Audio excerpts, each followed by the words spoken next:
Elysia's moonlight is so beautiful. And the River of Souls is so quiet. It's like everything that happened was just a dream. I wonder if Cass is doing okay on the other side. If I write a letter and put it in a drift bottle, will she be able to read it?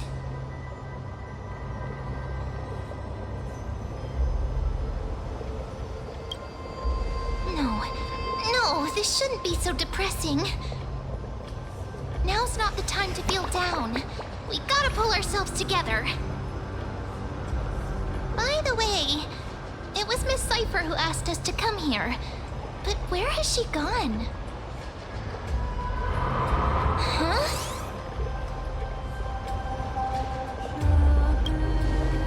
I don't know.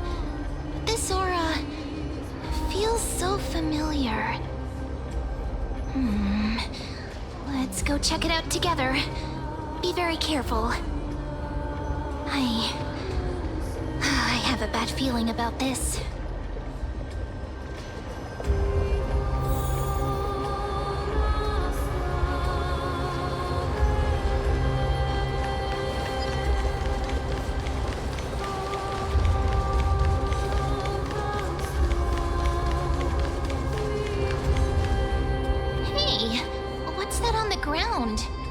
Should we pick it up?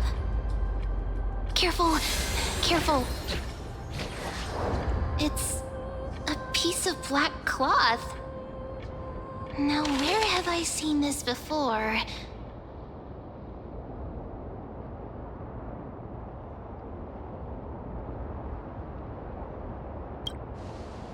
What? How could they be here?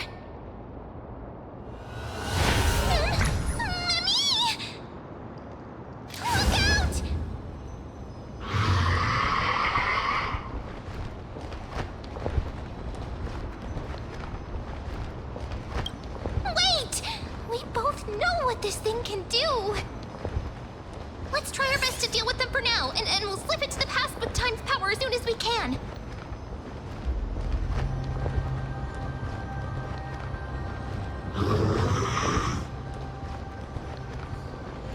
The River of Souls is full of fish, big and delicious. What?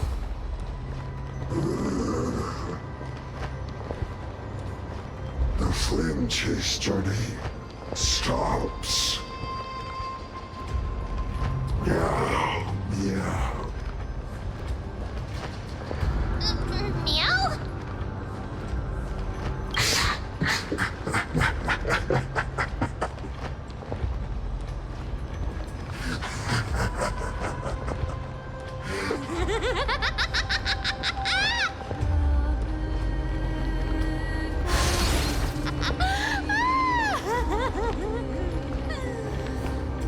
Sorry, I couldn't pass on the chance to give you two a good scare.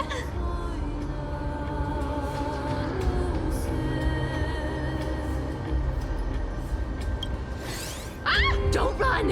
I'm the real Cypher. The real one. Come on, don't be upset. I'm just giving you a kind reminder that Emphorius isn't safe at all. The whole place is full of dangers, including that Swordmaster. Make sure you stay on your toes, no matter where you are. Hey, I'm just making it up to you. You'd do the same in my shoes. So, was that a Flame Reaver disguise? Or a magic trick? It looked so real. Is that the power of the trickery demigod? Disguise? No. It's not as simple as that. Let me think about how to explain this.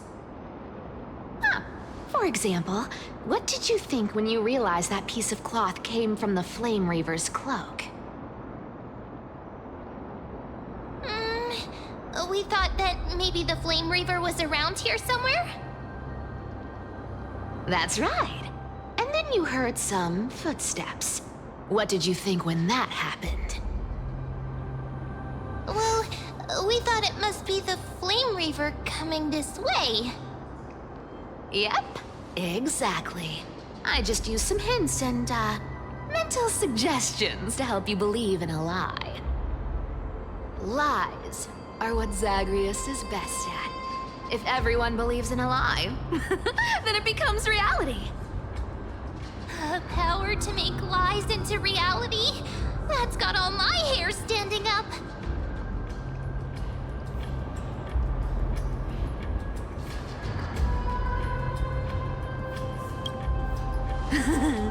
I sure love your arrogance, Gray Mystery. The seamstress trusts you for a reason. Someone as honest as you couldn't trick me even if you wanted to. So, there's no harm in telling you. Besides, we still need to team up to go treasure hunting, right? Let's wrap up here. It's time to get going. Oh, was that your teleslate?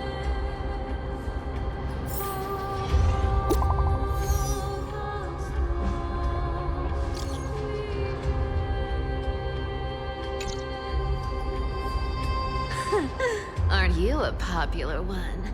But I got two first, so help me with the treasures, and then I'll send you two to the Grove.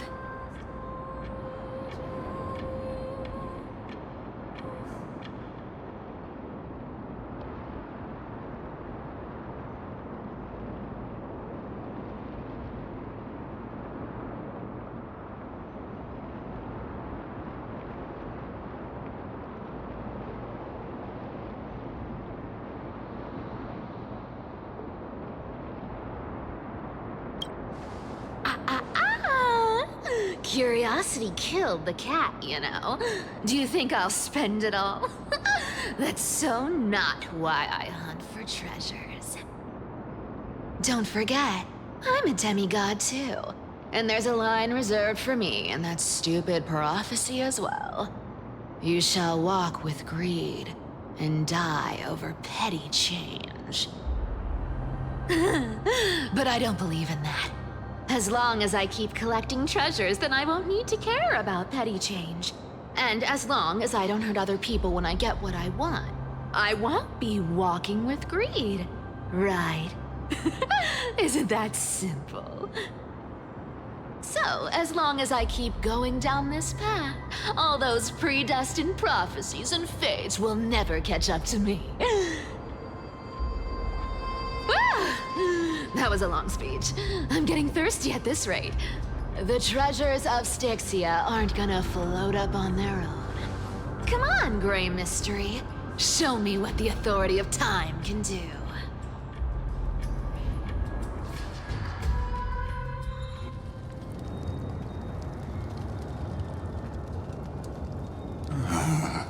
So, this is the car of the Astral Express you've spoken of. My repository of memories has been enriched with another fascinating piece of information. Thank you for leading me here, Lord Donham.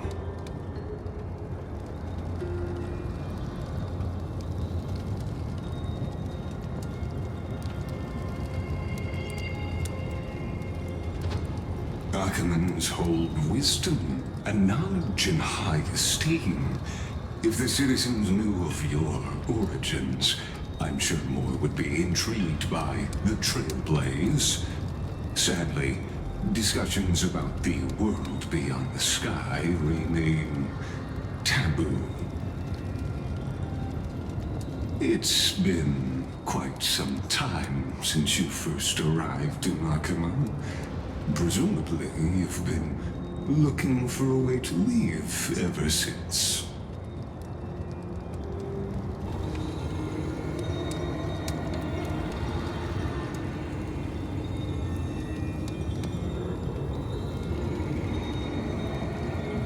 Don't be too hard on yourself, my lord. This puzzle has stumped Emphorius' scholars for centuries.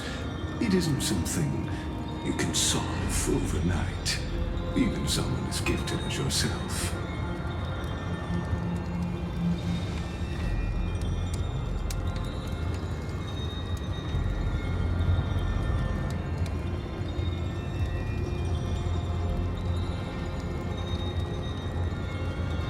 Exactly.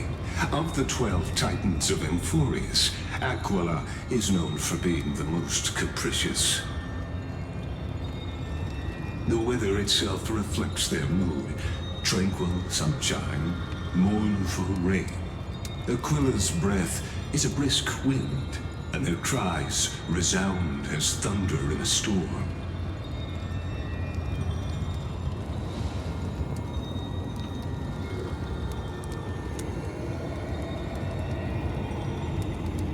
The sky above affects every citizen.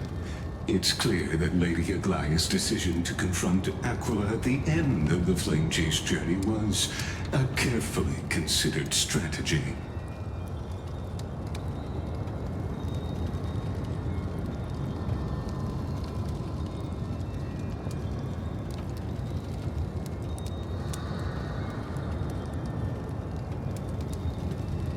Antikytherans have no home to return to, so I understand your concern for your old friends and homeland. I used anti-Kytheran technology, or scanning, as you might call it, to assess this car.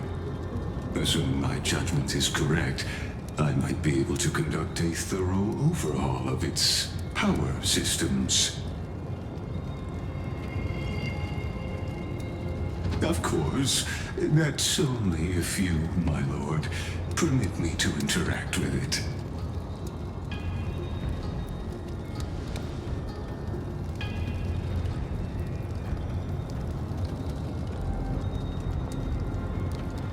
You honor me with your trust. I will be very careful.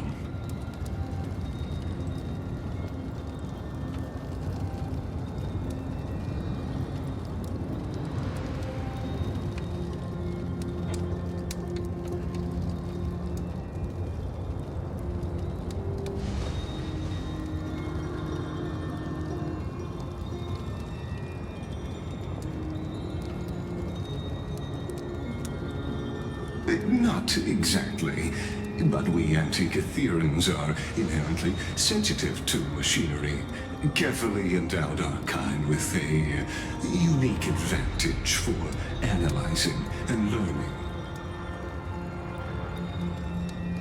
If you give me some time, I might be able to fully restore this damaged car to its former glory. Then you and your esteemed companion could set off on your return journey sooner.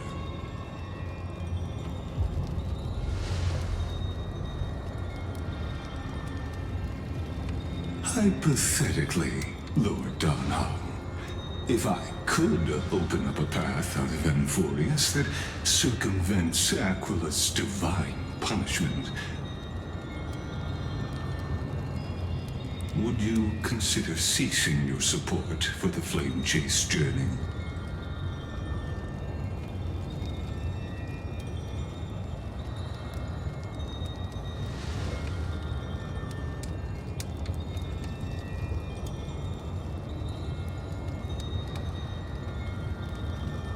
It's best if you don't delve too deeply into that question, my lord. All you need to know is, I can make it happen.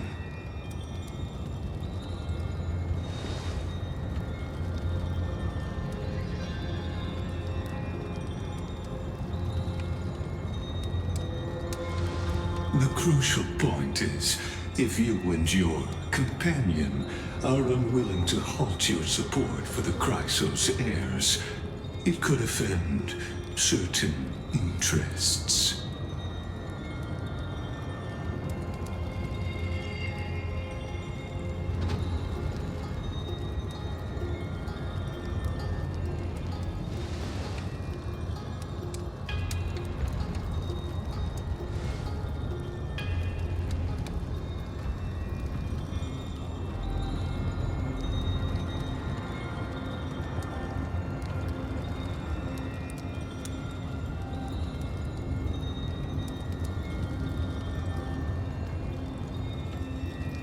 Your prudence impresses me, just as expected.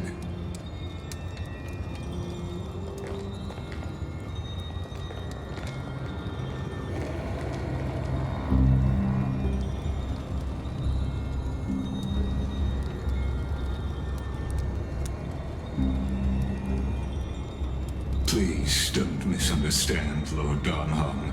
As the Theoros, I have no allegiance to their plans, nor am I obliged to obstruct them. I am neutral.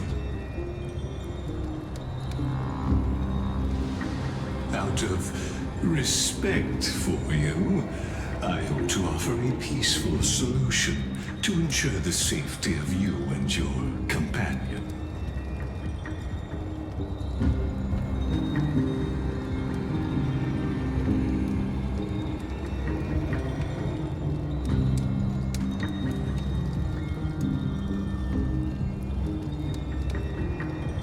I will not. As I said, I remain neutral. Are you asking this because you plan to refuse my offer and continue supporting the Chrysos heirs?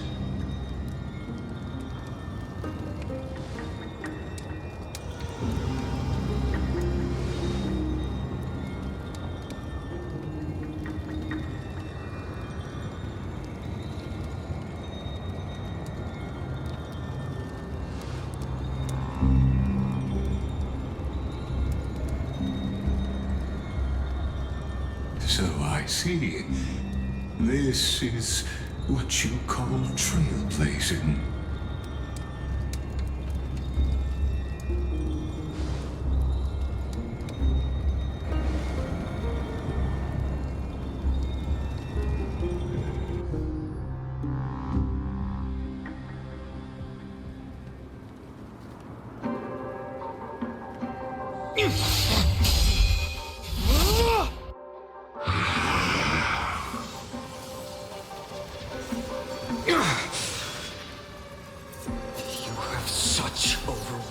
Powers. Why?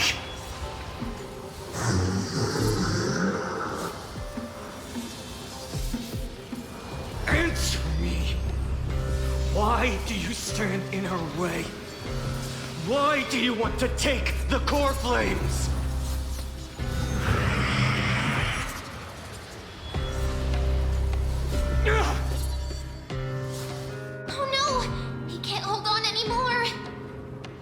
Drag him back here, friend!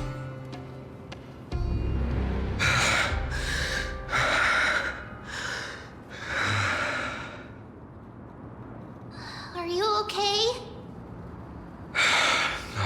I'm okay. I can handle that kind of hit now. But a few months ago, that would have knocked me out. That's why I made sure you were well-fed and rested on the road. Thanks for the help. To face Aquila and other potential threats, I must sharpen myself with the most aggressive methods. Even so, it's impressive you thought of this training method. Battling the phantoms of the past in the River of Time? It's just like the hyperbolic time sanctum that the bards describe. It's working pretty well, wouldn't you say? But combat isn't just about strength and skill. You also need the right weapon. Compared to that guy's weapon, mine feels like I'm swinging a lump of iron. I can't tell you how many swords I've gone through since the training began.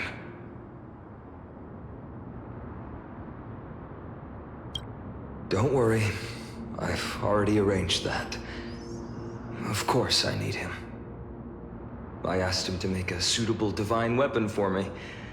It's a little embarrassing to say this, but in order to help me, he deliberately turned down all other business.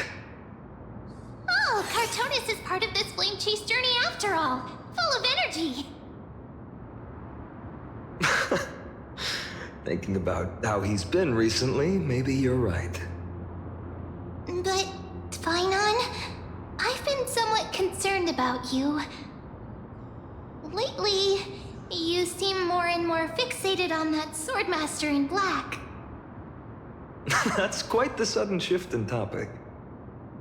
I've been holding this question in for a long time. You're getting stronger, but seeds of unrest are also growing Don't worry. I'm not wielding my sword for revenge. She's been through Nikador's trial and understands.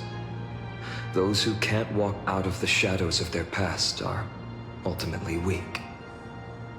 Times have changed. The responsibility I bear is both precious and fragile. I wield my sword for the future of Amphorius. I will not let hatred cloud my judgment again and neglect my duties. I'm far from finished. I must continue sharpening my skills until I can match their strength. Every time I say something, things get so serious. I don't want to be the person who keeps bringing the mood down. I'm out of energy for training today. How about we go to the library of Philia to lighten the mood? Sure, that's what I've been looking forward to. We deserve to enjoy ourselves after all the hard work. Today, I'm definitely going to... A girl's little secret. Don't pry. That's the charm of this place. You can find whatever you're into here. The three of us might not be into scholarly books, but we could still spend an entire day at the library of Philia.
Here we are! Where was that slate last time? Was it here? Or maybe over here? I'm off to have some fun! It's free time now, so you should relax too.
take a closer look.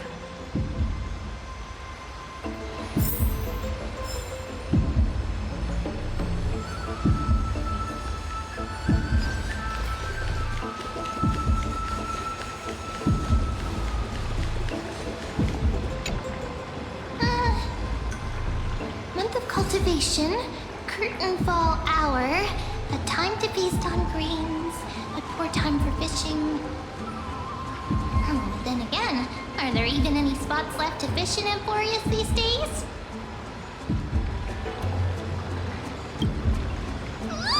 You scared me!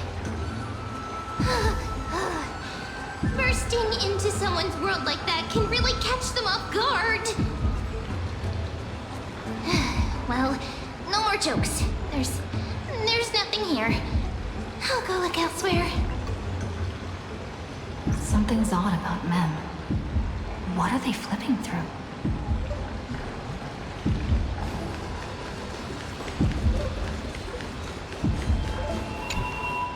Oh, these cards are so detailed and fine. Ruler, weaver, traveler, healer.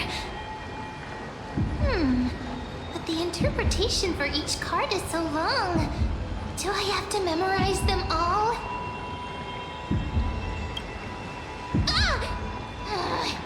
What a coincidence! We meet again. Guess we're fated to be together, huh? But you must be busy, so I won't bother you for now. Hope your day, every day, is joyful. So suspicious. Not like their usual self.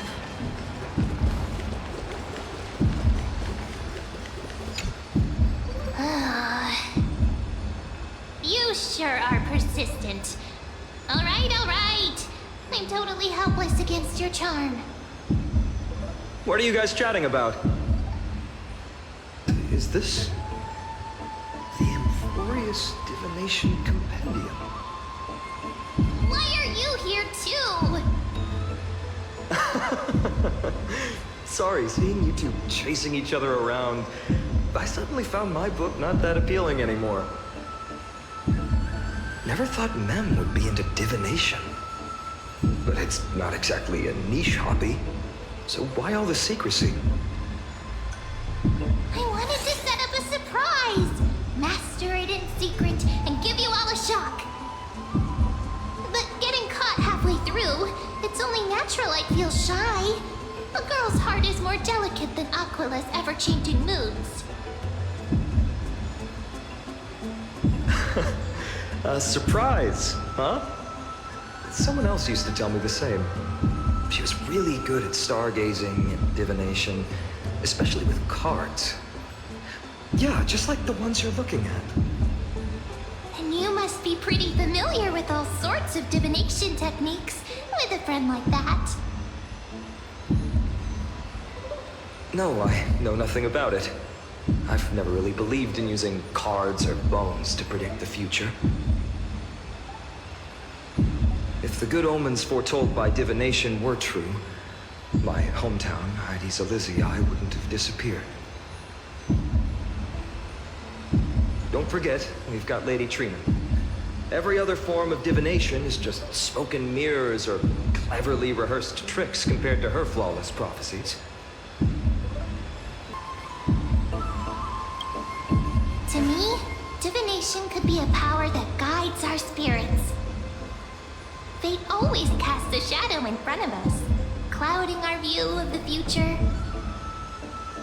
That's why people turn to divination. It's just to find a small reason to give them courage to face the unknown.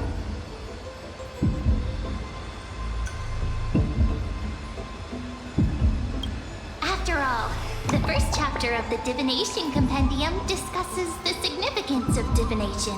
I'm just expanding on that a bit.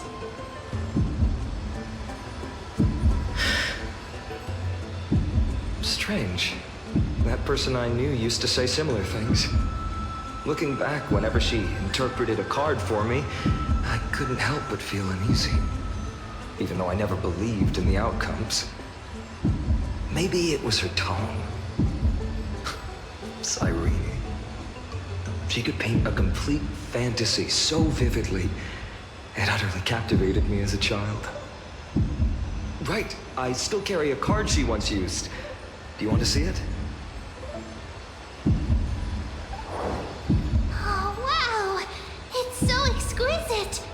I'd love to have a card like that. Oh, now that you mention it, yes. It would be even better if it were made of, say, crystal. Speaking of which, partner, there's something I haven't shared with you all. Remember our first trip to the Temple of the Three Fates? The riddle that Orynyx posed to us?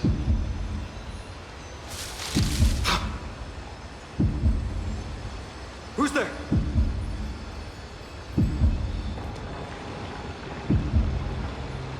You are... These folks are up to no good. Black clothing, masks decorated with golden blood. Are they cleaners? To directly call us by our name, it seems you, Lord Finan, have studied the forgotten history of Enforius quite thoroughly.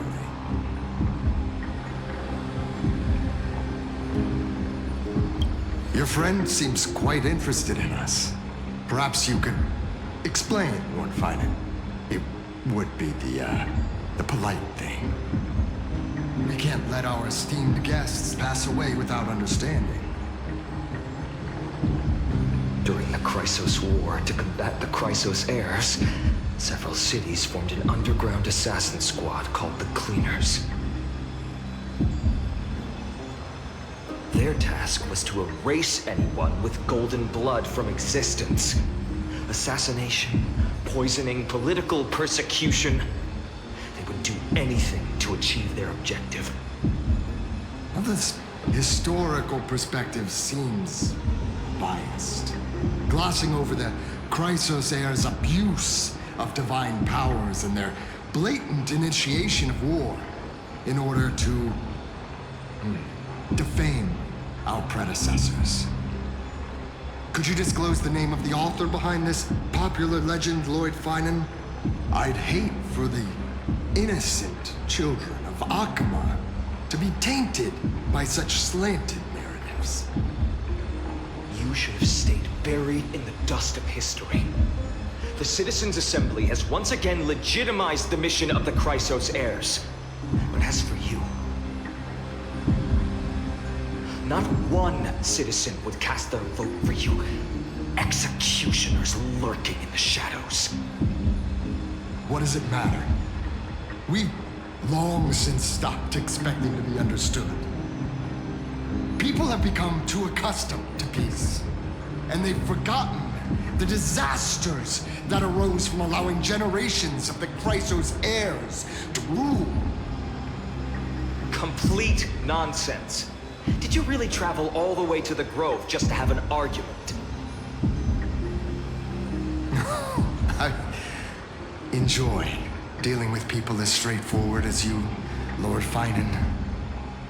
You've probably figured out why we've come before you.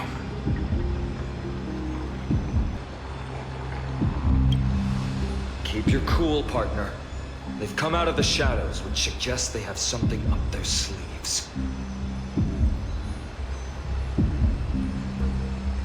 All right, let's hear it. What are you hiding? But watch your language and don't say anything you might regret. My shoulders might be sore and my sword a tad dull, but it's still enough to slice off your tongues.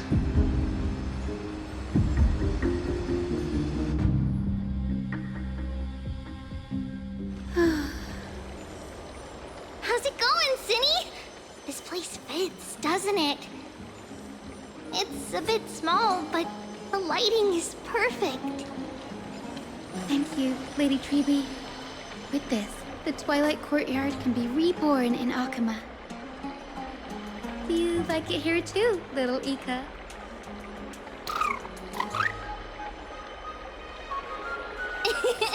It's so bright here. Maybe you should rename it? How about luminous courtyard. Lady Treby makes a good point. But Twilight Courtyard carries the long history of the descendants of the sky, and I'd like it to continue. Right. How does the legend go again?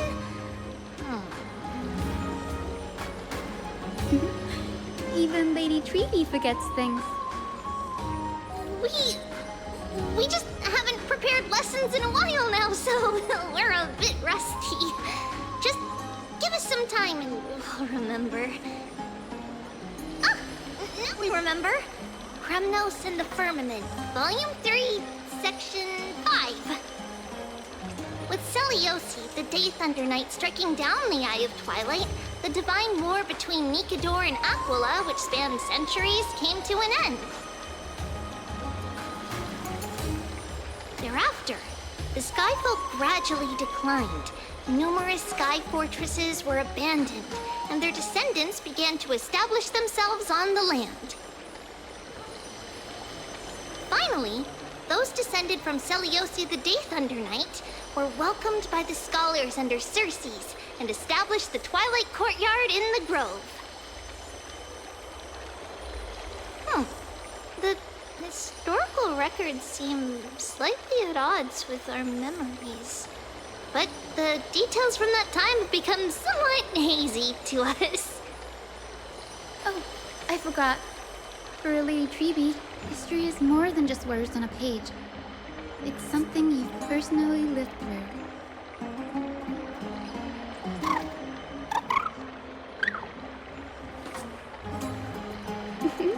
Little Ika loves listening to the stories from the legends.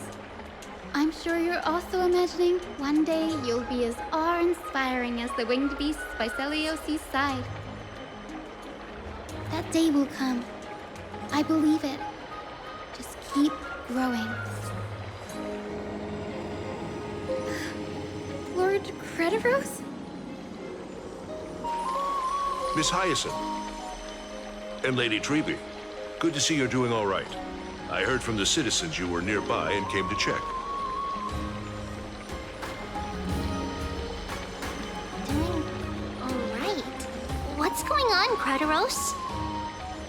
There's been another violent incident at the market.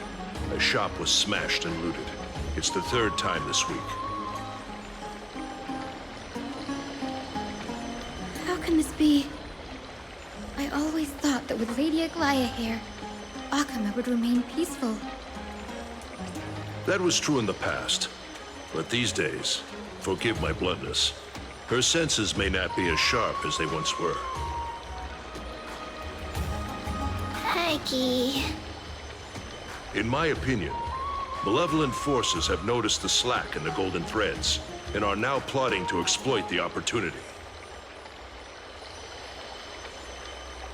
The Citizens' Assembly just wrapped up. Why is there still unrest? The Chrysos heirs won by only one vote, Lady Treby. From my years of experience, a narrow victory often walks hand in hand with unrest. Trouble. Miss Hyacinth. Trouble. Clementine. Take a breath. What's going on?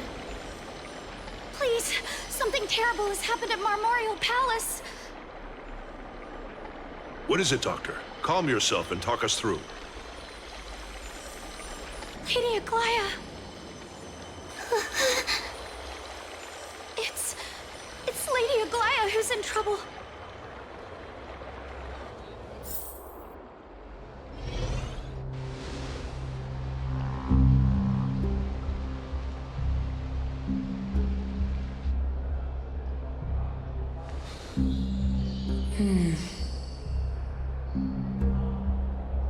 I still remember.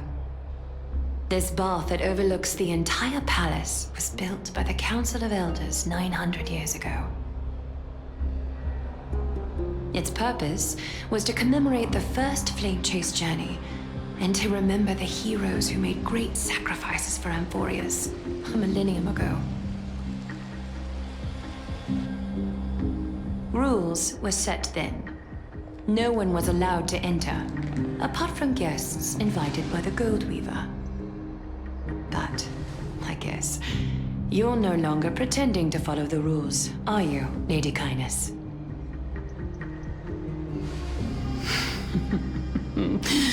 Aglaya. You ageless witch, hiding behind a divine facade to deceive mortals. We've been far too kind with you. Kind?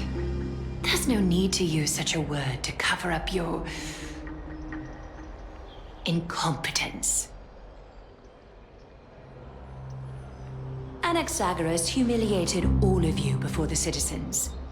If you still had any shred of shame, you'd throw yourselves from dawn cloud at the curtainfall hour to salvage the last fragments of your dignity. Demigod, why not gaze into the water's reflection and see the wretched face you wear now? These days you're not only blind, but also deaf. The cleaners were born for this moment. When all orders, rules, and laws fail to restrain you, it's time for the dagger to pass judgment. If you're in such a hurry, give it a try. Going toe-to-toe with a demigod? We're not that foolish. The dagger isn't at your throat, but...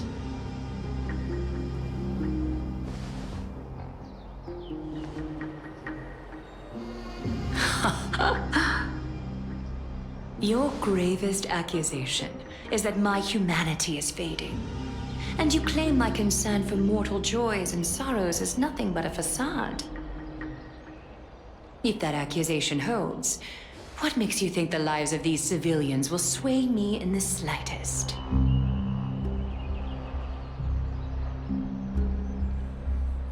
Fine. I'll gladly use a few more words to shatter that demigod facade of yours. Like I said, you're not only blind, but deaf too. Lately, your control over Akuma has weakened. You failed to notice the thefts we arranged in the market, nor did you catch wind of the meetings happening in the Dromus workshop.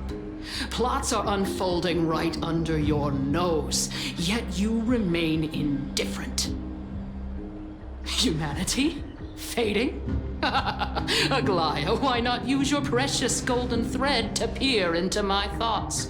See if the gift we've so meticulously prepared for you can move that cold demigod heart of yours.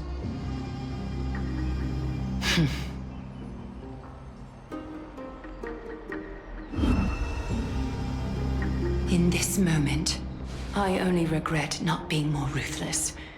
Because your evil is beyond cure. You finally figured it out. You have grown dull. I've been holding that image in my mind this whole time to make sure you could see it clearly.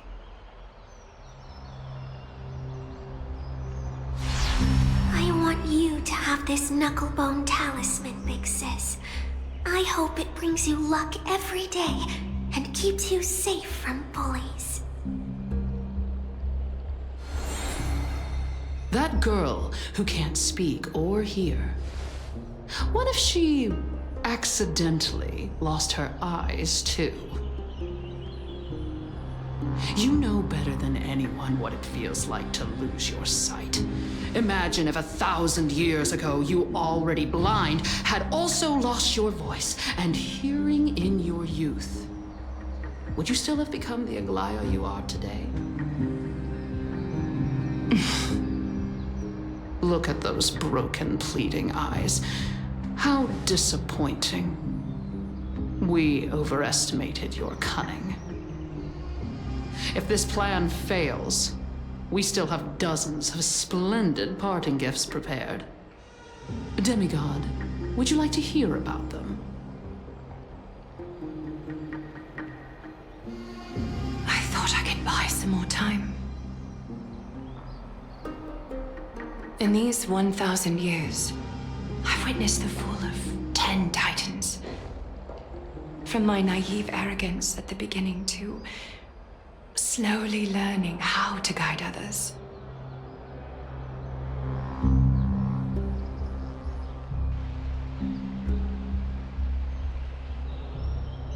Now, it's time to let go. I should be grateful. Grateful that I've reached this moment. To let my departure become a path for others to follow.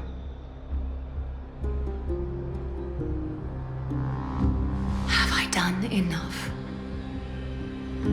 If I embrace that prophecy now, and sink into the warmth of these waters,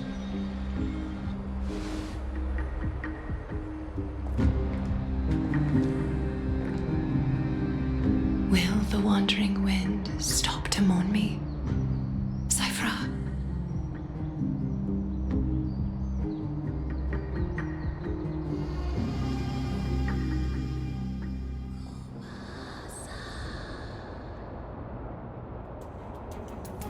Seamstress! I've come as promised. Look at this box full of gold and silver treasures. I bet there's stuff here you've never seen. Come on! As we agreed, I want to buy the most valuable clothes you have. Little thief! You've got some nerve, barging into my shop dressed in those tattered rags. What have you brought? Let me see. Here, take a look. Only the finest goods. See the sapphire? It's even more blue than Fagusa's eyes. Such exquisite luster. I've only seen an ocean's tier of this quality in my mother's treasury. Wait, you've seen one before. And here I thought I'd leave you speechless. What a letdown. It's just an old memory. My family estate all burned to ashes long ago. This workshop is what I built from scratch. Wow, a daughter rebuilding her family business. How admirable. Enough with the jokes. At least you did get to enjoy those luxuries. Mind your manners, kitty. Tell me, Cyphra, where did you come from? And how did you acquire these treasures? I won them fair and square in a bet. What? Do you doubt me? Speak up, seamstress. Give me a straight answer. Do you want these or not? Strange. You're clearly lying to my face. But my golden thread doesn't tremble at all. That's because I'm not lying. I've been telling the truth from the start. Is that so? The scars and the mud stains on your face tell another story.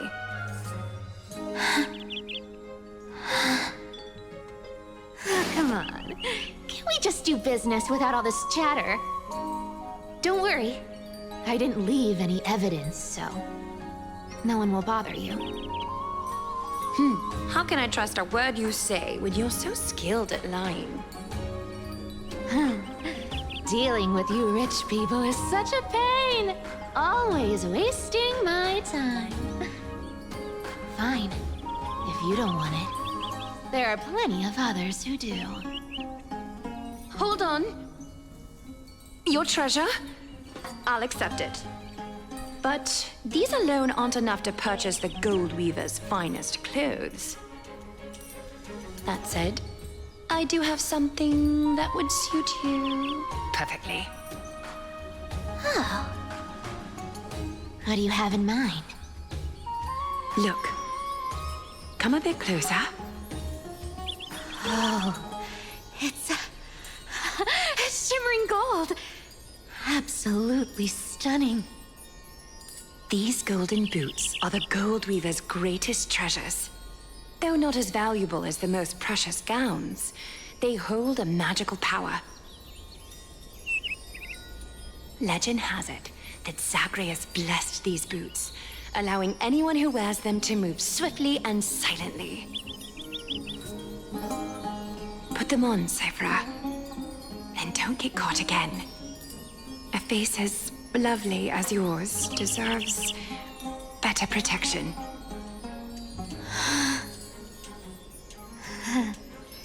You rich folks just love sticking your noses in everything, don't you? Well, I'm taking these now, so don't get any second thoughts.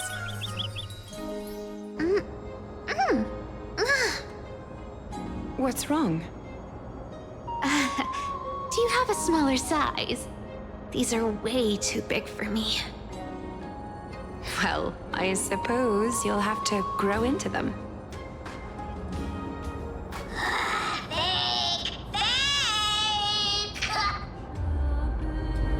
Do you have to interrupt me in the middle of my story? Fake? What's fake? Those boots definitely don't hold Zagreus' divine power! You're Amphorius' most cunning liar, and even you were fooled by a Glyad! Watch your mouth, or I'll feed you to the fish in the River of Souls. Weren't you curious how I got tangled up with that seamstress? Well, now you know. Satisfied? I didn't expect such a simple story! How disappointing! But, boss lady, there's a chance Aglaia wasn't trying to trick you? You're defending her. No. I just think the story's so moving, it'd be a shame to ruin it with a lie. If I could cry, I'd be in tears right now. Good thing you've still got a sharp tongue, or you'd have been stuck guarding someone's front door ages ago. Enough chit-chat. Let's take a look at this place. The city of Styxia. Look how beautiful she is! Let me take a good sniff of this air.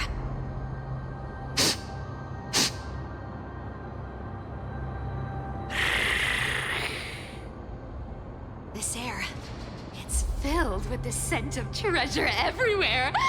Wonderful! Just wonderful. Thanks to Castorus and Grey Mystery, the ancient city's barrier was finally dispelled. Now that I think about it, helping them was well worth it. Time for treasure hunting, Barto! Lead the way, and whatever we find, we'll split 80-20. Well, I have a suggestion. How about 70-30 instead? Listen closely. Do you hear that? The gnawfish in the River of Souls are growling with hunger. 80-20 is! How generous you are, boss lady Cypher! Anyway, what's with all this water? It's damp, cold, and miserable here. I hate it.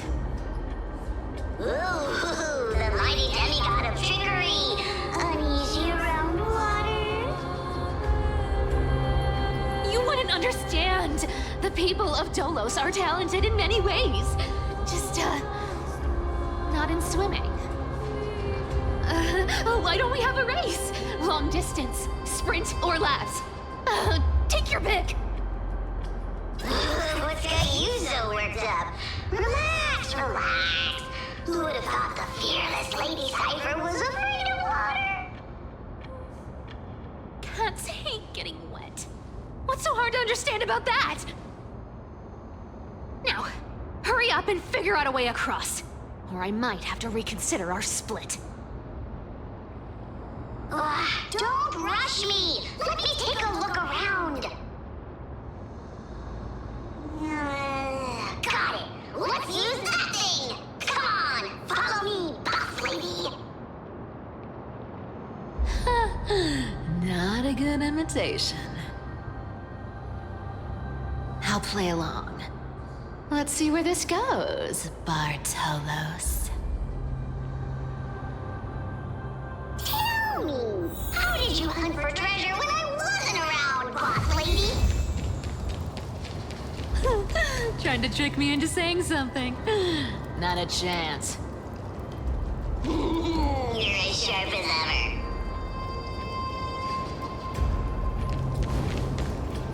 Ooh, interesting. Very interesting. Was this device designed by priests of Ornyx? Do you think you can handle it? Don't underestimate me, boss. Just find a cozy dry corner and wait for me.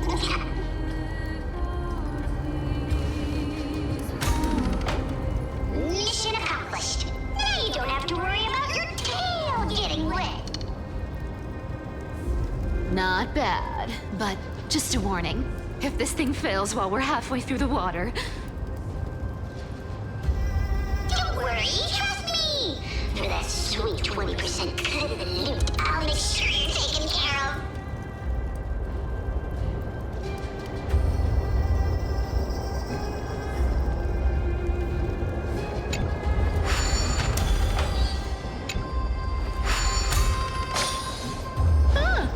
This feels truly magical. When did you pick up this trick? We're here. Can we turn off this spotlight now? It's really blinding. No problem. Just use the device over there to shut it off.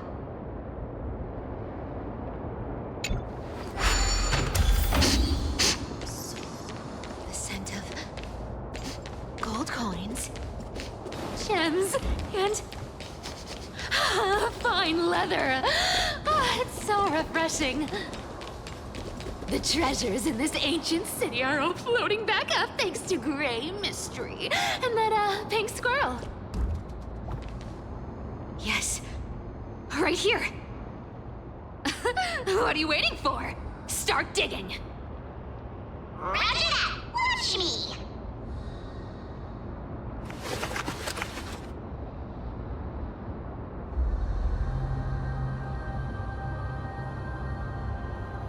Wow! That's a huge chest. Move over.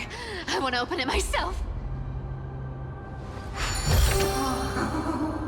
Wow. A massive haul. Unbelievable.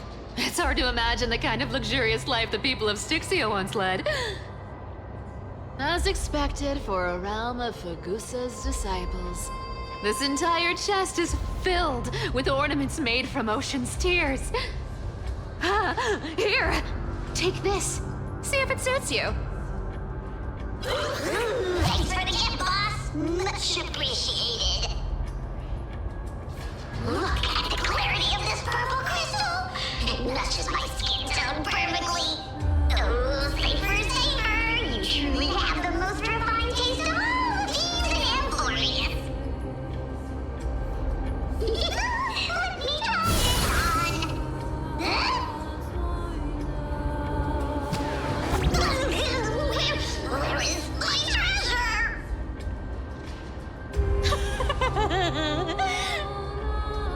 How long have we known each other? I can't believe you still fall for this. This is... How could I have forgotten about this? I'll believe it's true, and a lie becomes reality. What a convenient ability. The demigod of trickery's divine gift. Far more practical than any golden thread or teleporter. All right, enough fooling around. Here's the real thing. Lead the way. Cipher rules! I've already pinpointed the next trove of treasure! Starting navigation. Boss lady, we're set to make a fortune this time! Got any plans on how to spend it?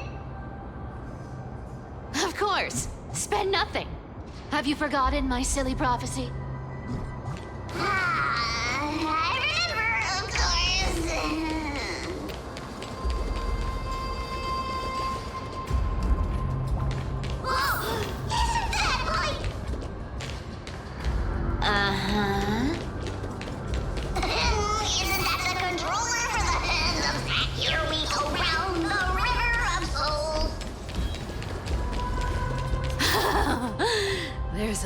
big guy guarding this place. Yeah! Look at its face. Oh my, how could something be so ugly? Yeah, so ugly. Ugly enough to make even me, a little imp without a digestive system, feel nauseous. If that ugly brute messes up my face, even the stoic Talantin might end up shedding a tear. Indeed, that would be heartbreaking. Clearly running away is the sensible choice. So, how about you take the front? I'll attack from the side. Right. Fleeing fits a rogue nature.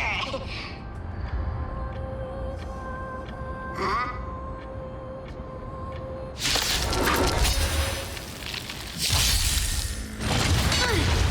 Yes, you! Right on time. Time for revolution. Mountain skull! As you wish.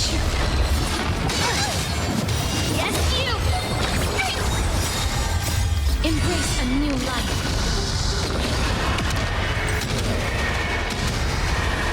May death protect us! Strike! That hurts. Root here. Be your devil. Now crush them all!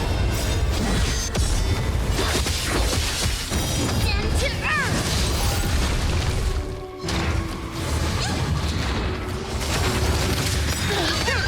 Right on time. Such an ugly and useless creature, taken down with just a couple of hits. How boring. Hey, Bartolos, are you still alive? Give us a squeak if you are. Here! Squeak! Look at you, all shaken up. Can't handle even this bit of action. It should be safe here now. Get to work. Aye, boss lady Cypher!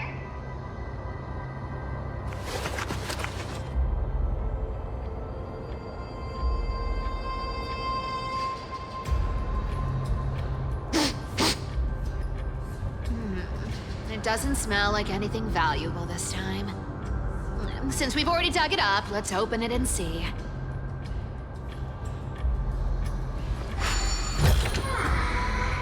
Huh. Is this?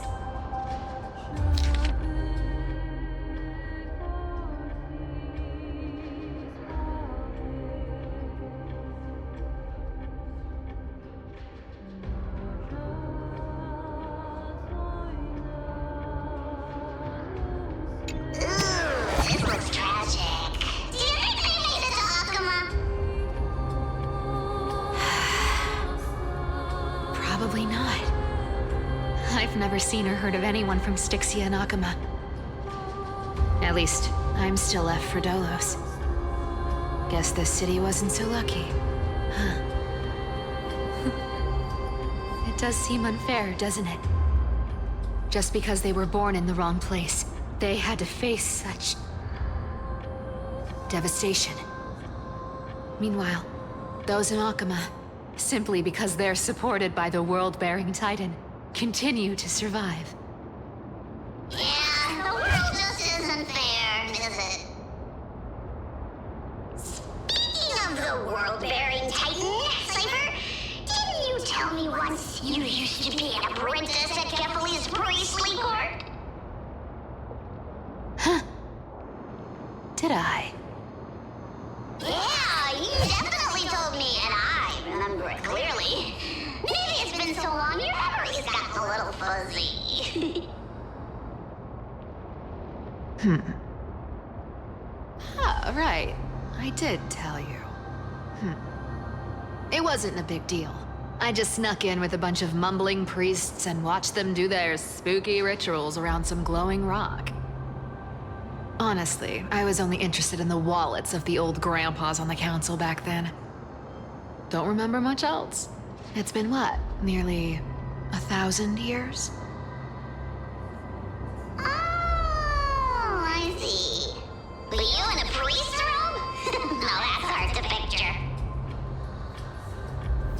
trust you to picture that. Besides, priest robes from 1,000 years ago were nothing like the ones today. Right. I didn't think about that. I was just curious if you ever overheard anything interesting from those priests.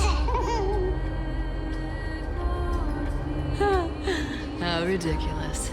Come on, let's head to the next spot.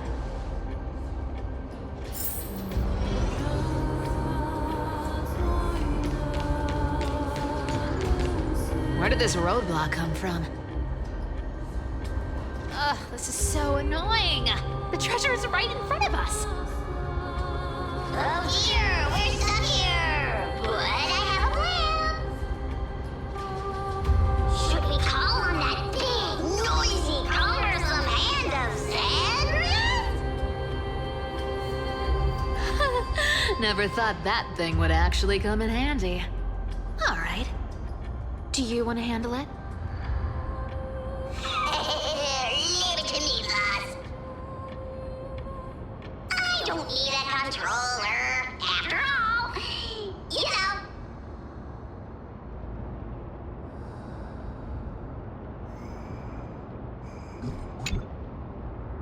Hand of Zagreus. My darling. Activate!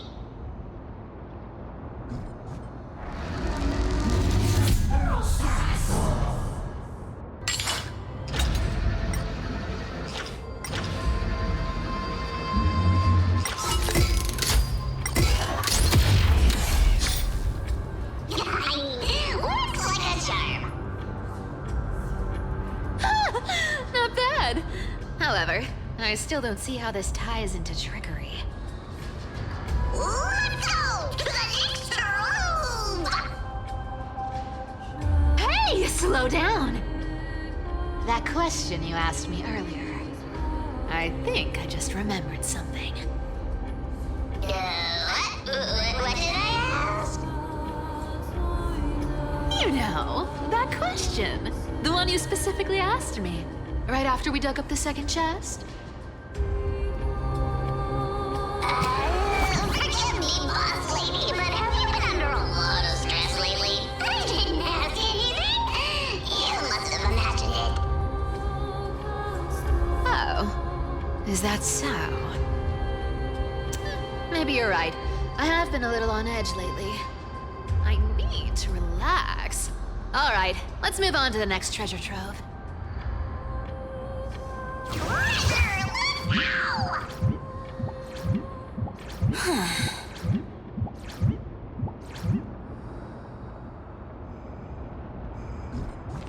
Twinkle, twinkle in my chest, how this core flame is the best. Wow, when it comes to singing, I still sound better than you, boss. Go beyond all time and space on the... This scent feels like something incredible is buried here. Incredible indeed! If even boss lady said so, how could I not be excited? Do I need to give instructions here? Get digging.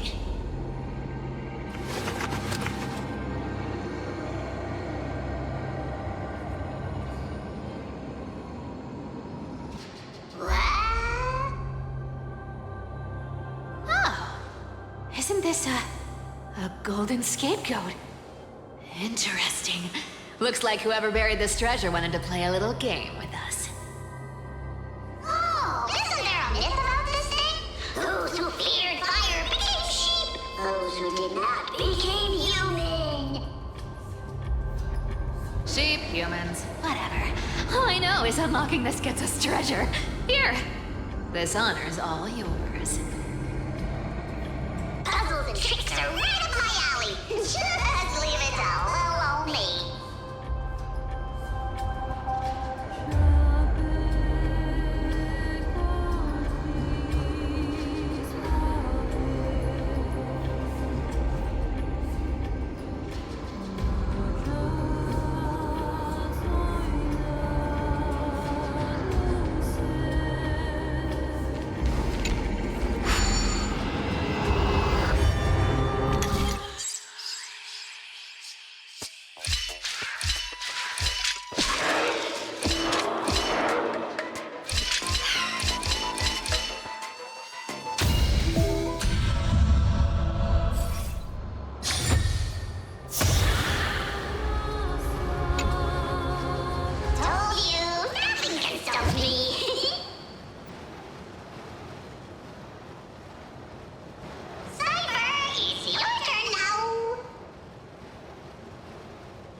Stay there, and don't turn around.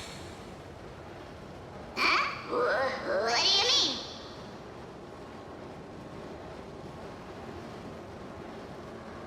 I told you, don't move.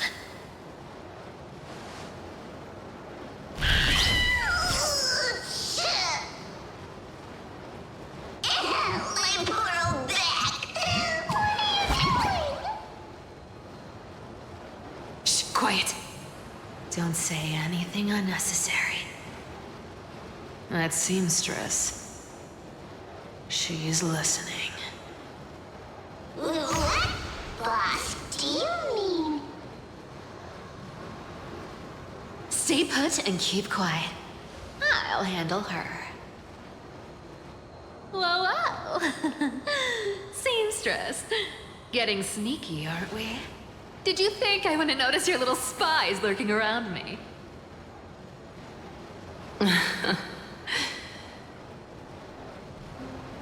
As time passes, I find myself leaning more and more on blind luck. With only the power of this little nymph, naturally I couldn't slip past your sharp eyes, Cyphera. Even if you could fully control Bartolos's mind, I would still be able to see through your disguise. Aglaya. You've gone to such lengths to spy on my every move. What exactly are you after? I've told you before, you don't need me to succeed. Why don't you just let this go? I already made an exception and got involved with Castorus and Grey Mystery. Asking for more now. Isn't that pushing your luck a bit too far? I'm sorry, Cyphera. I've plotted and schemed my whole life. But I never could have predicted our relationship would end up like this.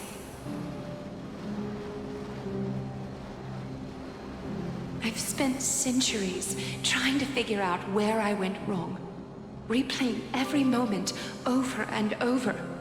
But you've never given me a chance to explain myself, face to face.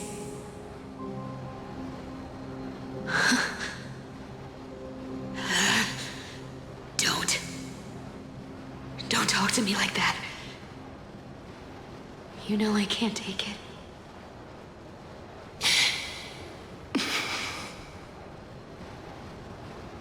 A 1,000 years ago, out of foolishness, I let my silence steal away the most beautiful sound I'd ever known.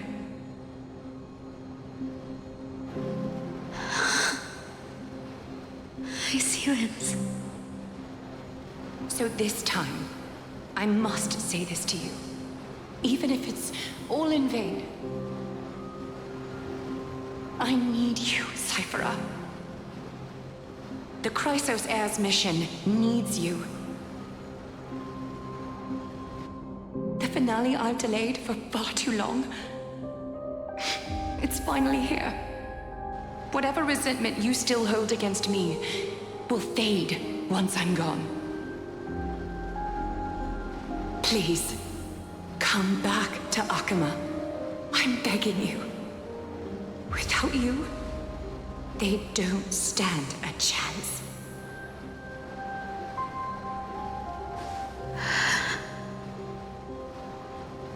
I'll think about it, seamstress. But stop watching me. Unless you want to lose me for good. Don't worry. As much as I'd love to hear your voice again, to see your face, it seems that chance will never come. Goodbye, Cyphera.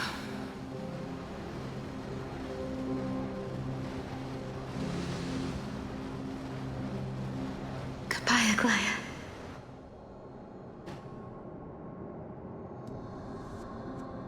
Ah, what a shame. I thought there'd be some real treasure under that goat's head.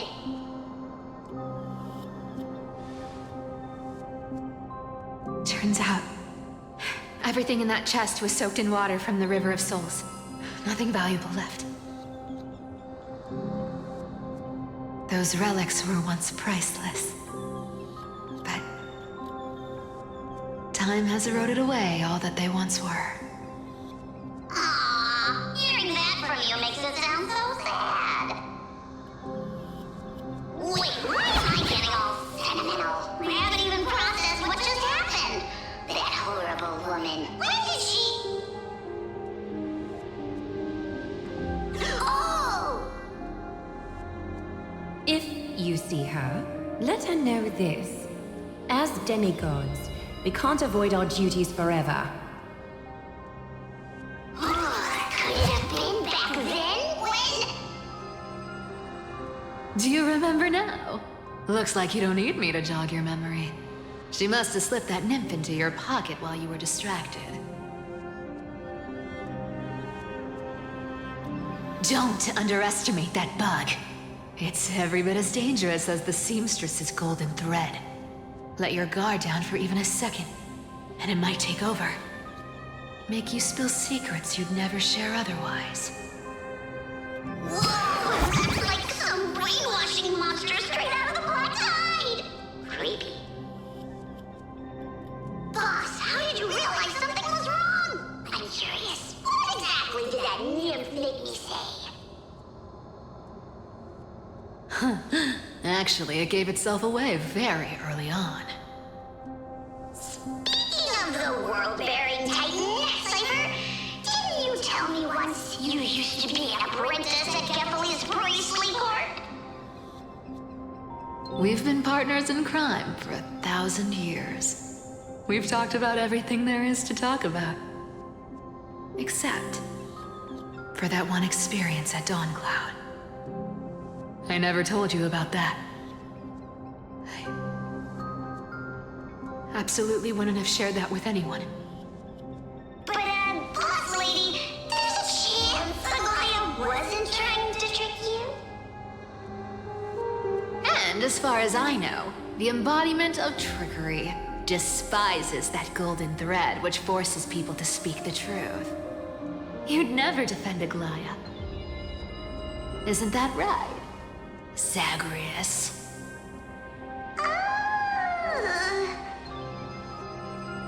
You have a terrifyingly sharp mind. After all, I'm the only one in the world who knows you're still alive. To make sure you survive the Titan trial, I had to fool the entire world. If you want to keep that lie from falling apart, you'd better keep playing your part in the days ahead.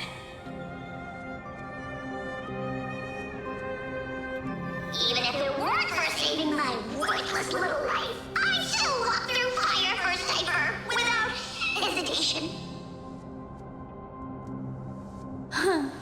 You may have been reduced to this form, but you still haven't lost your way with words. Speaking of which, Cypher, you're not taking that wicked woman's words to heart, are you? Life's been pretty great lately. Why get into trouble now? Don't you think? Honestly, I've been thinking. Maybe a trip back now wouldn't be too bad. You're back again, so... Cyphera, your face. I need clothes. Anything, just throw me something. A piece of cloth will do. Just enough to cover the wounds. I will pay back the amount I owe. I promise. You're bleeding golden blood. Yes, what about it? So what if I'm one of those Chrysosairs they talk about? Those infinitely strong heroes, world-renowned swordsmen, exceptionally intelligent scholars. Cyphera. Oh, I'm sorry to disappoint. Who knew that group of amazing people would include me? Pauper. Thief.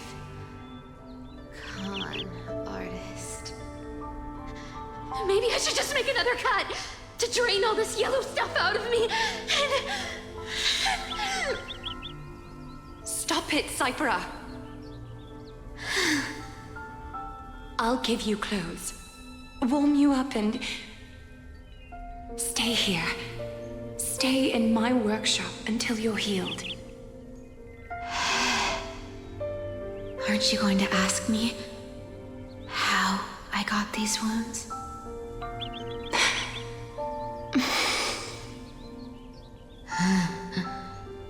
Right. What's the use? I'm so good at lying. Even your golden thread can be fooled. If you can't verify the truth, why bother asking at all? I don't need to ask. Nor do I need to use the golden thread. I know everything you do is for survival, at all costs. Stay here. You won't have to deal with the cold or go hungry again. Stay by my side, and you can start putting yourself back together. Aren't you worried I'll ruin this place's reputation? Or that I might sneak off with your precious clothes and sell them? I wouldn't have invited you if I were worried about those things. You're weird, seamstress. You know, they say a child who often lies remains a liar for life. I've tried not to become a liar, but honestly, it's just too hard. I'm close to giving up. What makes you think I won't disappoint you? Because I can feel it. Not with the power of a demigod, but with the heart that beats in my chest. You love this place. That's why you keep coming by, but also why you hesitate to stay longer. You worry you'll tarnish the Gold Weaver name. After taking over Nestia's divine authority, I became used to letting the golden thread distinguish sincerity from falsehood. However, the mission I need to complete requires me to learn to trust and rely on my heart. Cyphera, you're an honest thing I've given to this world. And also a challenge the world has given to me. Stay here with me. You have a beautiful face that deserves better than to be covered in scars and grime. You've got a way of talking that's hard to follow.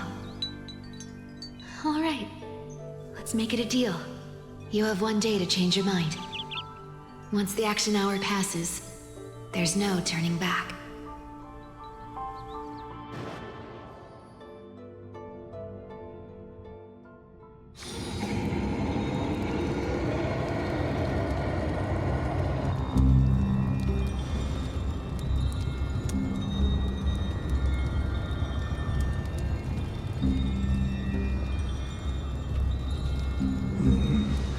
Pressure, fear, planting seeds of anxiety. It seems this is the strategy they've chosen.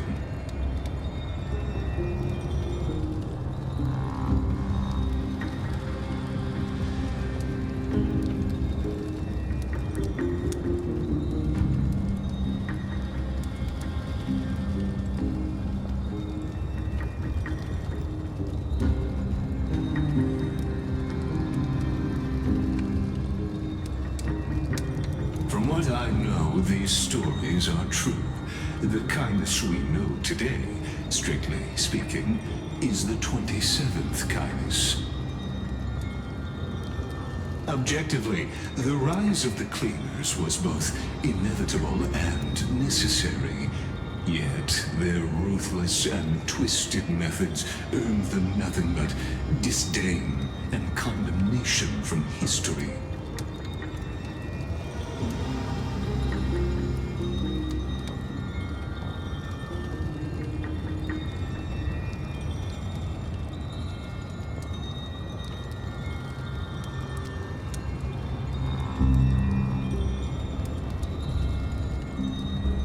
Even in these crumbling end times, there are always those who find ways to profit from the chaos.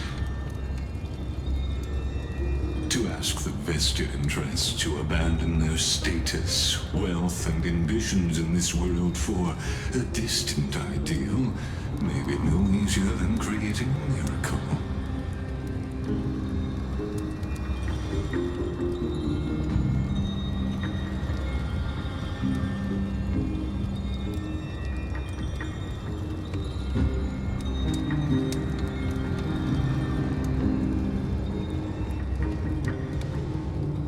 There you are, Lord Donghong. We couldn't reach you on the teleslate, so the Holy City Guard almost assumed you two had met some terrible fate.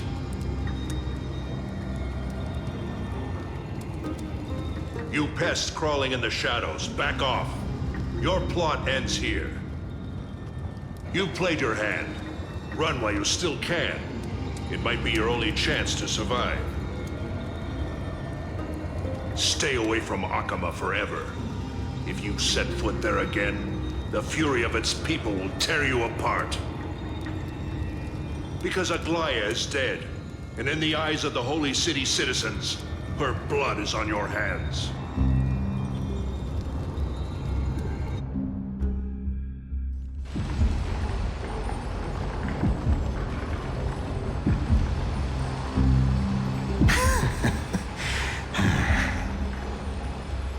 Looks like she was wrong about you.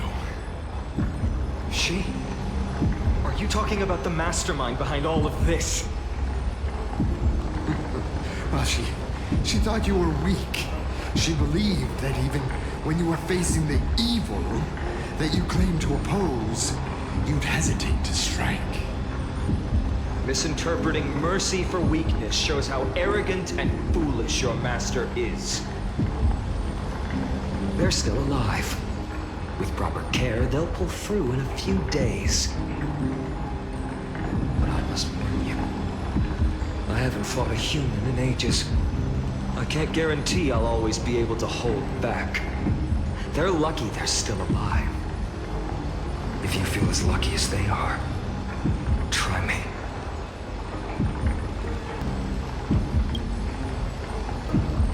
Finon is seriously upset. Get out of here. Don't show your face around us again.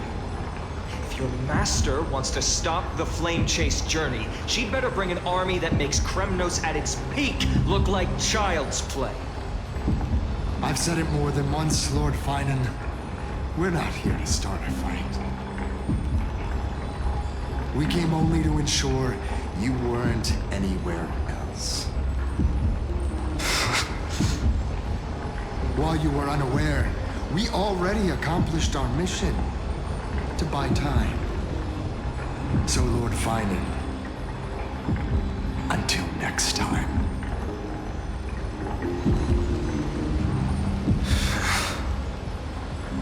Are you okay? I'm fine. Anyone who uses innocent lives as bargaining chips has gone too far.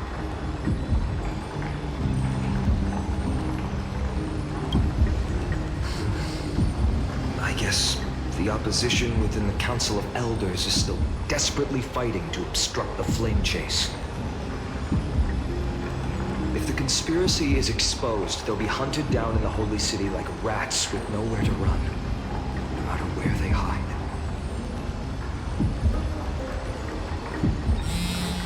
Teleslate.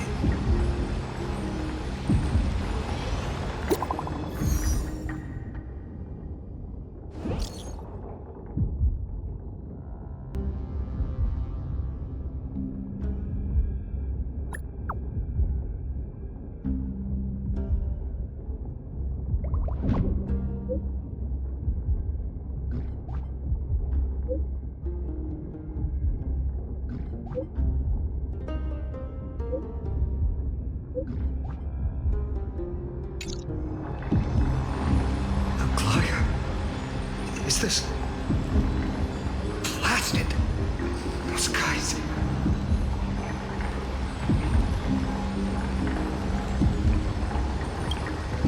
I've than one person, it doesn't seem like a joke. Stay calm. This could just be one of her schemes. I won't believe it until I see it for myself. Lainan, what should we do now? Stay on course. I'll contact TB and ask her to keep the citizens calm. We'll hurry back to Akima as fast as possible and assess the situation in the city. If we run into any enemies along the way, I won't be merciful this time.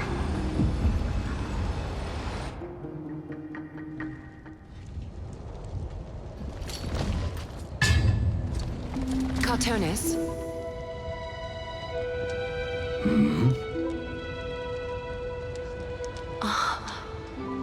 You're forging a sword for Finan, aren't you?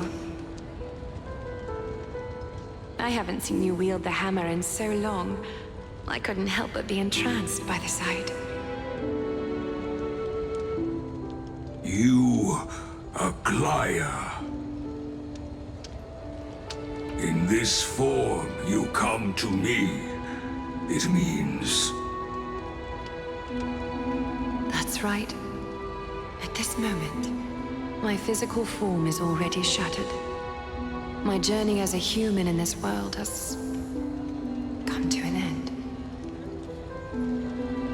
It's time to fulfill our pact. Of course. The pact I haven't forgotten. The thing I entrusted to you, do you still have it? Far too plain this vessel is. Not worthy of you. Do you still insist? I insist. Over the past 1,000 years, every piece of fabric I've worked with has been tainted by my cold divinity. It's made me hate their colors, texture, and scent. This ornament stands apart. It was a gift from a child. She was pure and kind. I often wished my childhood could have been like hers. How to say goodbye to everyone? Have you already planned? I'm afraid there's no such detailed plan this time. I deeply regret not being able to say farewell to them, one by one.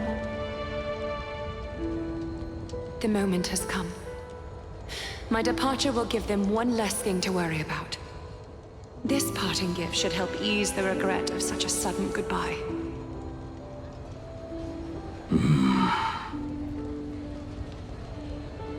Invented for the Titans, Kremnos' soul-forging technology was, though divinity it retains, filtered out, the remnants of humanity will be.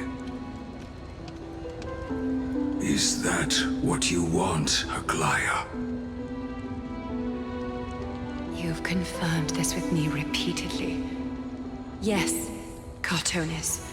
I need you to do this for me. Condense my divinity into this ornament. It might still be useful in the future to help them complete their mission. Selfless until the end. Envy that child, there's no need to. Already lived a grand life your humanity has. Your praise puts my heart at ease, Grand Craftsman. Now, please, take me through the last tempering that fate has to offer.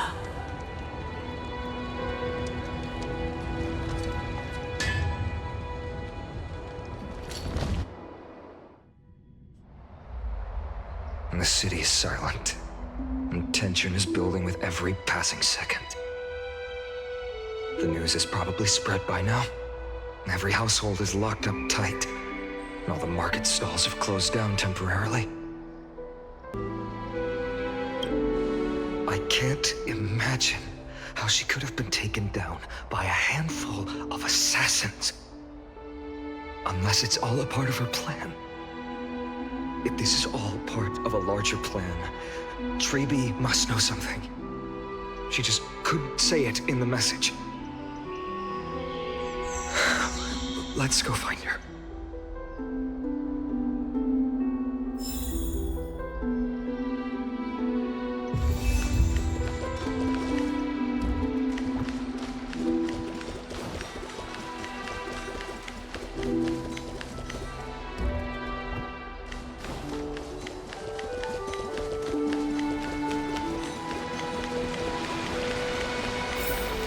Came back before us. Well, maybe he's heard something.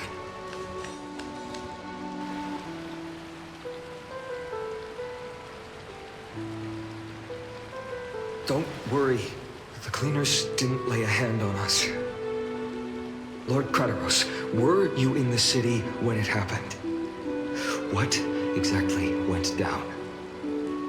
Regrettably, no one knows the details of that moment. Eyewitnesses only saw them. It's fine. Just tell me. Eyewitnesses at the Memorial Palace saw Aglaya fall from the Chrysos air bath. Oh, God. She showed no signs of life by the time the Holy City guards approached to check. They were too afraid to jump to conclusions. After all, she was a demigod who lived for over 1,000 years, the leader of the Chrysos heirs. Most citizens of the city believed that death couldn't touch her. She was pierced through the heart by a uniquely crafted dagger. I saw it for myself. It's one of the weapons carried by the cleaners.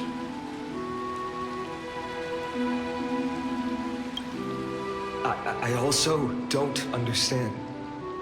This doesn't add up. The ones who appeared in the Grove and those who confronted Don Hung in the Abyss didn't immediately resort to violence. They were just watching and trying to intimidate. They didn't have any reason nor the courage to attack Aglaya. Perhaps...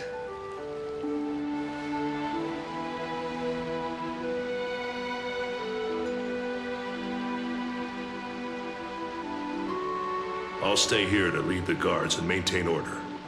Find out what happened, but don't take too long.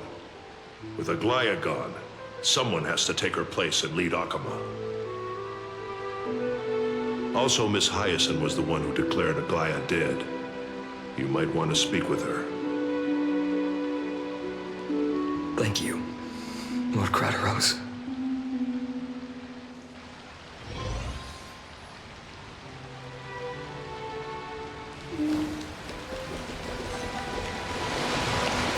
The baths are empty.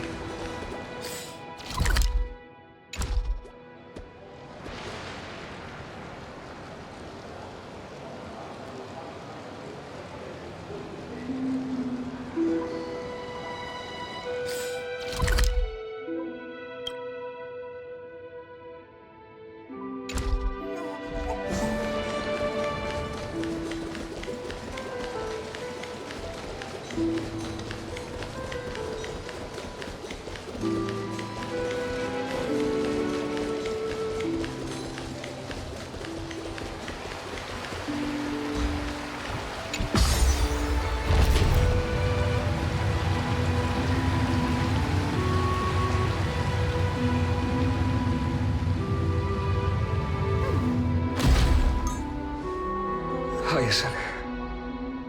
You're back.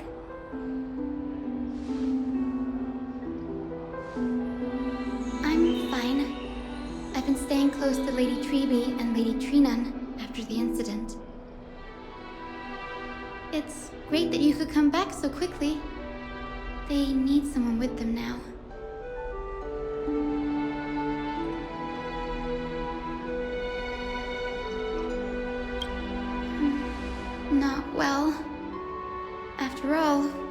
witnessed Lady Aglaya's last moments.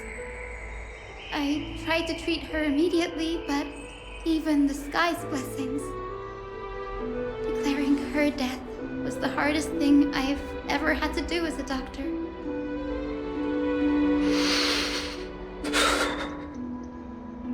Lord Finan, don't push yourself. You're carrying a heavier burden now. Please, don't fall.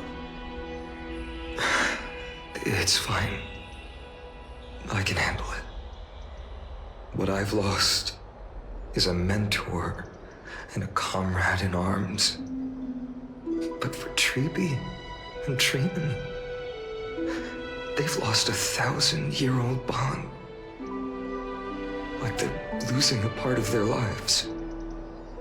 You should rest, Hyacin. You've been awake for a long time, haven't you? We'll handle things from here. Okay. See you later, everyone. Next, we should visit Lady Treeby.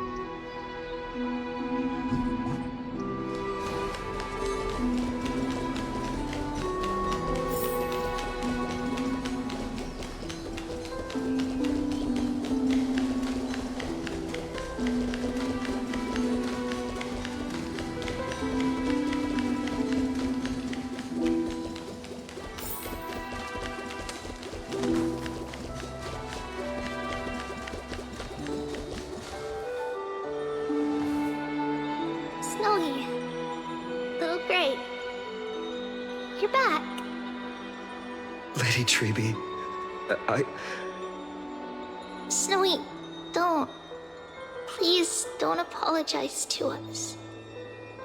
You went to the grove to prepare yourself for the threats to Akama. You didn't do anything wrong, so don't be hard on yourself.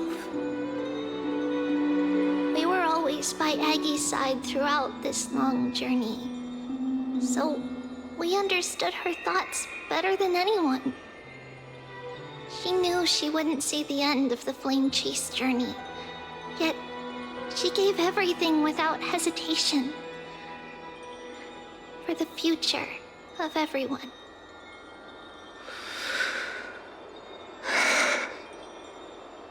I know what Aglaya expected of me.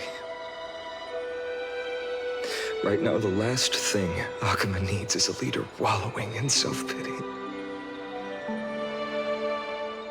The scroll over there was entrusted to us by Aggie. She instructed us to hand it over to you when the time was right. I think now's the right time.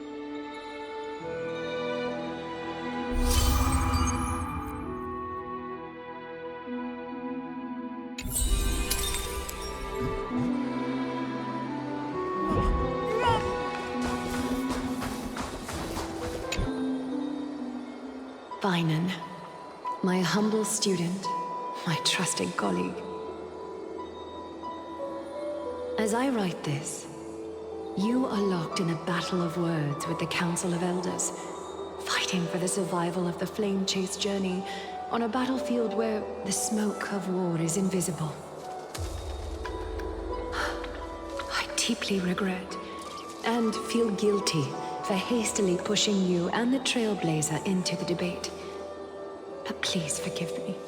At that moment, I could not afford to show any sign of weakness before you, as it would have crushed your morale.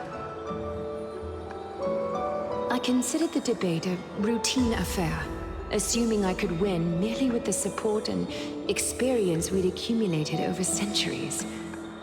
But I underestimated kindness and her party's cunning, and also the deterioration of my own senses. The trap was likely set by the debater Calictus. He had prepared a severed golden thread in advance, revealing it to the public when kindness was faltering in the debate. He claimed I was reading everyone's thoughts with the golden thread to cheat, in the debate. I could have countered that low tactic in 100 ways. But my words slipped out before I could even think about them.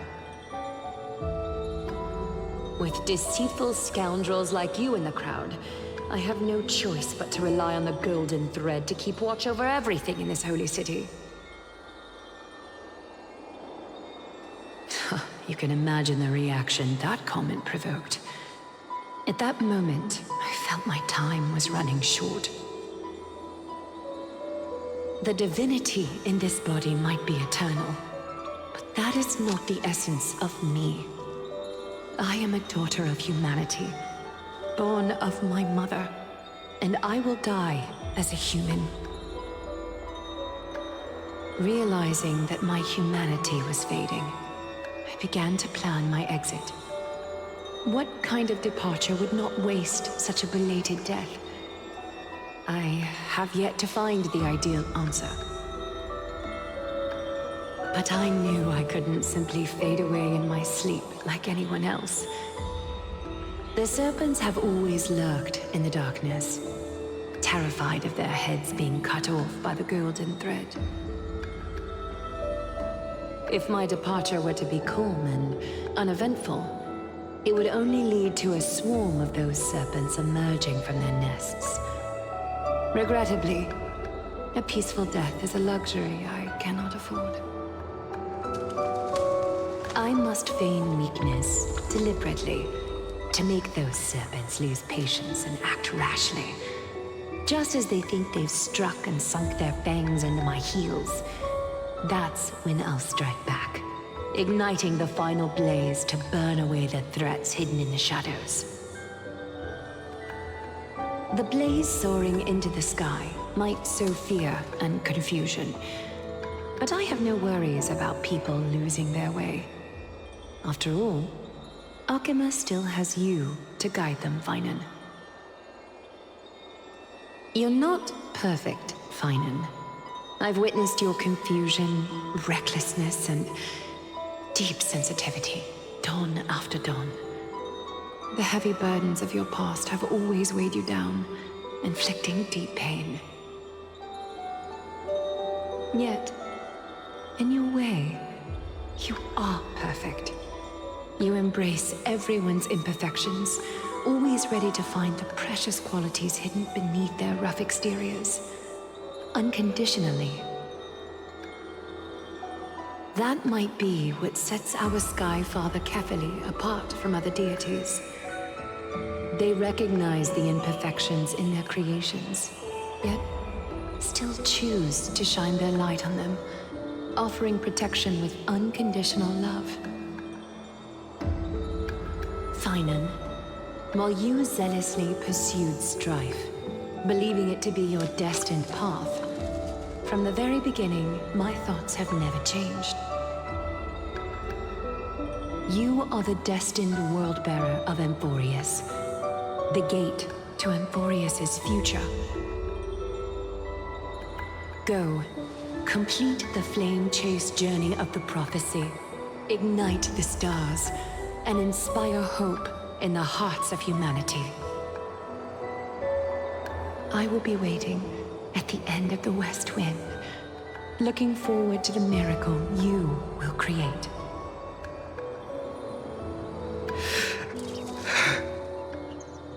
Aglaya, how could I possibly be worthy of the burning torch you've passed into my hands?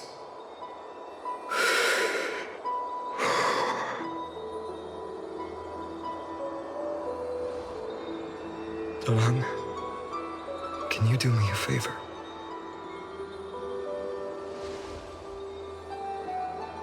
Please deliver a message to Lord Crateros. Have him gather the Holy City guards and the Kremnoans to spread the word from door to door. At the lucid hour tomorrow, Finan will speak at the Marmorial Palace. Urge everyone who has concerns about the Holy City's future and the Flame Chase journey to attend this gathering. Tell them Aglaya has left Amphorius the seeds of hope.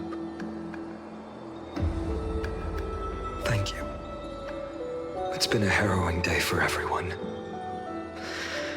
Please make sure to rest well and collect your thoughts. I need to prepare.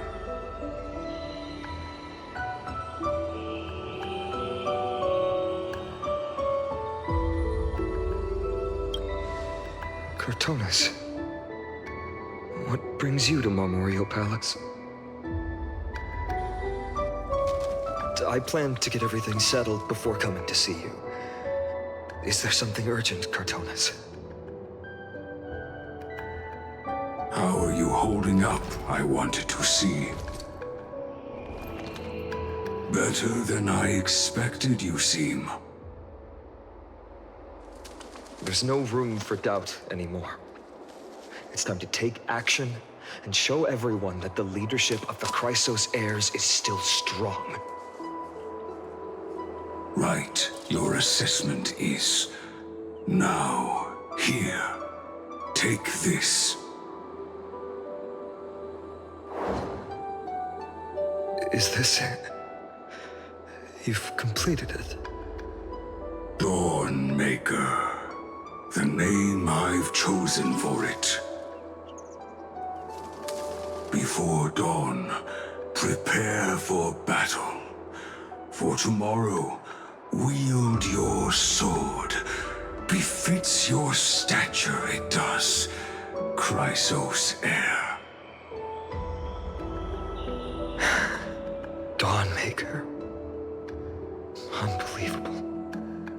You've never seen that black-clad swordmaster. Yet you've recreated this so precisely, just from what I described. Precise, your description. Imbued it with the power of dawn I already have.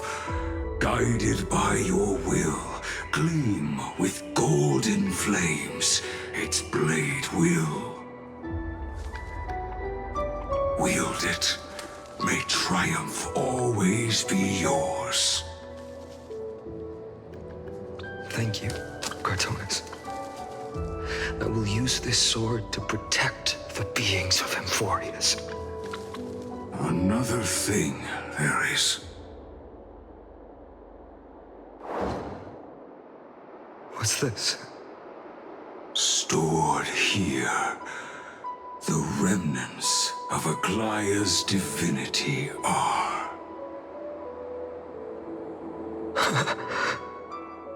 This was her commission. Her death she had long foreseen. Can she still hear us? It's difficult to confirm. About divinity, we know very little. In this way, she wanted to be with you. Always. I understand. Let me keep it. With this, I'll have another constant companion by my side. May this world never have need for a deliverer. Someone told me long ago. But when the world dashed her hopes and fell into disarray, if she could see me now, leading from the front, rallying people against their destiny, she would surely smile.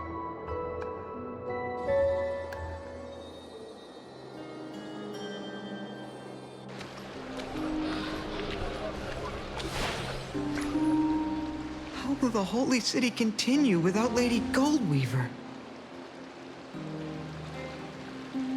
Look! Lord Finan is here.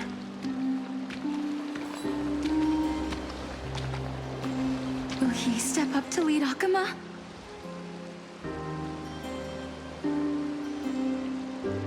Not long ago, I spoke at the Citizens' Assembly at Dawncloud. I wrestled with every word, searching for the right ones to rally support. and keep the Chrysos Heir's flame chase alive. In the end, I remembered a lesson from one of my teachers. In battles where words are weapons, outrage and blind passion often overpower reason. I followed his strategy. I painted my opponents as nothing more than pests, tore apart their character, and laid out their crimes. The strategy worked. I secured enough votes to achieve my goal, but afterward, there wasn't even a flicker of joy. I realized that apparent victory masked a deeper failure. In my pursuit of success, I fueled division and strayed far from my very purpose that led me to the flame chase journey. This journey was supposed to unify, not divide, to strengthen us, not weaken us. It was the gold thread that mended our rifts in the past. Some saw it as a means of surveillance, a tool of control. But no one can deny that it was Aglaya who held this city and even this shattered world together. Now she is gone. Yes, as you have heard, the demigod Aglaya, who guarded the holy city for a millennium, has indeed fallen.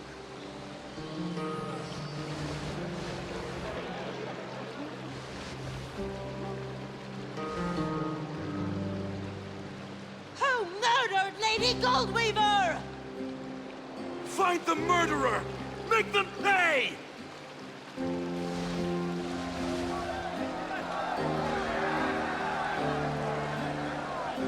I felt the same as all of you initially. I wanted to stand here beside you, to condemn the sinners, to discuss retribution, and to see justice brought down upon them. But my perspective has changed.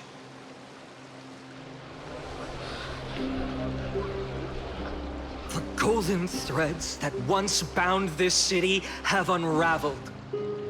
Yet no one is celebrating their freedom from control. In the empty markets and bath chambers, one feeling lingers. Unease. Deep down, we all know the last safeguard against the harm we may do to each other is gone. No divine power will protect us from the malice in our hearts.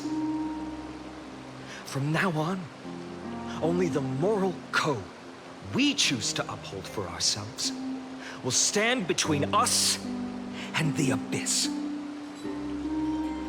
Finon has a way with words.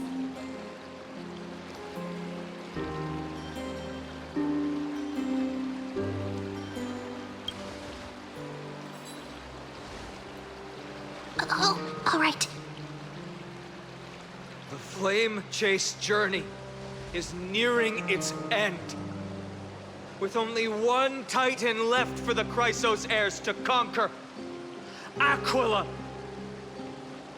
Before I rise to the skies, I challenge you. Cast out the shadows and malice within your hearts. Let your spirit shine brighter than the sky itself. Let me bear witness. Even without the divine authority of romance, Akima will remain a sanctuary in these end times. A place for the kind people Aglaya dreamed of.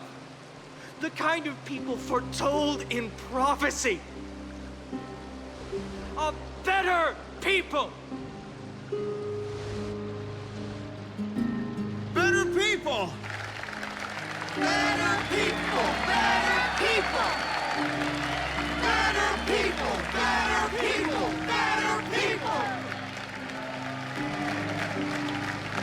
I appreciate your willingness to accept the challenge. You have reminded me that Aglaya left me perhaps the simplest duty in the world. To bear the burden of creation, I need only to give one thing. It's a gift she once gave me without hesitation, and now I share it with each of you. Unshakable faith. There's still a long way to go before Amphorius is reborn. But we will not forget the past as we move forward. For the memories of Amphorius will always benefit future generations. Allow me this moment. I want to borrow a few minutes of your time to commemorate a demigod who protected the holy city for a millennium.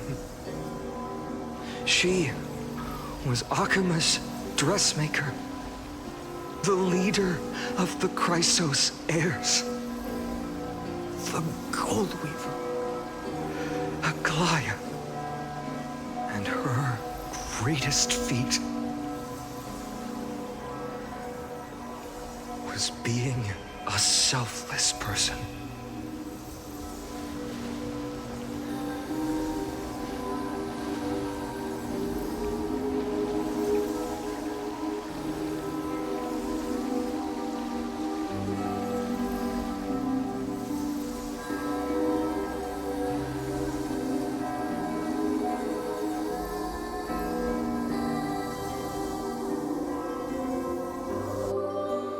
Singing sounds so familiar.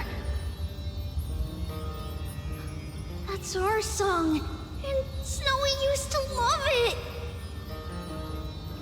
Yes, Lady Trian. For that child filled with anxiety. Your songs always dispelled the clouds in my heart. Even if for just a moment. Snowy was so cute and kind when he was little. Now, grown so much. Maybe not as cute, but still just as kind. Time spares no one, so there's nothing we can do. But kindness, you helped nurture it in me. Don't mention it. Your light is as bright as ever. Keep it up and stay strong. See you, Snowy. Goodbye, Lady Trian. I heard what you said.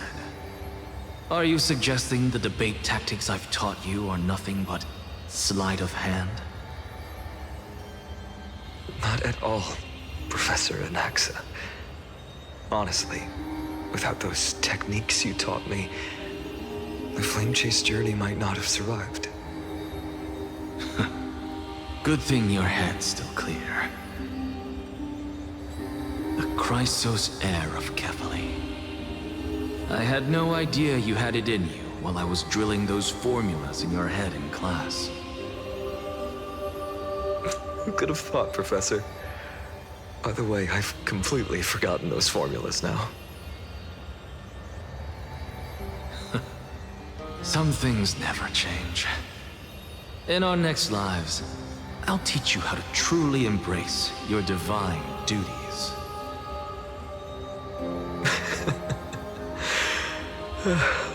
I'll be waiting. Goodbye, Professor Anaxa. Miss Castros? Aren't you going to say something? Lord Finan, you have always been so approachable. Ever since we first met, you've seen me as a friend. It was the first time I understood what everyday friendship was like. But that's dangerous. Dangerous? Laughing and chatting with you, I sometimes forget who I am. And for someone with my kind of power, that's a real hazard. I hadn't thought of it that way. Sorry, I forgot to consider your perspective. Please, no apologies. Despite everything, thinking back on the times we spent together makes me really happy. I feel the same. Goodbye, Finan. Goodbye, Gasteros. Aglaya. Remember, Finan, after completing the flame chase, leave the decision to initiate the miracle of Genesis to the Amphorians. The Kroisos heirs are the executors of the prophecy, yet they, the people, are the true masters of this world. Rest assured, I always keep your teachings in mind. The difference between a presumptuous hero and a tyrant is a fine line. Well said. You've got a good memory. It's late. Anything else you'd like to add? Anything else? Even in your imagination, I'm not one to show my vulnerable side. No worries. I've long understood how difficult it is for you to open up completely. Thank you for bringing me here, Aglaya. You saved me. Maybe what I wanted to save wasn't you, child, but this crumbling world. Goodbye, Finan. Goodbye, Aglaya. Did you forget me? Forget you. Like I'd ever. We aren't parting ways forever. You're just off to guard the gates at Castrum Kremnos. Let's not make this a tearful farewell. You know just how to make a person uncomfortable. I have a feeling we'll meet again in this lifetime. Let's have another showdown then. Deliver. That's very confident of you. I've changed since then. Have you seen this sword? It's a masterpiece freshly forged by Cartonis. A bold statement for a mere mortal who hasn't yet claimed the power of a titan. See you around. Finan of Ides Elysiae. It's a date, Mightymoose. What a poignant, yet splendid journey. And it's still not over yet, is it? Yes, Cyrene. I was right. In the end, you did become the deliverer in this story. A lot has changed while you were away. I've met so many people, tried so many things. I've found new resolve. And I've let go of some attachments. I'm not the same person I used to be. But to me, you've never changed at all, Finan.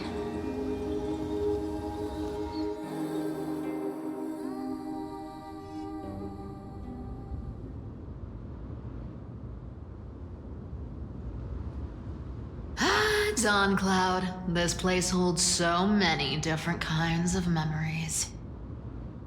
I remember you could see the Gold Weaver sign from here, all the way down the mountain. But my eyes aren't what they used to be 1,000 years ago.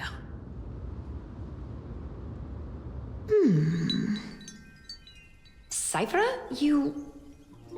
Seamstress. Tell me, does Akaba have any treasures so rare that not even your... I mean, our shop has seen? course it has. I heard there's a gem of all worlds hidden somewhere in Dawn Cloud. Apparently, it's a piece that fell out of the Dawn device. It's truly a priceless treasure, being a part of Kefali's divine body. Even I, the Gold Weaver, cannot witness its glamour.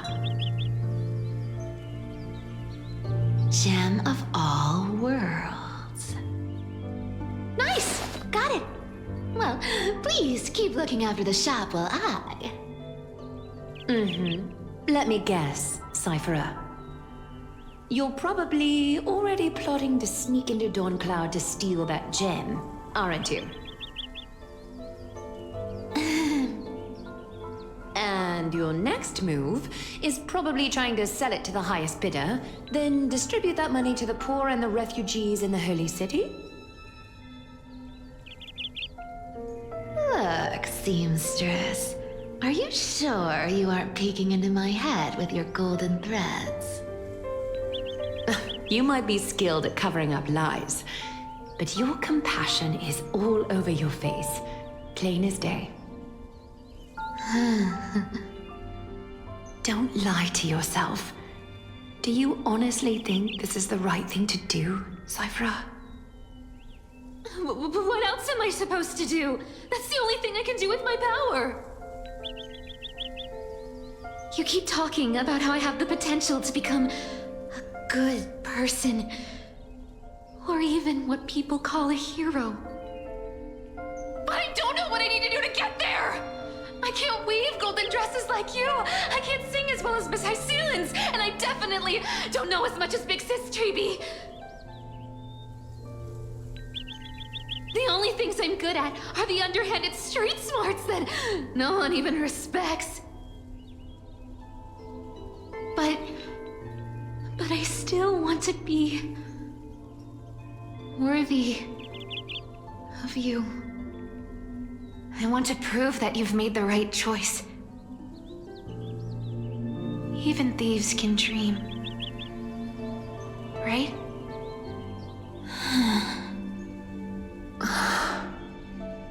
I know, Cypherer. I know. You are justified in your anger. Destiny is never fair. And your path is doomed to be even worse than everyone else's. You are fated to walk in the dark and bear the world's misunderstanding in this journey. But you have to believe that everyone in this world is unique in their own way. I am convinced that you're the only one who can bear the authority of trickery, even if you have to contend with the legendary 300 master thieves of Dolos. Aglaya. I just want everyone to believe that the world is beautiful, and that everyone is simple and kind. If only I could get everyone to believe that. Would that lie become reality? If enough people believed in it, even though it's a lie. Lies will always be lies, Cypherer. But sometimes they can be more noble than the truth. Huh. Are you really planning to just stand there forever? Honestly, sneaking around doesn't suit you, Deliverer.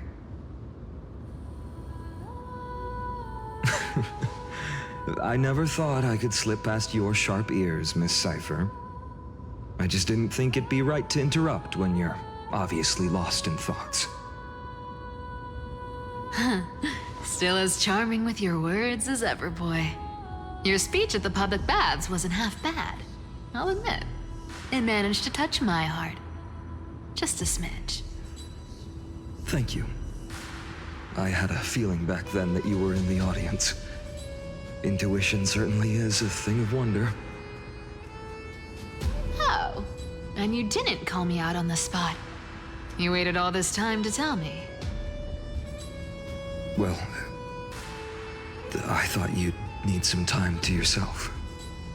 after she passed away.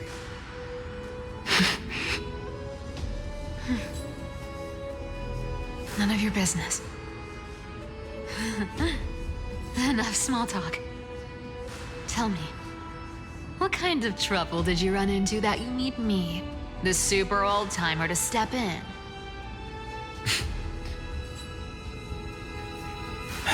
We've only met a couple of times, but you've always gone straight to business. I respect that about you, old-timer, so I'll cut to the chase. You're probably aware that Aglaya has earned the support of the entire city for the Chrysos heirs. Everyone believes that she died at the hands of council members who were against the flame chase, and the citizens' fury has been dragging these schemers out of the shadows one by one. But they didn't get everybody. To this day, we still haven't found Elder Kynus, the leader of the cleaners. I see. You're afraid she'll do something wild now that she's pushed into a corner, aren't you? Yes. I believe that Kefali's core flame, forever enshrined above the council theater, would be the opposition's final trump card against the Chrysos heirs. We're setting out to campaign against Aquila in a few days. With the Chrysos heirs gone, it'll be their best chance to strike. You think those desperate dogs will try to snatch the core flame while you're gone? So, you want me to give them a nice long walk while you're away, right? You sure saw right through me, Miss Cypher. I know exactly what you can do. Godlike speed, perfect disguises, untraceable movement, and that most enigmatic authority of trickery. I have only one request. Please, use whatever tricks you need to protect Kefali's core flame. Even if you have to deceive the rest of the Chrysos heirs as well. Uh-huh. Hey, Deliverer. Do you honestly think that there's no way I'll turn you down? Do you even have any plan Bs if I decide to nope out on this? As the demigod of trickery, there are no other trump cards in the world that can outrank you. I'm sure you know the answer to your own question, Miss Cypher. What confidence. You talk as if you have everything in the palm of your hand. Huh. So you did learn a thing or two from her. I'll give you that. Then let me tell you something you don't know. The Flame Reaver. They've been watching Akama closely. You mean... Bet you didn't expect that, huh? I've been tracking them all this time. And this is my conclusion. That lunatic may have lost their mind, but they're no fool. Why do you think they haven't made a move on Akama yet? Professor Anaxa once analyzed this. He thought it was probably because Kefali's core flame was protected by the Council of Elders' secret arts. Ha! Sacred art's my foot! I could break those mechanisms with the flick of my finger. Allow me to let you in on the actual secret. They probably held off from attacking Akama because the Seamstress's defense network was way tougher than you thought. Now that she's gone, and you're heading out to the Eye of Twilight, with the city's defenses in shambles. What a dangerous situation we find ourselves in. But since you're the one who brought it up, I'm guessing you already have a solution in mind. Just look how ridiculously calm you are right now. But you guessed it right. Consider this a 2-for-1 deal. I'll keep that lunatic entertained on top of protecting Kefali's core flame. You owe a big favor after this. You have my deepest gratitude. That Flame Reaver's power is truly unfathomable. Please be careful. Don't forget, Deliverer. There's a fundamental truth in this world.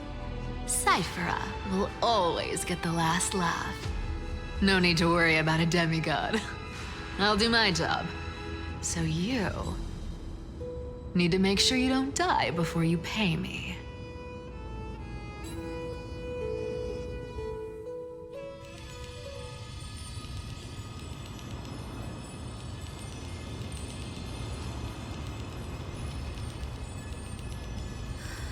I'm back.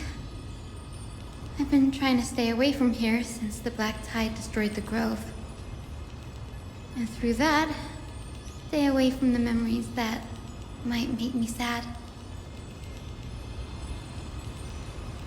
But the wind keeps pulling me back. Maybe that's the Twilight Courtyard's duty, after all.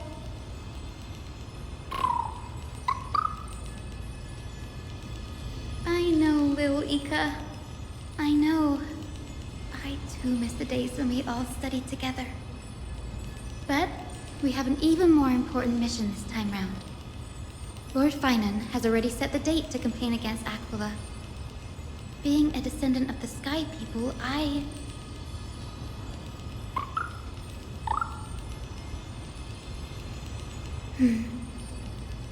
You're right. At least I can still afford to get lost in thought once in a while. Oh, ancestors. Please wait for just a bit longer. The time I spent in the grove deserves some reminiscence.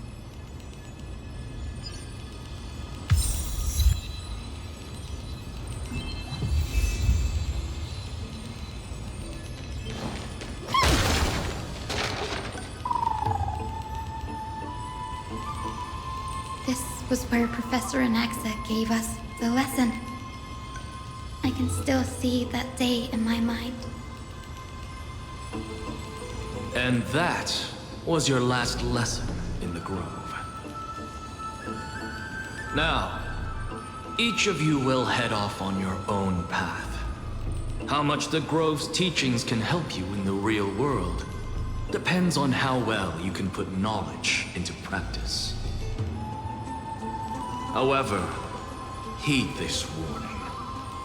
If you ever do anything disgraceful out there, don't ever claim you were the student of Anaxagoras, one of the 7 sages.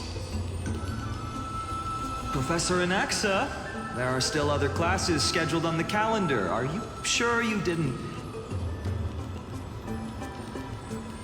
Firstly, call me Professor Anaxagoras.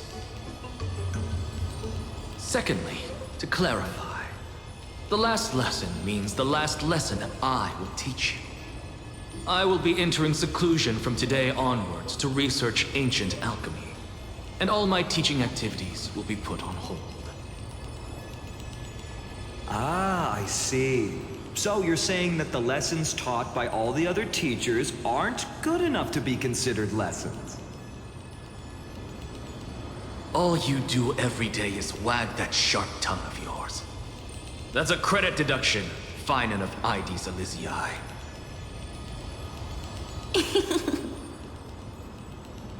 I have nothing left to say. Next. Please wait, Professor. According to the Grove's protocols for a cohort's final class, the lecturer should take some time in that lesson to discuss the students' post-graduation aspirations with them and guide them toward a solid path.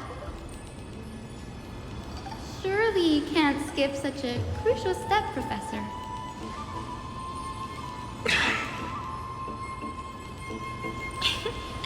The teaching assistant, Miss Hyacinth, is truly Professor Anaxa's nemesis.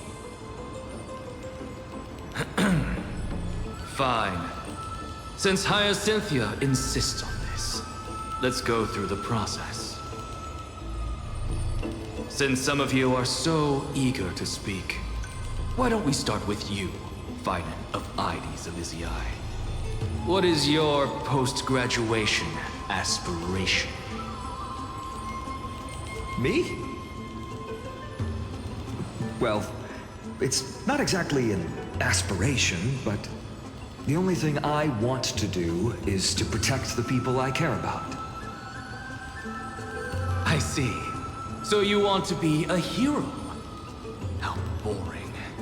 Next. I didn't say...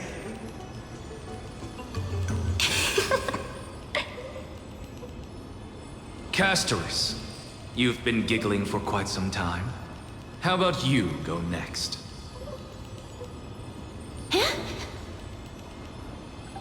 Perhaps my answer is a bit vague and meaningless, Professor Anaxagoras, but... I hope the world can be freed from the agony of death, so that every living being may find calming peace. How naive. So naive that it makes me want to weep for your fairy tale. See, this is why I don't want to follow those outdated protocols. All I get are boring answers. Since you suggested this whole process, why don't you wrap this up, Hyacinthia? Share your aspiration with everyone, and let's see if yours stands out. So it's finally my turn. Good thing I came prepared. My aspiration is nothing less than completing the final blank page at the end of the hero's epic.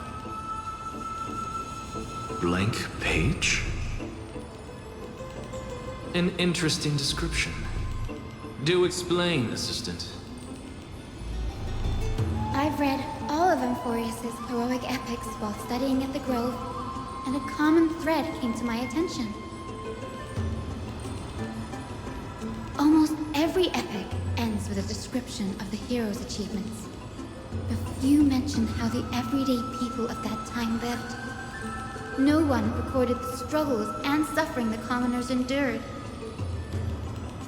So you're saying that, instead of legendary heroes, you're more focused on commoners living on the peripheries of historical records? Perhaps I'm influenced by my background. My ancestor, Seliosi the Day Thunder Knight, raised her spear against the sky and ushered in the flame-chasing era that continues to this day. Her story is told to every child descended from the Skyfolk.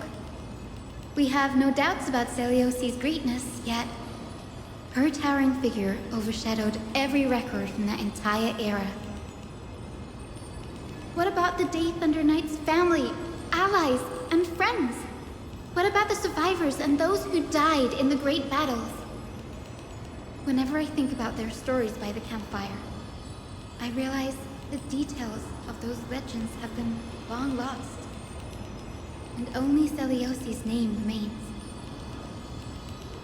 Her brilliance had become as blinding as Aquila's, lording over everything on the ground. That's why I'm glad that my era does not lack heroes. All my ancestors had was a sad past. But I have a future I want to protect. Instead of becoming a hero and ushering in a golden deluge to baptize the world anew, I want to stay in the backline and save all the ordinary humans from drowning in the rising waves.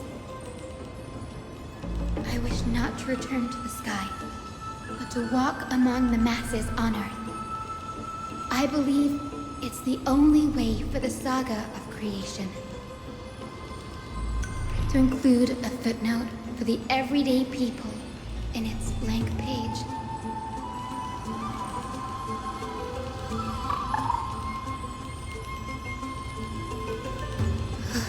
I'm getting embarrassed from remembering how I said all of that. But my beliefs have never changed. Now I really have a chance to stay behind the hero's front line and realize my dream.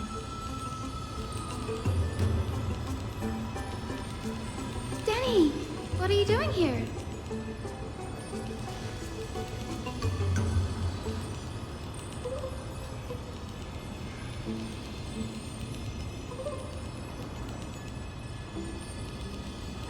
You guessed it. To reach Aquala's realm in the sky, descendants of the Sky People must perform a bloodline ceremony, summon the spirits of our ancestors, and get their blessings. That's the only way for creatures on Earth to forge the rainbow bridge to the sky. And the soul of the first ancestor I want to see is here in the grove.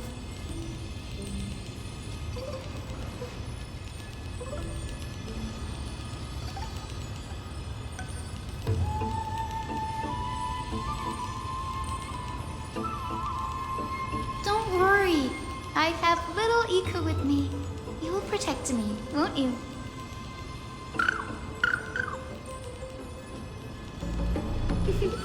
Good, Ika. Well, what brings you here, Danny?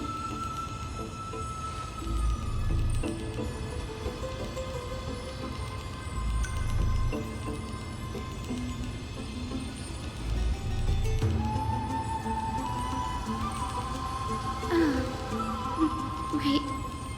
If all goes as planned, you and Gray will be able to go home after this mission, won't you?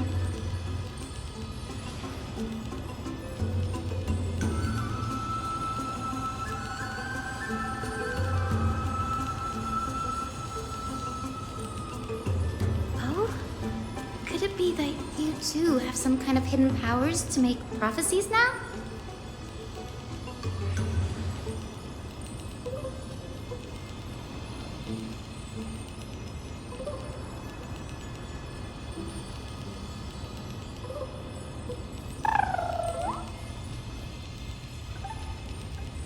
Nope, I didn't understand that either, little Ika.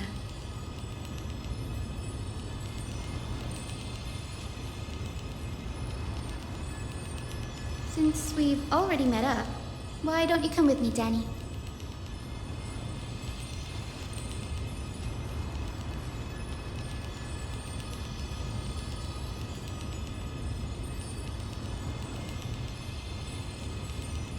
That's the dependable express guard for you.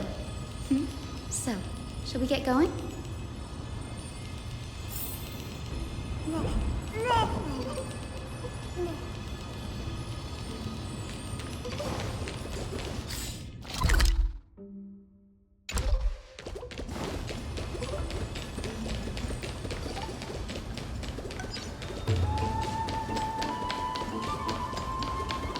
Copper is vibrating. There must be memories of an ancestor nearby.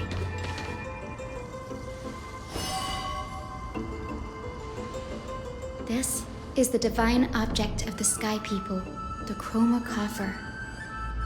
Our ancestors dictated that when a descendant of the Sky Folk is ready to challenge Aquila again, they must first awaken the spirits of their ancestors with the Chroma Coffer and receive their benediction. Only after this can the chosen Skyfolk reascend to the heavens.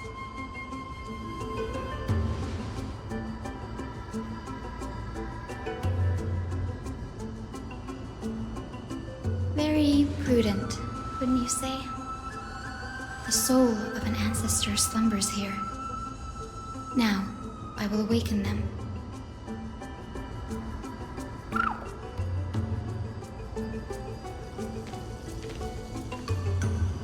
Cynthia from the Twilight Courtyard, a descendant of the sky who has inherited the duty of flame chase. The time has come to fulfill our clan's destiny. I will join the heroes of the prophecy to return to the sky and retrieve the core flame. Ancestor, please bestow upon me your generous blessing.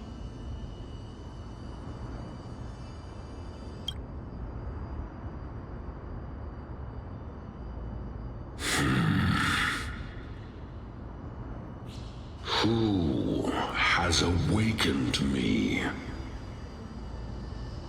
It's I. Hi, Cynthia. A descendant of the Sky People. I apologize for interrupting your slumber. You are Lord Crispus, aren't you? I've read your story in our family tree. You are a righteous judge who vindicated many who were wrongfully accused. I never imagined someone in this era would still remember my name. So, our bloodline and duty have continued to this distant age. Indeed, it has. I have awakened you in the hope of receiving your blessing. For the flame chase journey is nearing its perfect conclusion, and retrieving the core flame of Aquila is the final challenge the heroes will face.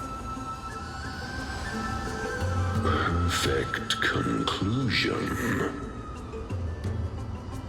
Hyacinthia, you look very young, and you do not have the bearings of a warrior who can contend with a titan. How can you convince me that this blessing will not turn into a curse, leading a child like you to your demise? 1,000 years ago, Seleucus, who conquered the skies, left behind legends and a will, entrusting the mission to return the Sky Titan's core flame to her descendants, to people like you and me. Though I'm not a warrior, I will not turn away from the mission that has flowed through our blood for 1,000 years.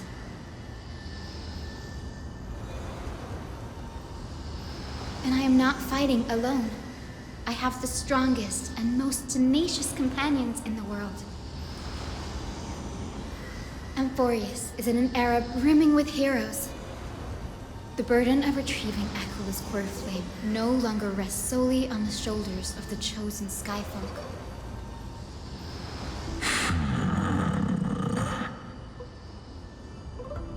I now wield the power of healing. I aim to mend the fissures in the sky and heal the wounds of the people.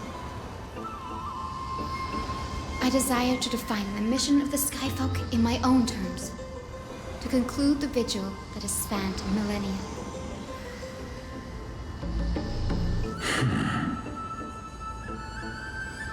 I sense resilience in your words. Not an outward resilience, but something deeper within. Receive my blessings, young Hyacinthia. May you gain wings to return to the sky via the bridge of rainbows.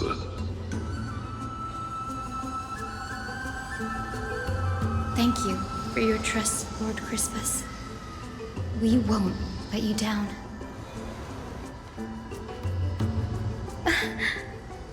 Thank you. My ancestors were all pretty strong-willed people. It won't be easy convincing them. I've run through these upcoming conversations in my head more times than I can count.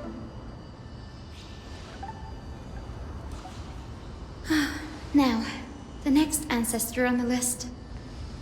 Her spirit is said to rest in the vortex of Genesis.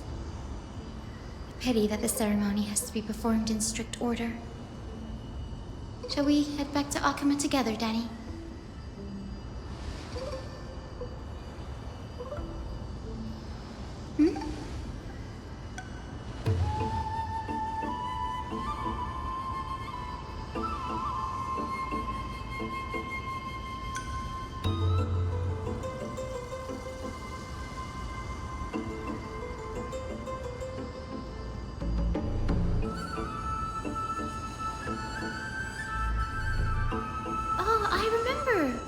I didn't expect you to keep at it this long.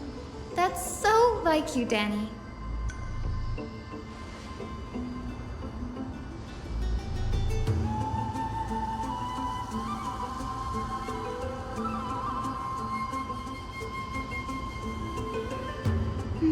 That makes sense. Bagusa was always described as a fickle titan in the myths. Since you're offering, then let me put your skills to the test, Danny.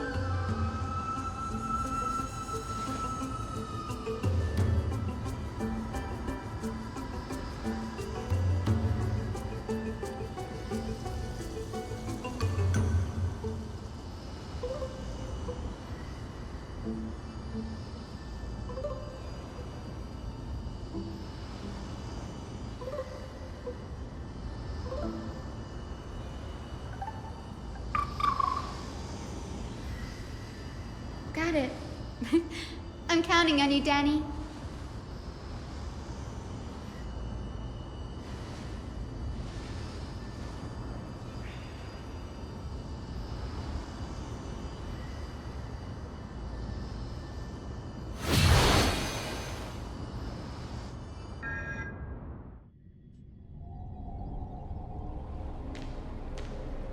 The vortex of Genesis. Unbelievable. Danny is full of surprises. But this does feel way more disorienting than the ritual basin. Wait, is Lady Treeby here too? And who is that next to her? Oh, I think I know who that is. Do you have to go already, Syphie? It's been ages since you were last in Akama. You could have taken some time to rest, and we could have caught up. That's all right, big sister Treeby. I've gotten used to life on the road.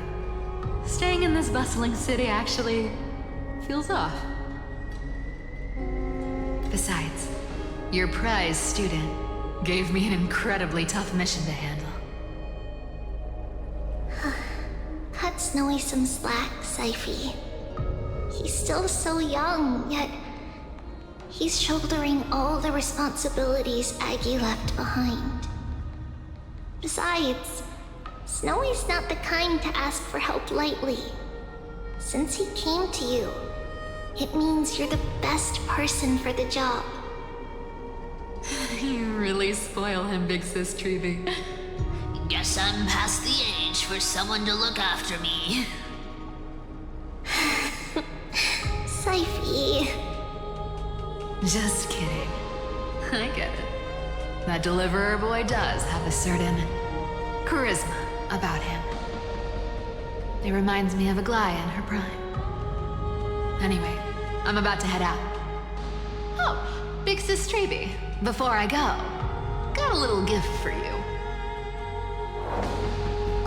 Well, didn't expect you to be so thoughtful. What's in it? That's a part of the game too.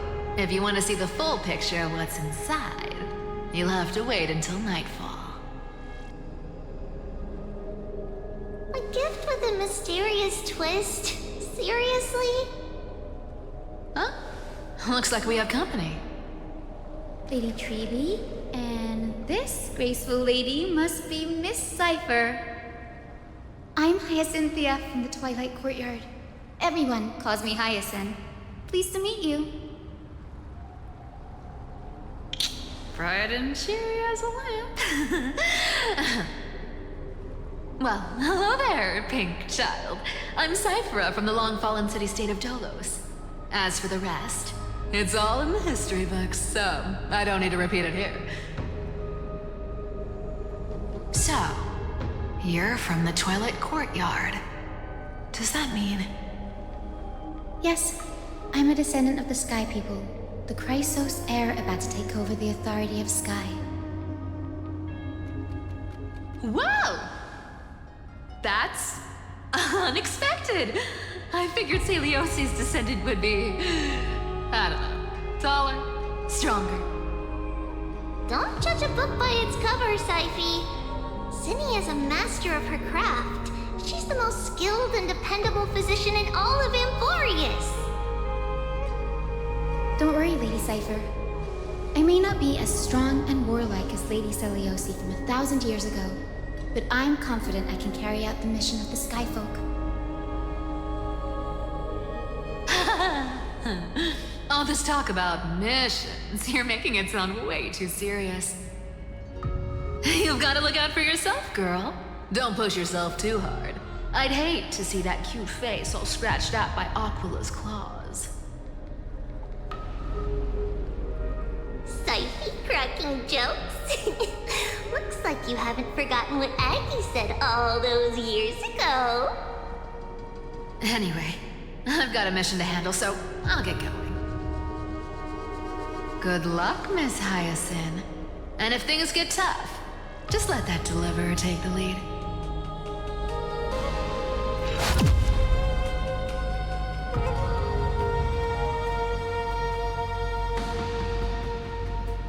This cipher is in such a hurry. Don't worry, she's always been like that. It's good to have her back in Akama lending a hand. Well, enough about her for now. You're here because of your mission, aren't you, Cinny? It's the perfect opportunity for me to go and tuck Saifi's gift away somewhere safe. The Vortex of Genesis is all yours.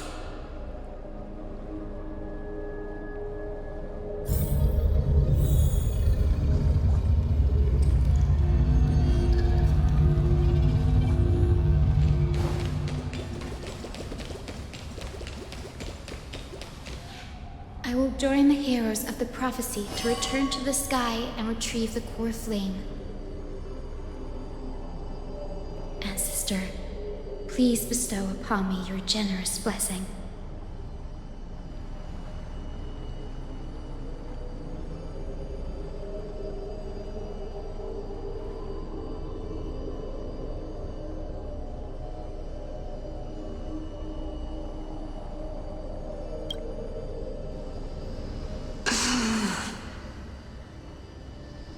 Child, what brings you before me? Could it be you're a descendant of the Sky People? Yes, I am Hyacinthia of the Twilight Courtyard, the successor of the Sky People's flame chase duty. You must be Gem Electra. Legend has it that during the Chrysos War, you led our people to ally with Akama and held back the Kremnoan forces. It was your victory that earned the Sky People a place in the Holy City. Hyacinthia, you seem well versed in our clan's history. And this is the Vortex of Genesis? It is. Look, 10 stars have already been lit. The Chrysos era's flame chase journey is nearing its end.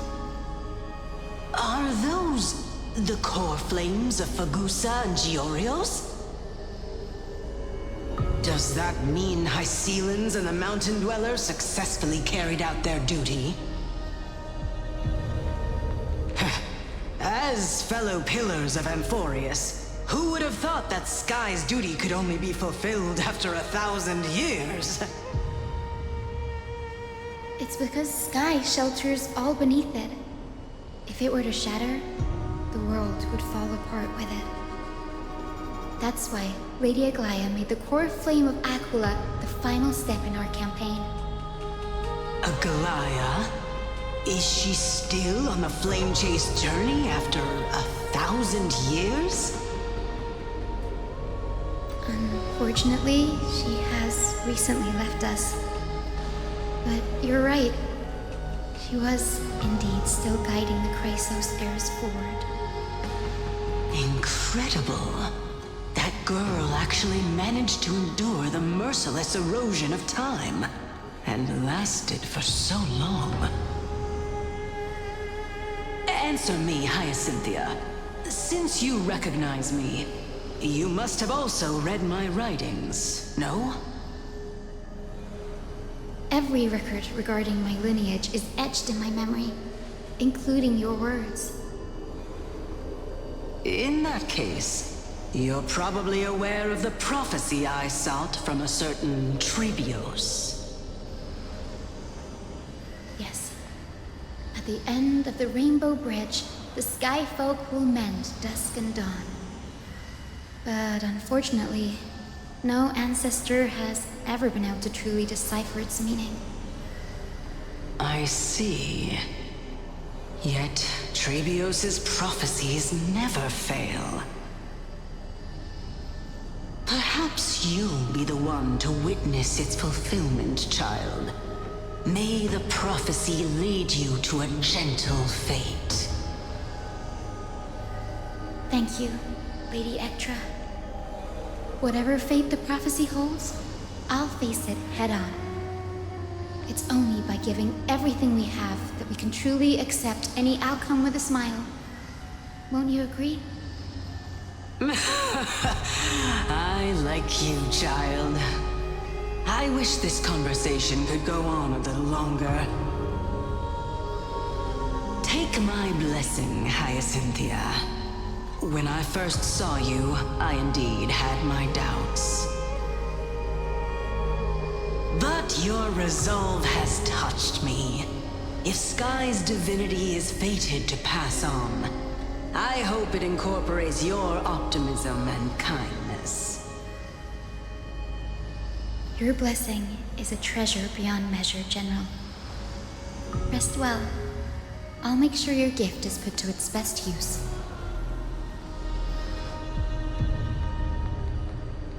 General Ectra is so different from how the records described her. She's quite a gentle person. All right, time to head back to the Grove. I shouldn't keep Danny and little Ika waiting.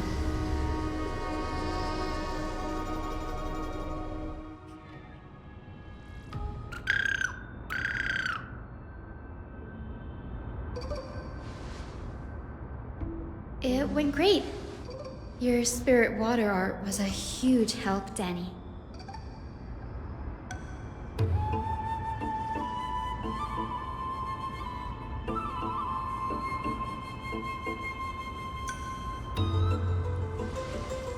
What's wrong, Danny?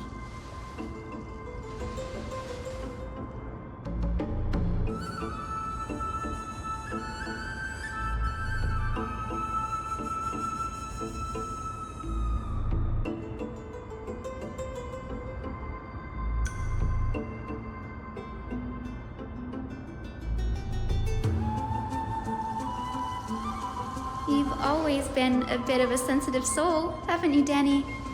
Lady Trinan deciphers countless prophecies every day, and this one's just another among many. Don't worry too much about it. Come on, Danny. Don't look so gloomy. We're gonna have to take a long trip for the final visit to the ancestors.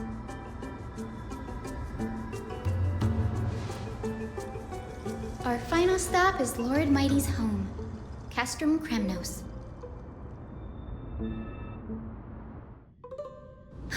We're here. This is it.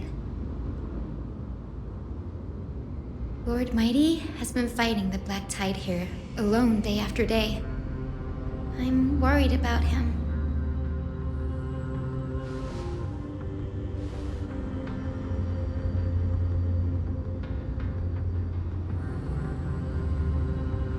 That means he hasn't been consumed by the Black Tide's madness yet. We're here to complete an important mission. We shouldn't interfere with this battlefield. Don't you agree, Danny?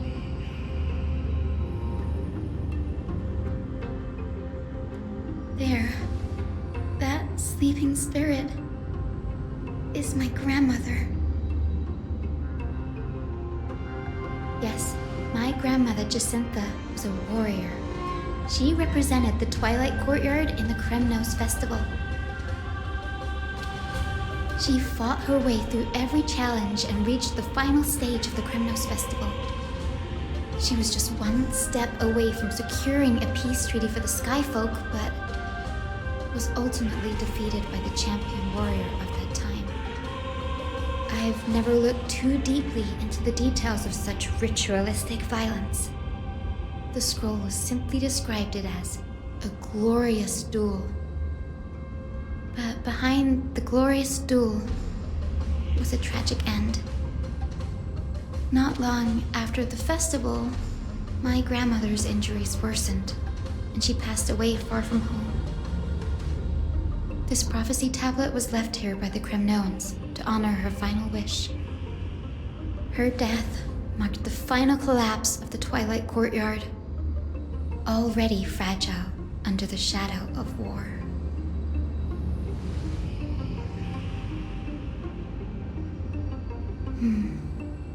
Was Lord Grataros.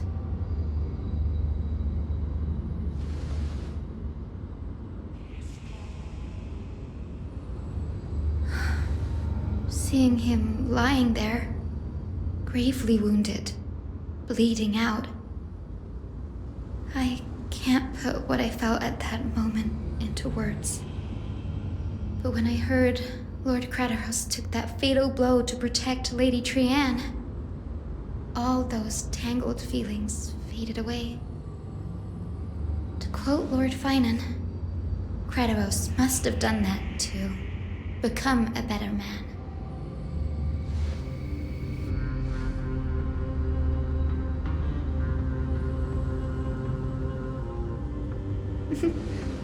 You're getting better at this, Danny. In her final diary entry, my grandmother wrote that when the moment of destiny comes, a descendant of the Sky People would deliver the message of their departure to her spirit. I wonder what she'd think when the one awaking her turns out to be her beloved granddaughter.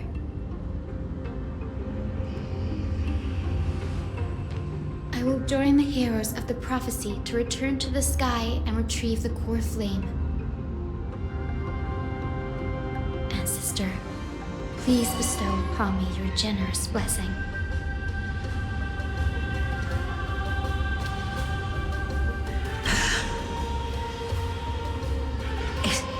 Is this the world of the living?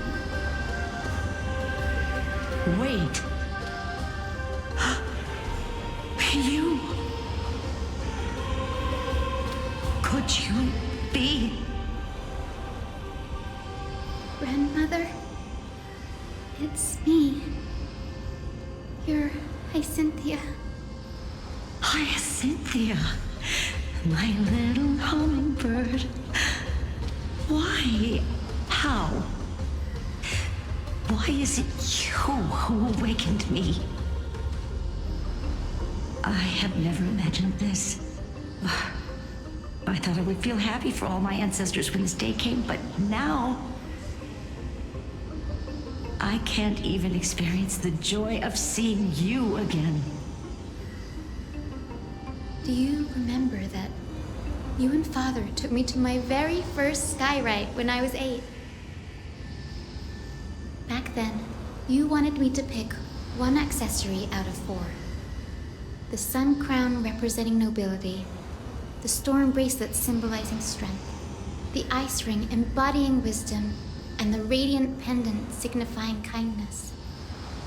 Grandmother, do you remember the one I chose? You spoke an innocent little prayer, infusing a faint bit of light to that modest pendant. Yes, and I remember how surprised you were. In all those centuries, no other child of the Sky People had ever made the same choice I did. Hyacinthia, there was a time when I thought you were a timid child. You never had much interest in swords or battle and had no relation to that fiery determination and strength in our blood. Yet I've told myself, that's not a bad thing. If my hummingbird could live her life in kindness and optimism, then it'd be a good thing. I never thought the burden of retrieving the core flame of Aquila would fall to you. Don't worry about me, Grandmother. I believe what makes someone a Skyfolk isn't just outstanding strength, but the capacity to shape the world. When the world cried out for a hero to challenge the gods 1,000 years ago, Zeliosi stepped forward and began the flame-chasing era. And now, as the flame chase journey nears its end, this broken world is crying out for something else. Healing. Isn't it poetic? A saga that spans 1,000 years, began with Sky, and will also end with Sky.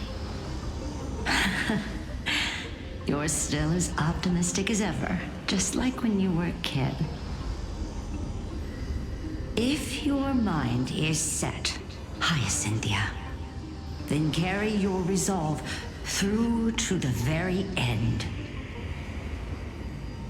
Return to the sky with my blessing, and watch over this world on the threshold of salvation. Grandmother, thank you. But I have one last request. Speak, Hyacinthia. We should still have some time. Before you go, could you tell me the tale of the Sky Hero once more? Just like you used to.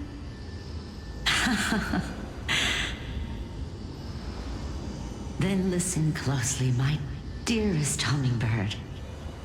After all, this will be the last time.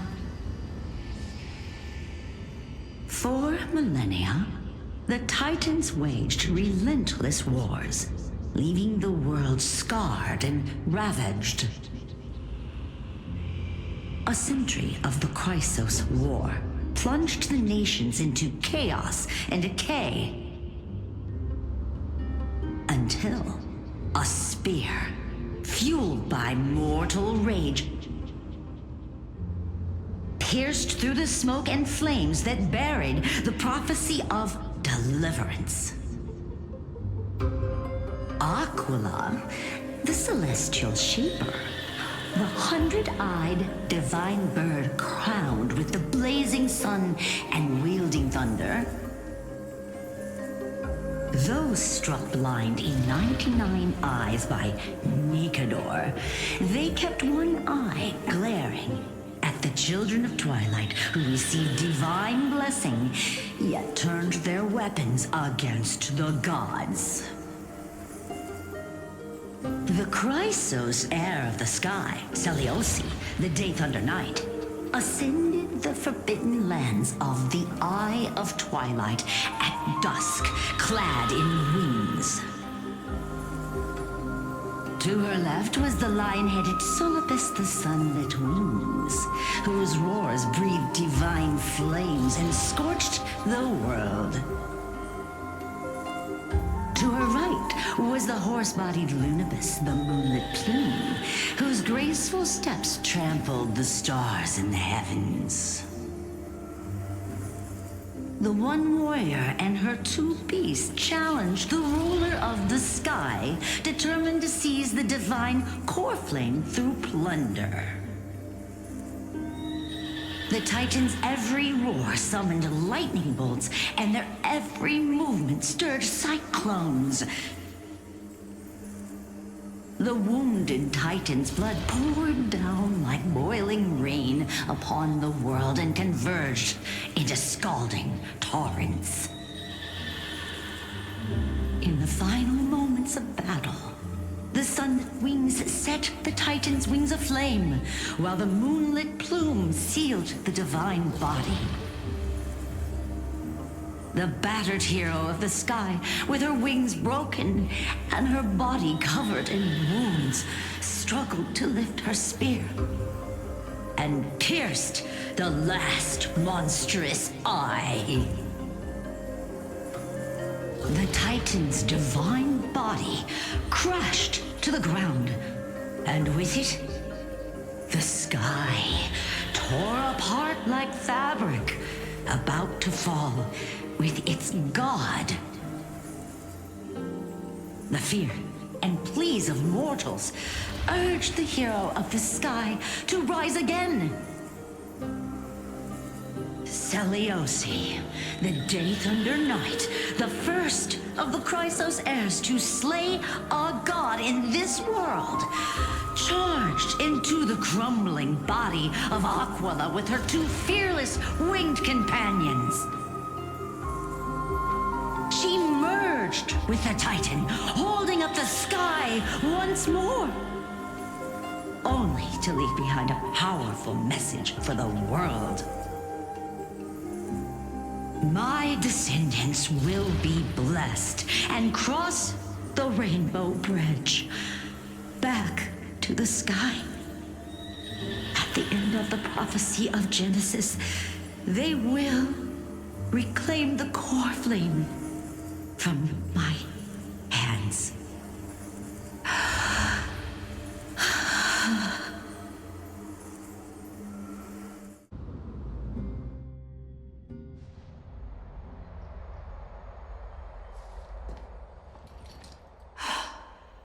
Today's the day.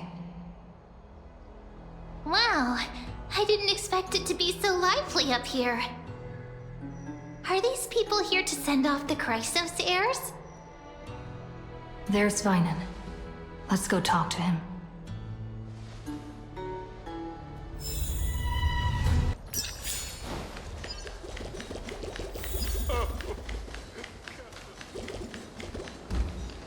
I know this is a big ask, Namazumi. I hope you understand. Please don't say that, Lord Finan. It's an honor for us to be entrusted with this task. Go then. Let's hope our concerns don't come true. I hope you all return safely, my lord.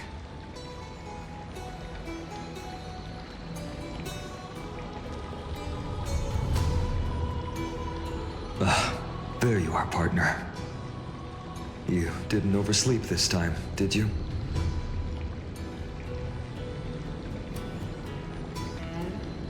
You like calling me that, don't you? Well, I've embraced it now. It doesn't even faze me anymore. Ready, comrade? If all goes according to plan, this could be the last battle where we fight at each other's side. If the curse separating Amphorius from the world beyond the sky is truly Aquila's doing, then you'll be able to return home after their fall.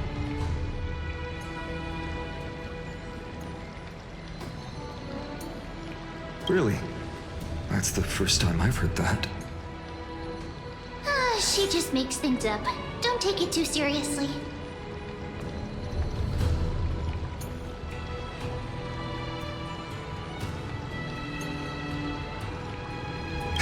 Sorry, I'm no help there. Don't worry. Don Hung mentioned that Counselor Lygus can help you with that.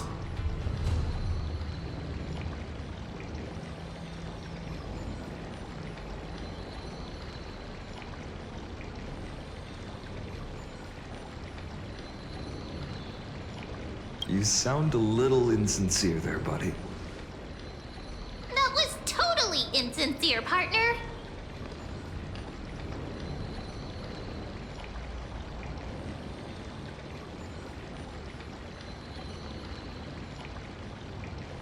That would be a problem. We'll need to get you home before Aranova. Let's leave the emotional goodbyes for later. That'll give us some time to figure out what we should be feeling at that time.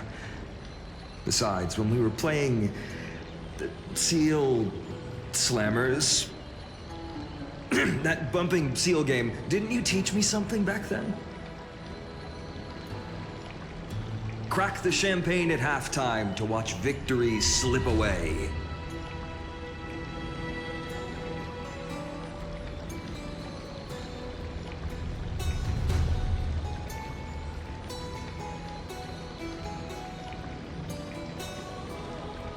Well, then I have to use something else Don Hung taught me as comeback. The last mile is the hardest. Hey, speaking of Don Hung, where is he? He arrived before everyone else and climbed to the cliff top to wait for us. He's probably not keen on being the center of attention. Lord Finan, please make sure you all come back safely. Please defeat the indifferent Eye of Twilight and restore compassionate sky to Amphorius.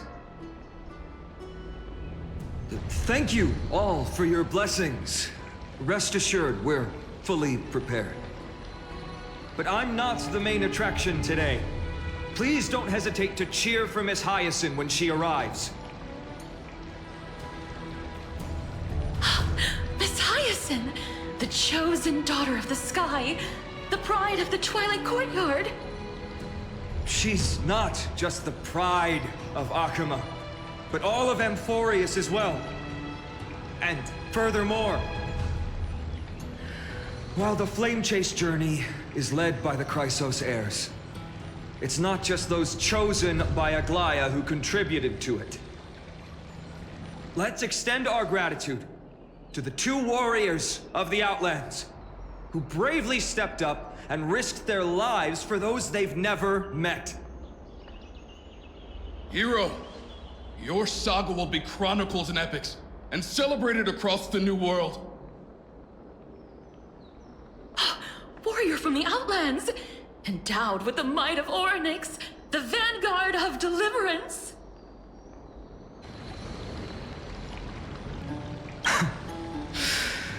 After all this time, you should know when I'm just being polite and when I'm genuinely speaking from the heart. That praise was heartfelt, partner. Had I not trusted my instincts and put my faith in you and Dan Heng, it's hard to imagine what might have become of Ak.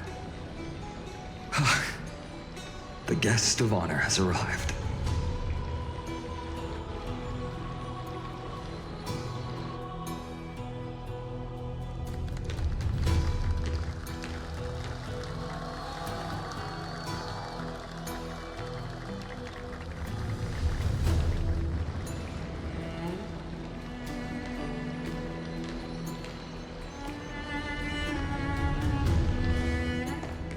People of Akama, I've been blessed by the ancestors of the Sky People. They have agreed to bestow the 1,000-year mission to me, and to have me claim the core flame of Aquila.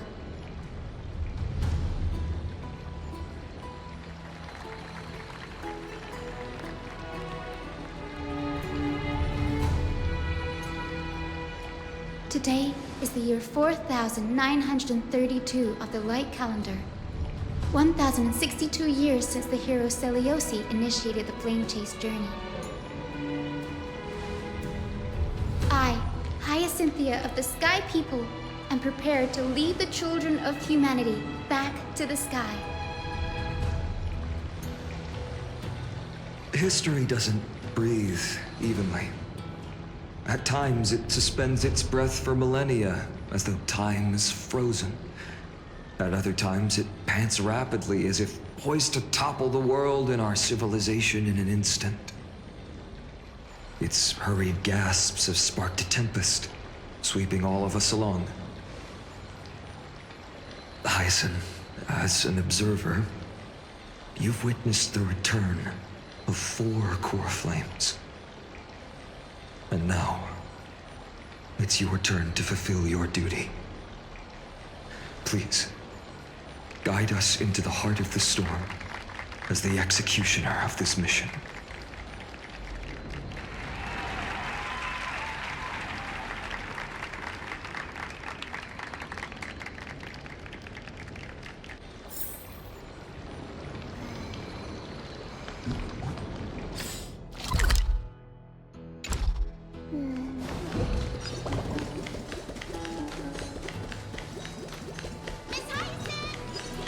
Splendid gods once walked the paths we walk.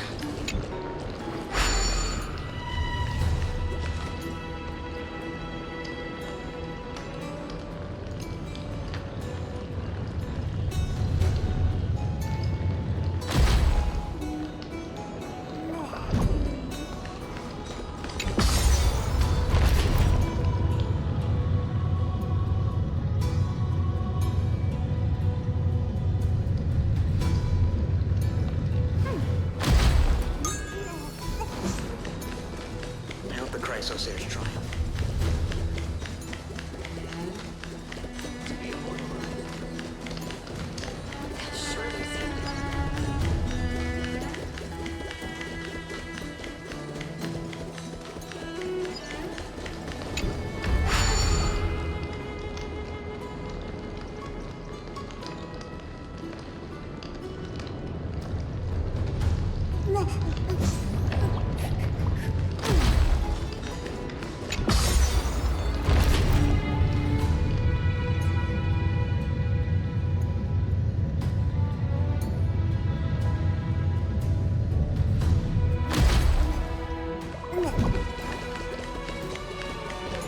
Thanks for waiting, Dan Heng. The team tasked with conquering Aquila has finally assembled.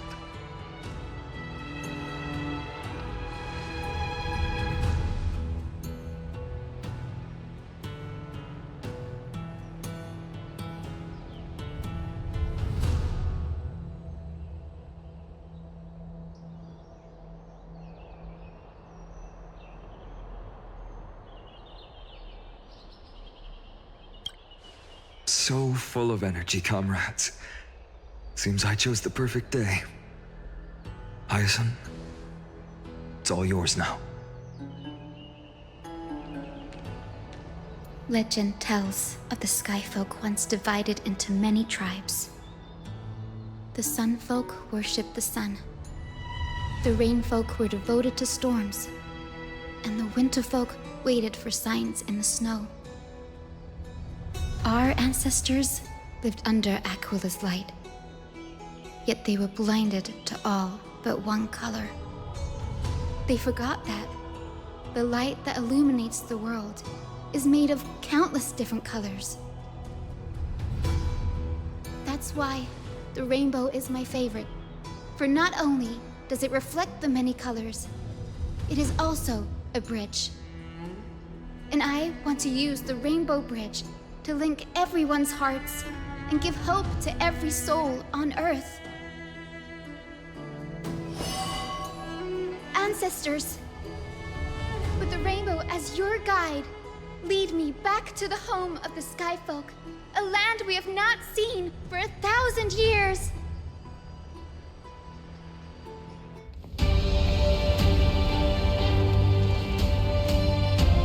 Oh, Rainbow Bridge, please guide us to ascend to the skies once more.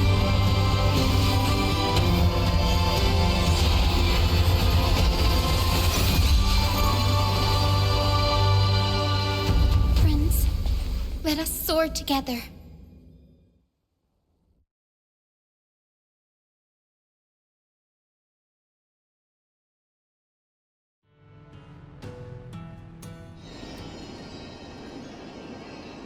Flying along the Rainbow Bridge is truly an amazing experience.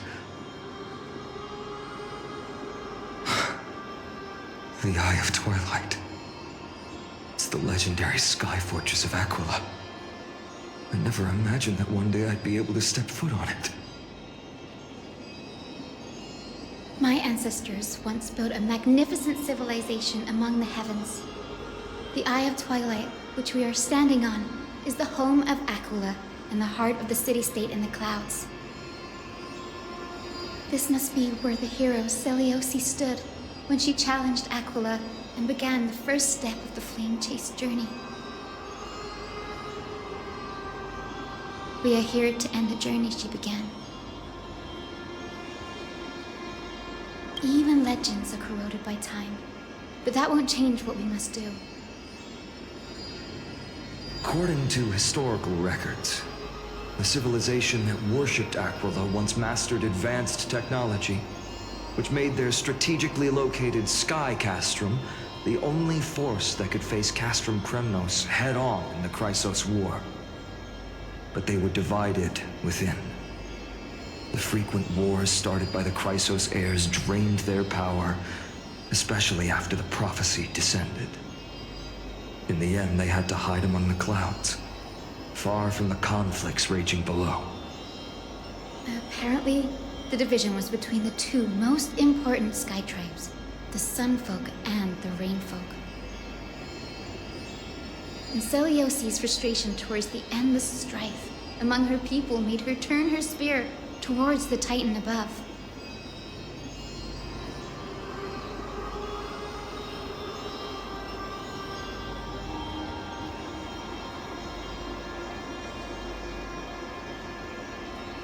After driving the enraged Titan to the brink of defeat with her two-winged companions, they all vanished somewhere in the sky.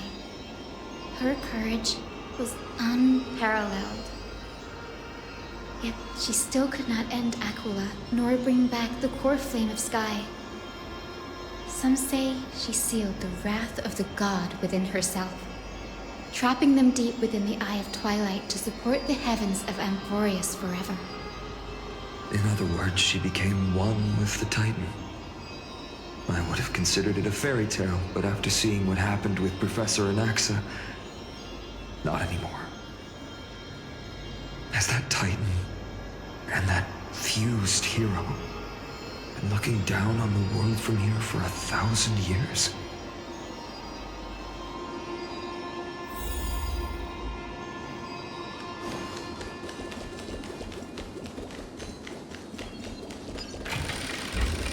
been so long.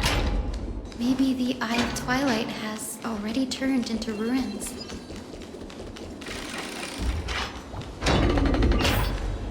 Something's not right.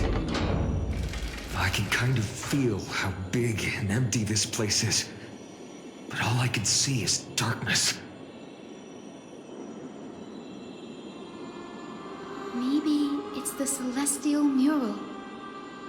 The Sky City believes that mural to be connected to Amphorius' sky, and any weather condition depicted on it will become actual weather.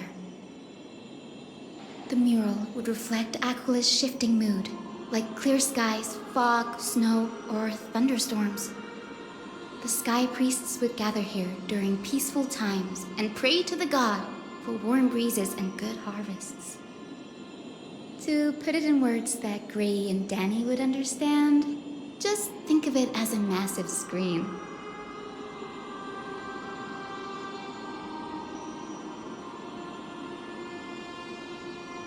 In any case, exploring in the dark is never a good option. If we could light up the mural, it might just provide us with the light needed to move forward. That really conspicuous device might be part of the ritual. Let's go take a look. It's dark, so watch your feet.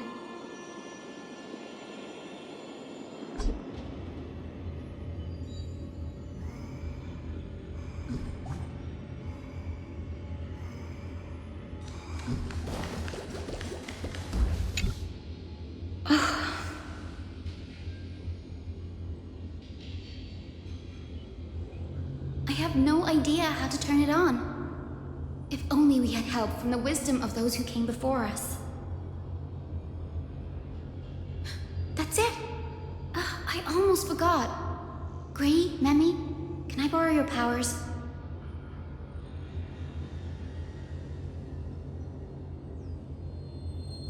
Got it! We just need to find the scattered memory nearby, right? That's simple. Give me a little time. Feel the flow of time. Over there. And over there. Done! There haven't been many people for a while, so the traces of time are super obvious. I knew you could do it, Memi. You are a huge help.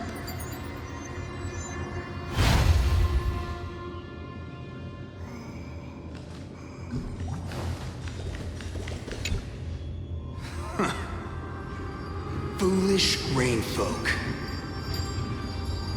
The great Aquila has already left a mark of their manifestation on the golden clouds. The gods' choice is clear. Only we, the Sunborn, are the true heirs of the sky. This war is destined to end in the victory of the Sunfolk. May the Eye of Twilight never close. May eternal daylight embrace the land! Left a mark among the golden clouds. Is this referring to the celestial mural? But we can't see anything right now.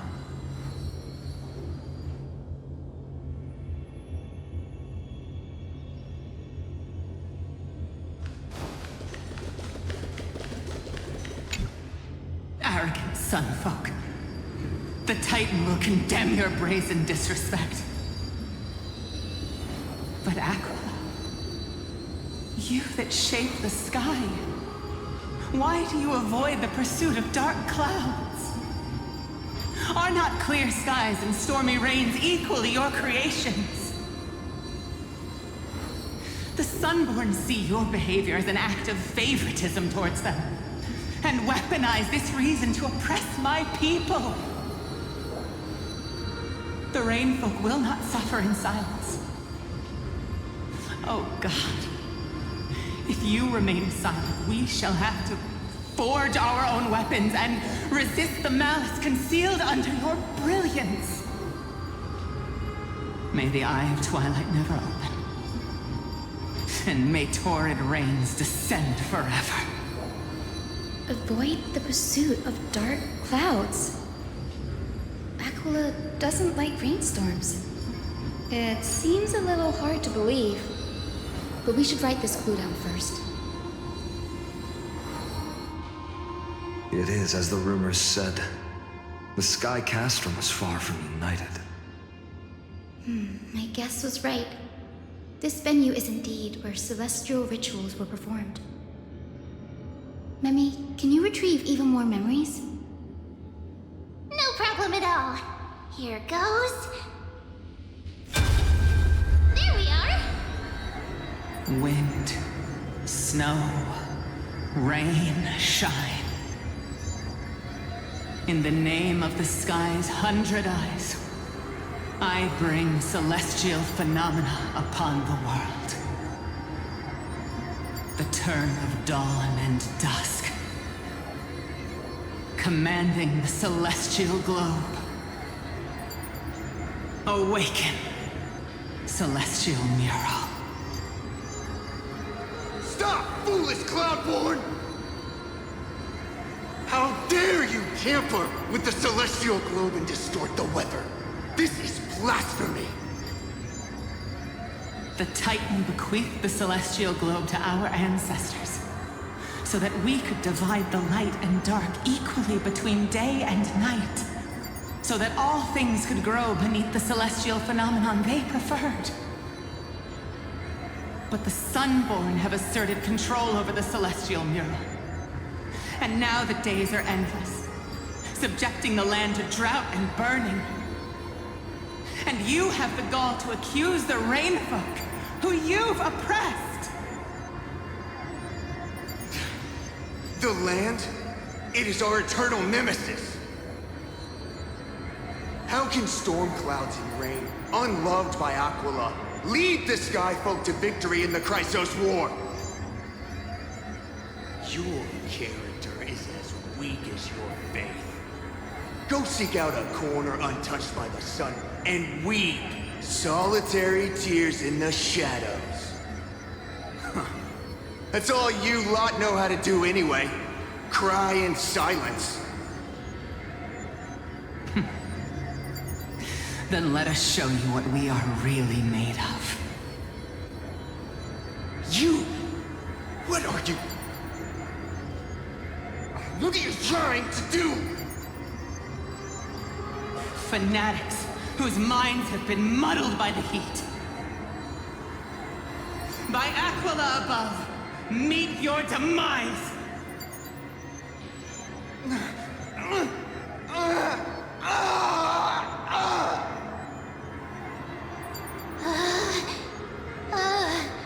What a terrifying memory!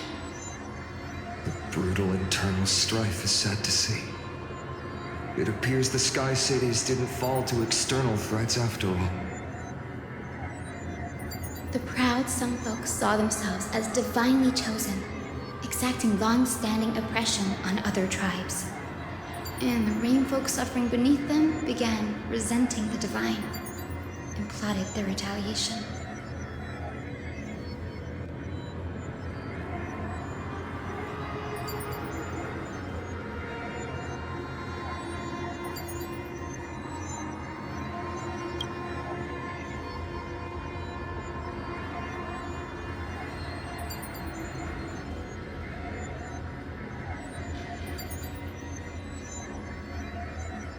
No matter the era, conflict among humans is destined to persist. Having witnessed the actions of kindness and the cleaners, it isn't so hard to understand this piece of history. There's nothing but empty silence here. I fear there were no winners. The hero Seliosi. How did she view the ancient feud between the Sunfolk and Rainfolk? The legends focus on her god-slaying expedition, but are hazy on the fall of the Sky Denizens. Perhaps I can piece together the true face of history here. One step at a time. Do you remember the verse that Rainfolk sang, Hyacinth? Perhaps that's the key to unlocking the celestial mural. Yes, I already memorized it. Now, Shall we try to wake it up?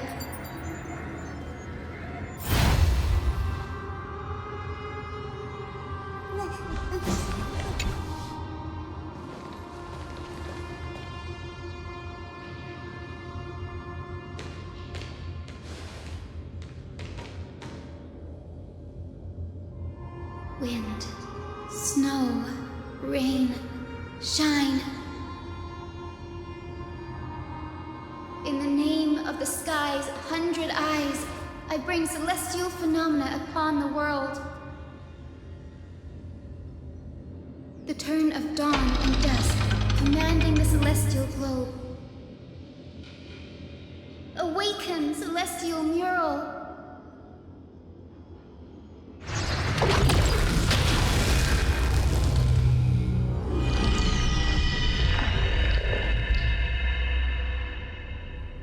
Golden clouds, blazing radiance. What a breathtaking scene.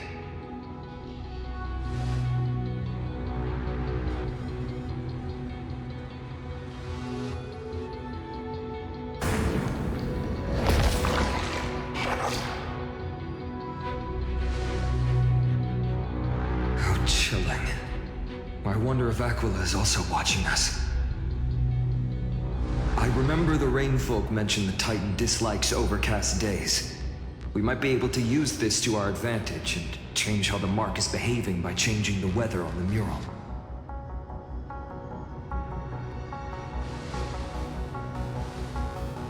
Don't worry. The mural probably lost its original function ages ago. Alchemist light comes from the dawn device shouldered by carefully anyway. That being said, there's no power in this device anymore. We have to find another celestial globe if we want to change the weather on the mural.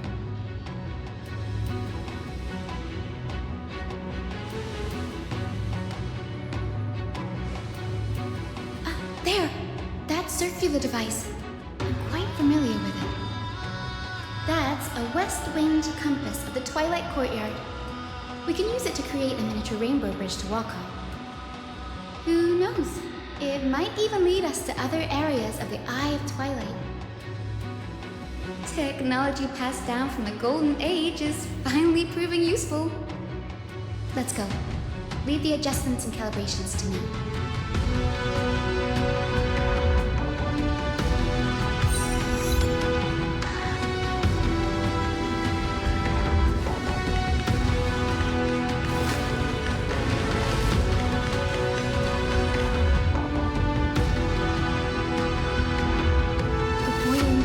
Gold, said to be the energy source that powers the Eye of Twilight's divinity. You should watch your step as you walk. The mechanical structure is a bit different from the one used in the Twilight Courtyard. How should I put this? It's a little more complicated.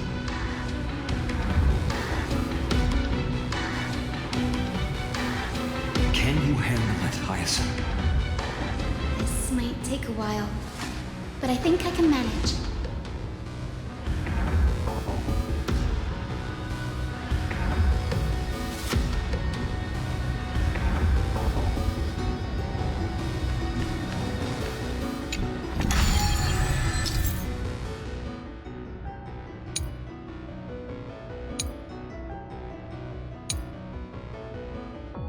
Deep breaths, and find the way out.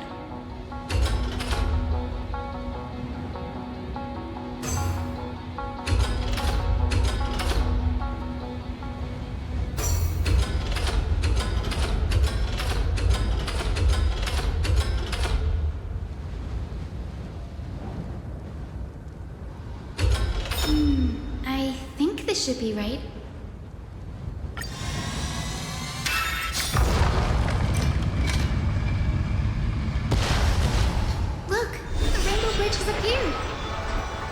Well done. Now we can cross.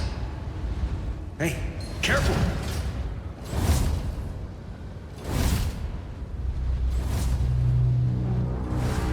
Is that a winged Pegasus? Looks like a mythical beast. But this one doesn't seem hostile towards us. Tyson! Could it be the legendary? I'm not entirely sure. We might be able to tell if we get closer. We can't assume it's friendly. Keep your guard up and follow it.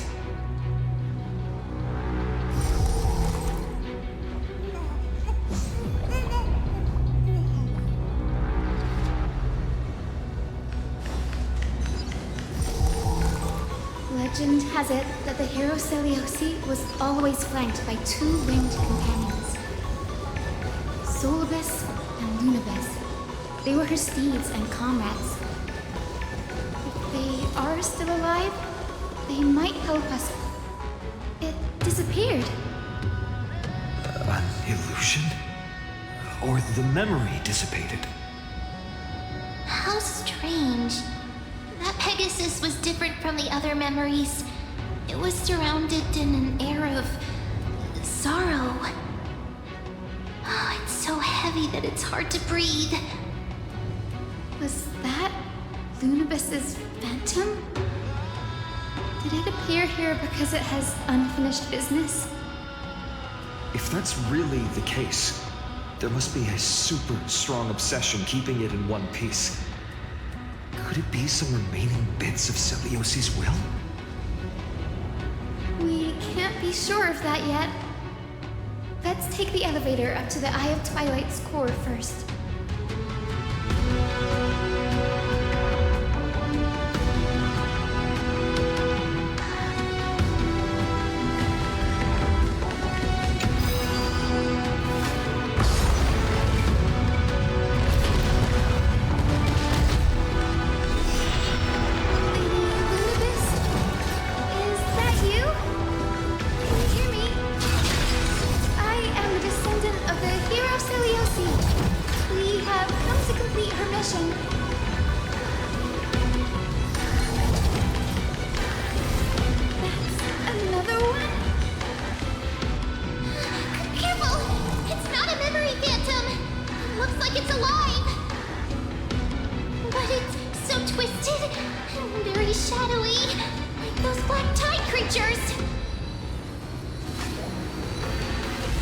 Watch out!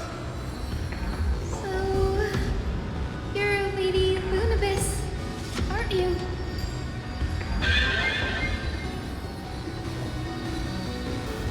Then that corrupted being before us must be Lord Solibus.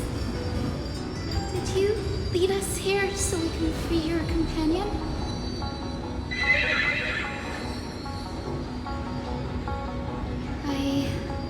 Understand now.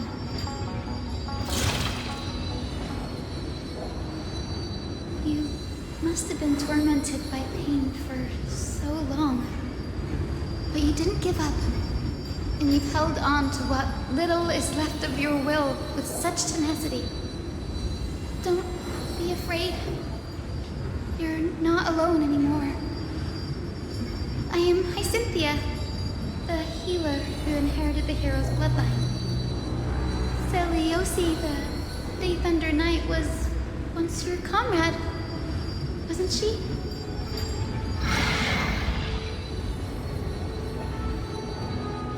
Lord Solibus, your body has been completely corroded by the Black Tide. But I can still heal your tenacious soul. Just like Lady Lunabus, even if you've lost your mortal body, your spirit remains pure. Please, keep holding on to what's left of your will, and I will reawaken you as a heroic soul.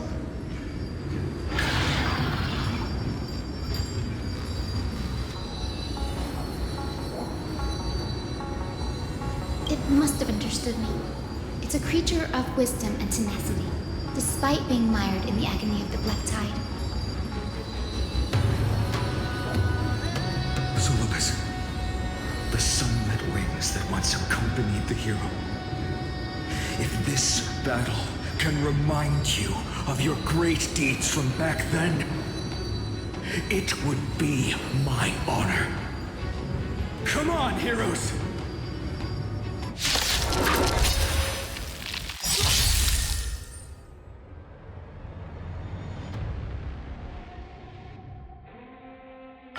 Lord Solobes, please break free the control of the black sky!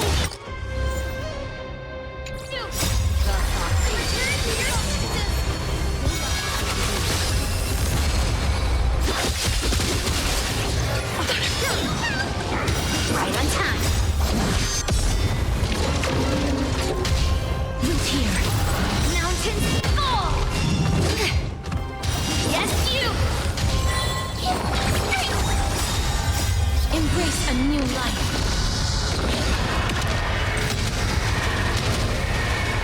May death protect us! Right on time.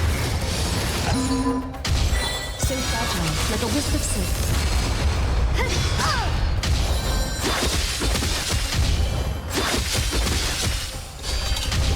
As you wish. Yes, you. Be your devil. I'll crush them all. Catagons. See through clouds.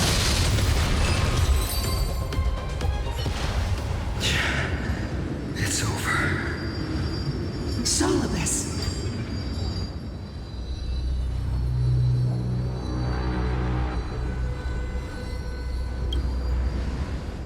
No need to be surprised. After all, this is a world where even a pink puppy can speak. Oh, I can't believe I'm calling myself that now, too. Solobes, you're finally awake.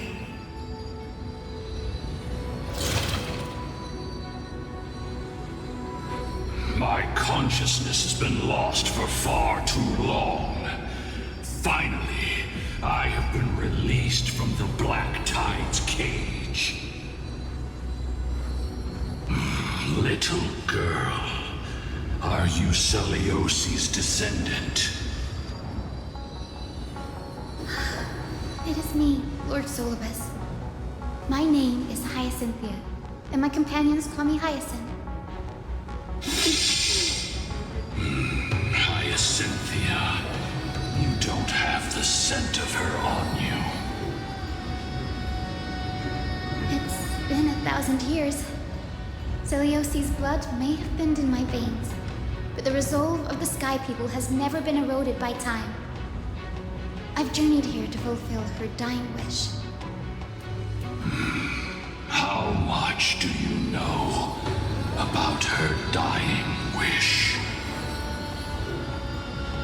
I know that in order to support the shattered sky, she merged herself with the divine body of the Titan. And I also know that she left behind a message, calling on future generations to one day ascend to the heavens again and reclaim the core flame of Aquila. Has the legend changed so much since your people fell to the earth? Girl, you said you're a doctor. You only know how to heal and tend to wounds with such a weak lot in life. How do you plan to challenge the embodiment of the heavens? With this longsword, heroic soul.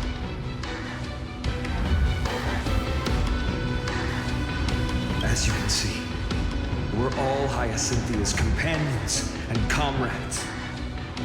You've already witnessed our combined strength.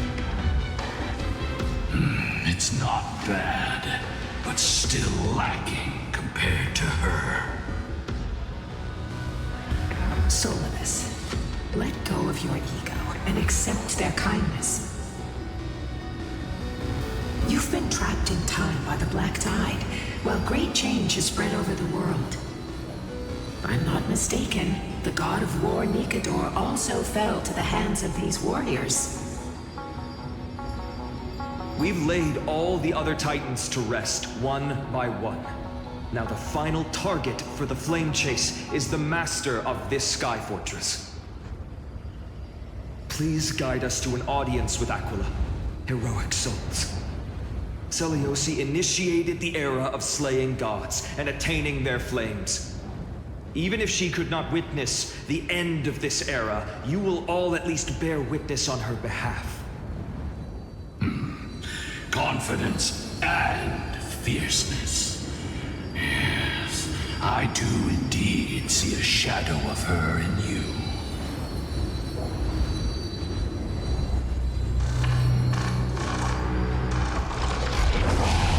Aqua's mark flew away?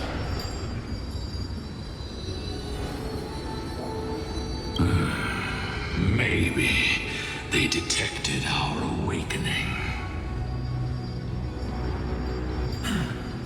Well, perhaps our presence stirred memories of the fierce battle from 1,000 years ago. We learned from past memories that the Sky Titan fears dark clouds.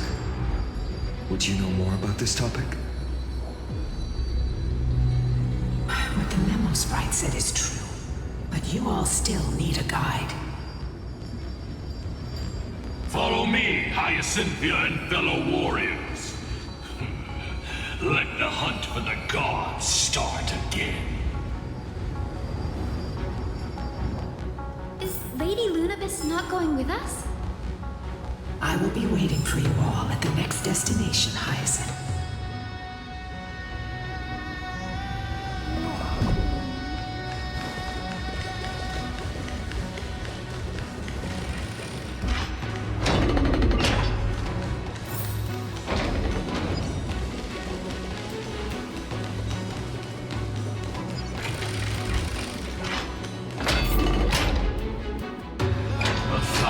Years have passed, and yet this place feels the same. Just that there is no more human clamor. This is the Hall of the Sunfolk, where the Sunborn once held grand ceremonies to give thanks for Aquila's gifts. The Sky Titan really take the side of the Sunfolk? Everyone thought so until Celiosi's spear pierced through Aquila's wrath. Only then did we understand that Aquila wasn't hiding from the clouds and rain, but from the horror that lurked within the unlit shadows.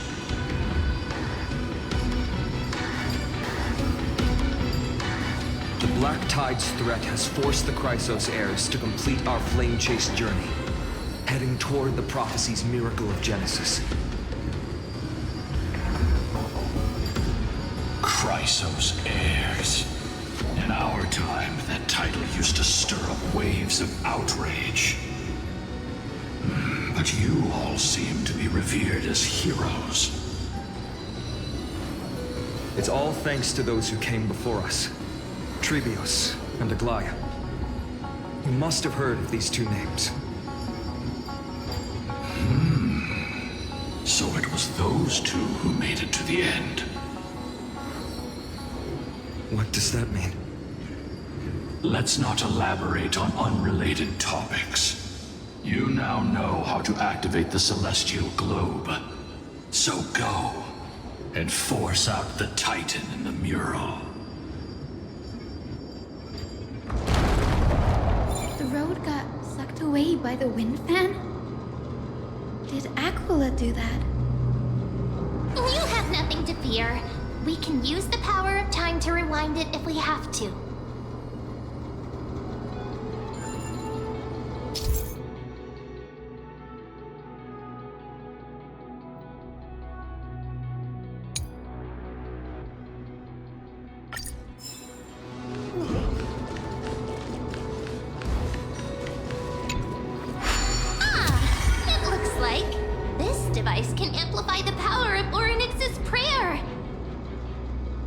Try to change the wind's direction with this thing, partner.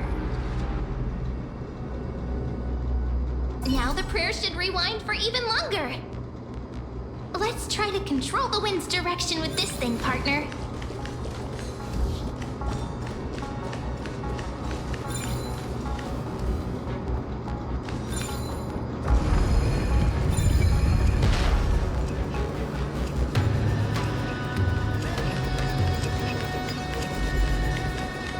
celestial globe is right ahead.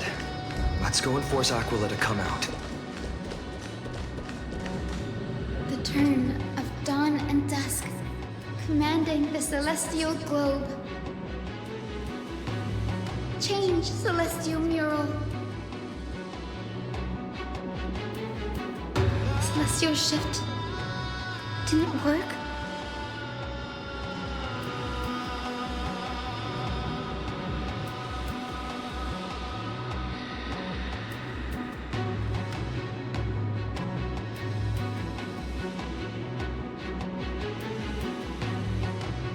These circuits all seem to be corroded by the black tide. Here's hoping those 2 prophecy tablets can help us out.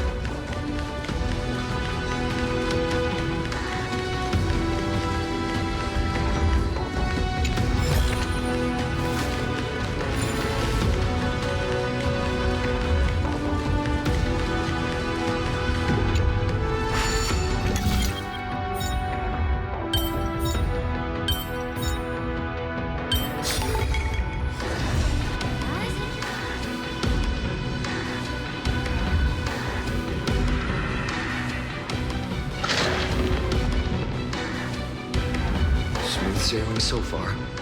We've got one more circuit to fix.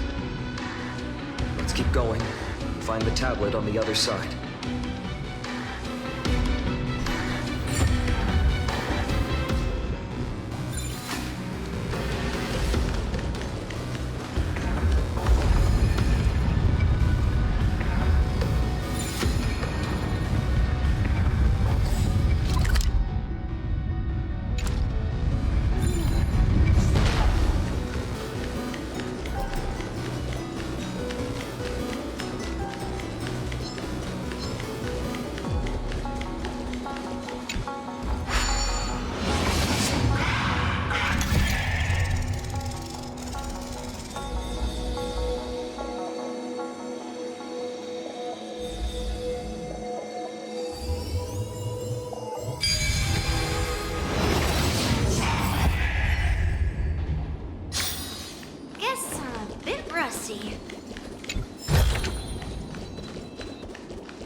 We finally made it. Hopefully, this is enough to fix the celestial globe.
Turn of dawn and dusk, commanding the celestial globe.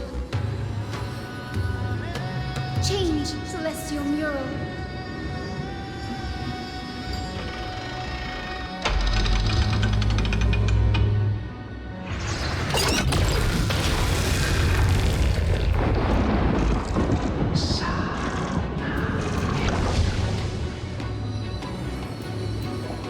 Looks like they're still avoiding us. I wonder if it's cowardice, or if they have something up their sleeve. I fear the Aquila of present has long lost their sanity. What instinct still drives them to flee from the shadows, to evade the Black Tide's encroachment?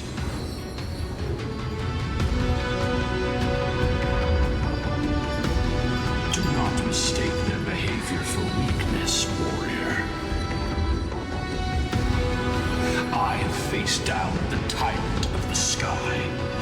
is no hyperbole that their raging fire is capable of melting the firmament.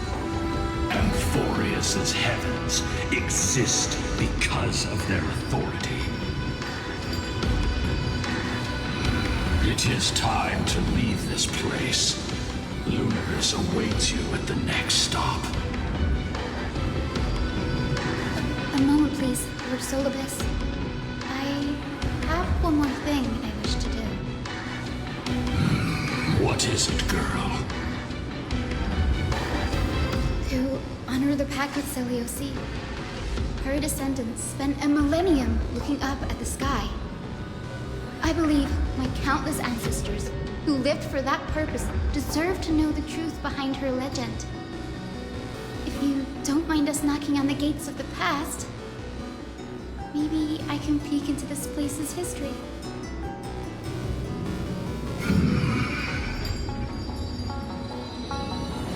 You are the ones who hold Orynyx's miracle. I have no authority to prevent you from delving into the past. Memi, Gray, could I please ask you for this favor? I want to show the truth to my ancestors waiting on the other side.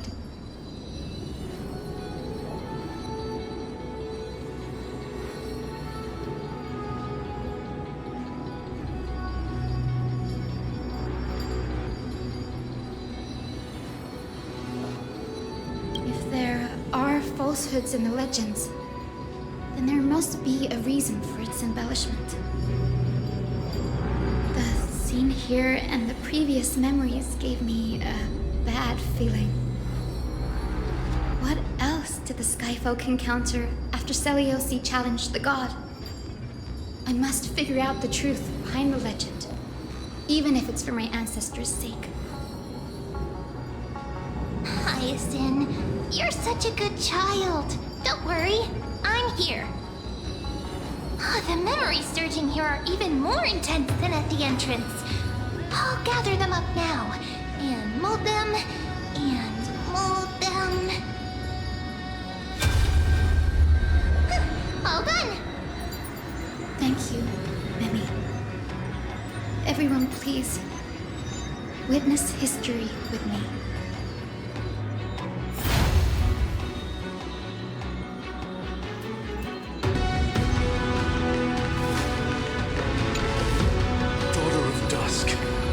Finally gone mad? I knew it! The child with the blood of 2 feuding clans will one day destroy the Sky Castrum! Will you really point the tip of your spear at our god?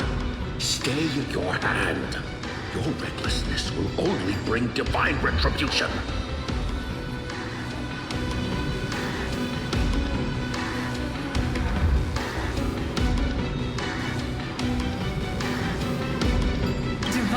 Retribution? Those innocent children of the Earth were sentenced to total annihilation by the god above, while they had nothing more than mere curiosity for things that lie beyond the sky. Look at yourselves. You call yourselves the Sunborn, yet you're unable to bear the blinding sunlight. You even consider sunburns and blisters as a gift from the gods. You declare yourselves the chosen ones, champions favored by Aquila. Yet you dare not even declare war upon the true threat of this world. Instead, you raise your swords and rattle them at your weaker brethren. You are all beyond saving.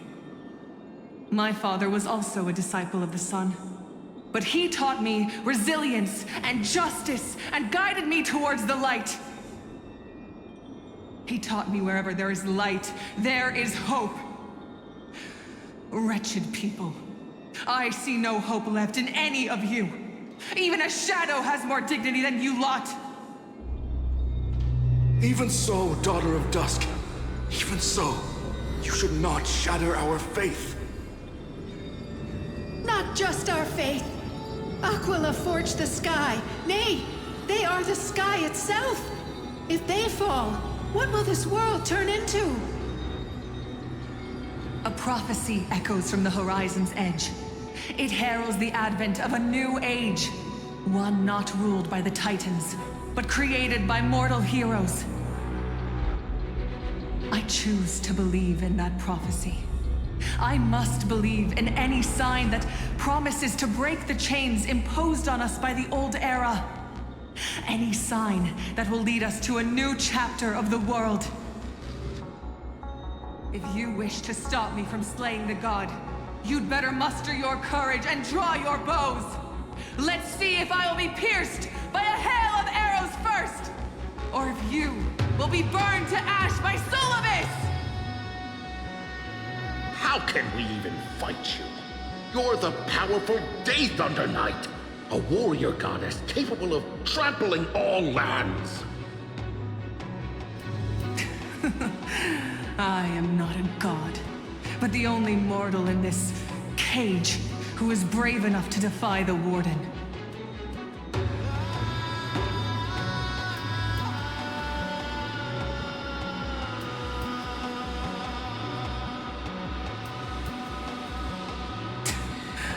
See, you are all truly weak beyond measure.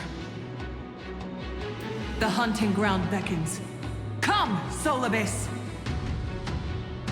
The hero Celiosi, disillusioned by the Sun Folk's deeds, decided to sever the source of it all.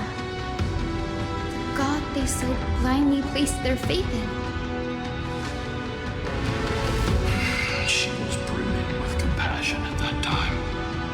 Her words were bursting with anger, but her heart had nothing but mercy for the children of humanity. At the time, We should get going, Hyacinthia. Lunibus is waiting for you all. Aquila has fled to the other end of the fortress. Let's chase after them. Lunibus will lead the way.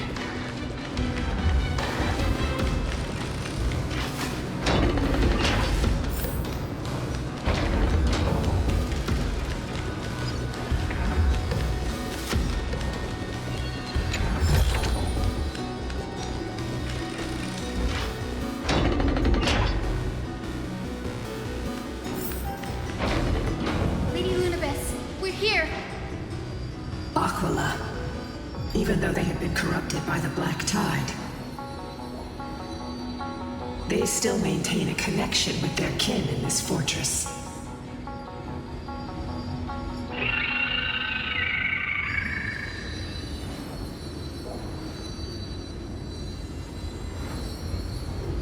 You think to hinder us, imprisoned Titan? Then we will make you understand that resistance is futile!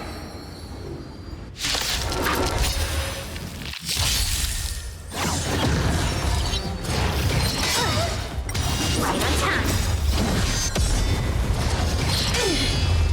Leap through clouds! Time for revolution.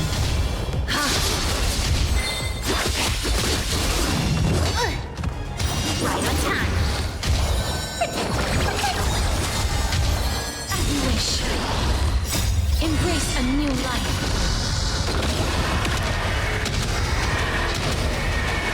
May death protect us!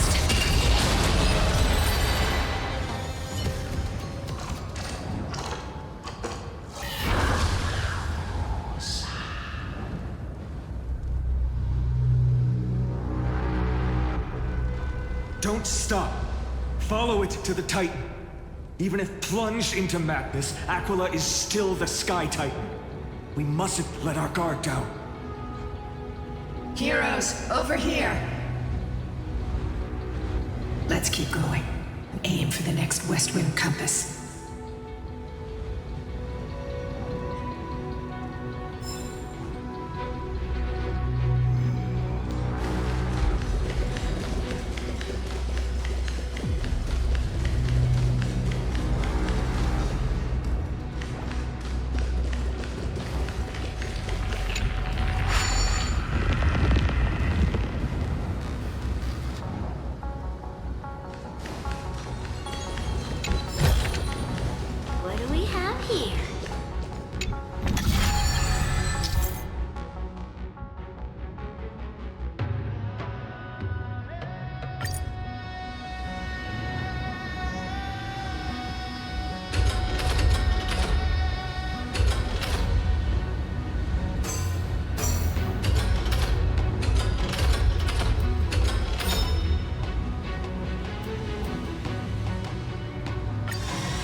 It's leading us to our next destination.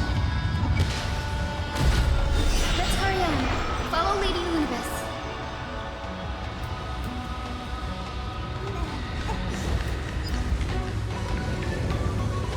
Miss Heisen, how are you so certain that you could free Solidus from suffering?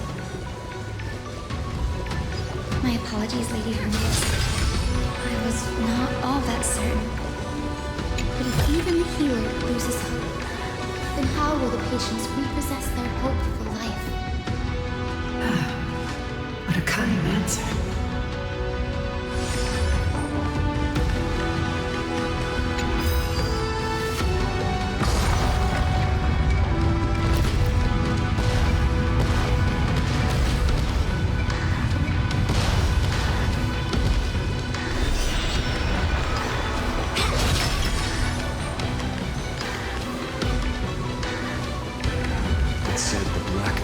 Is a calamity from beyond the sky.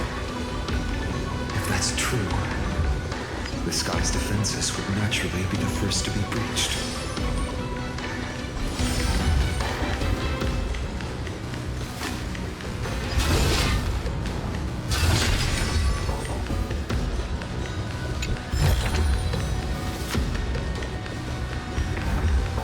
Now, I shall lead you into the Rain Folks Hall.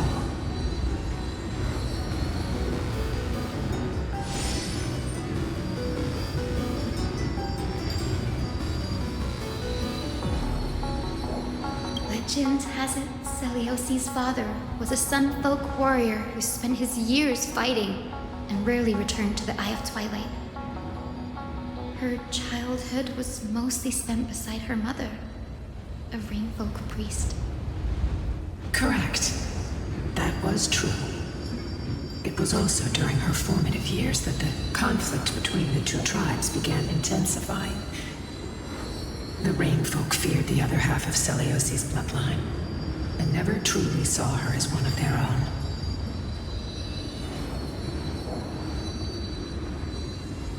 Yet she bore no hatred for her people, and still grew into a passionate young lady. Until people discovered golden blood ran through her veins. That was the final straw that turned disdain into terror.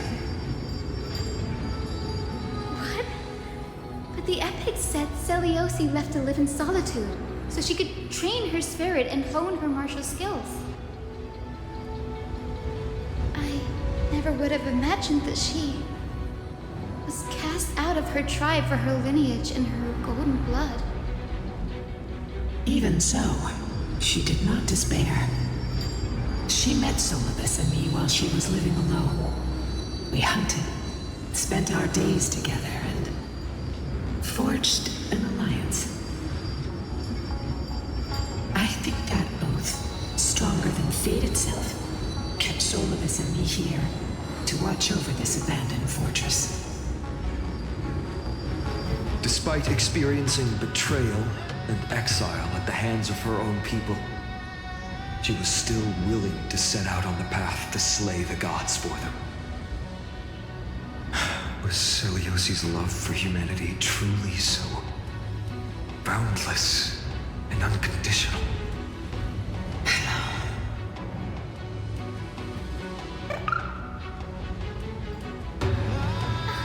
Lila Ika, why did you run out on your own?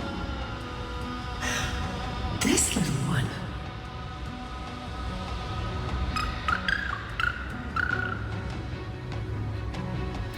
You're saying you smell a familiar scent on Lady Lunibus?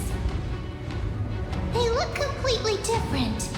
But little Ika should also be a winged beast, right? Could it be?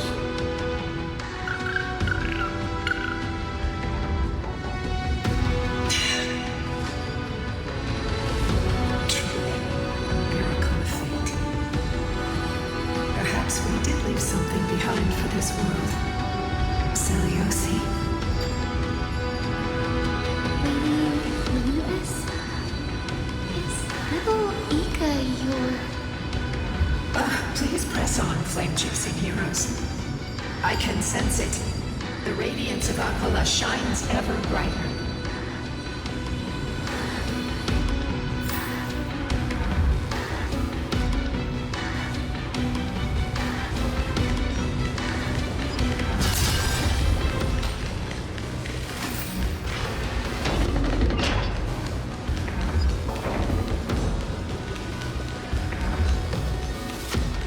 Where did the Skyfolk go after Seleucid challenged the god? Just like the countless tribes throughout history, they were drowned in the dark clouds of time.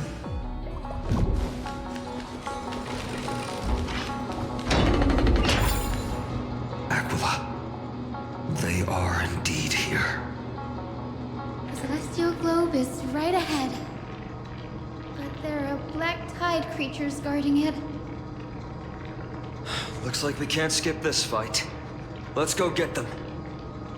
It's another one of those devices that can enhance prayers. Can I leave that to you, partner?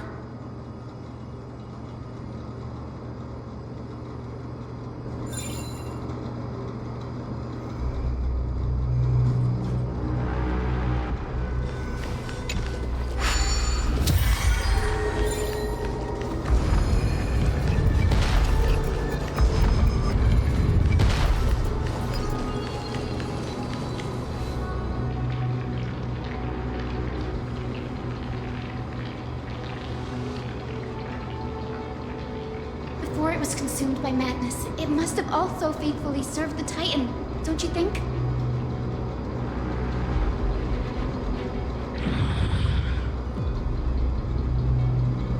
No healer can heal all, especially faced with souls that are trapped deeply in the clutches of pain. Granting it a dignified end may be the most compassionate act of all.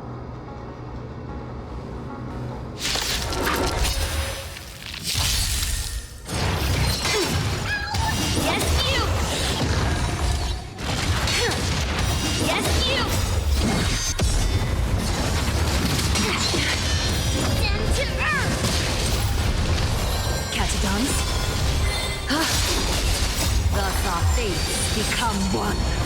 So fragile, like a wisp of silk. As you wish. Embrace a new life. Be your devil. I'll crush them all.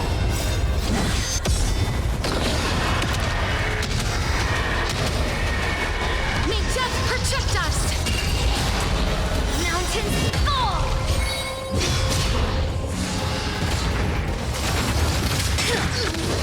Attack! All life be revealed. Root here.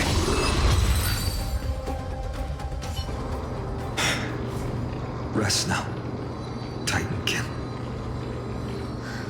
The celestial globe looks complete, but it still won't start. Is there something wrong internally?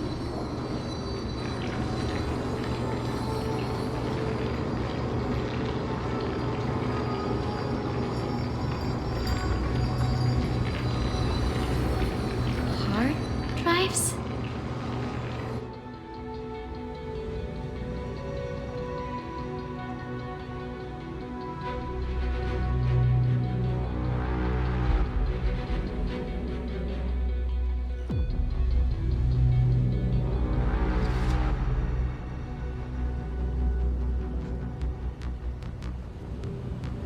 Your intuition has always been good. Let's look around and see if there are any mechanisms.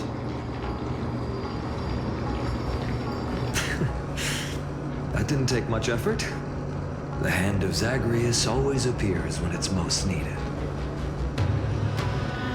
Lady Luminous, if it's not too much trouble, please wait for a little longer. It's you all who have to do the work.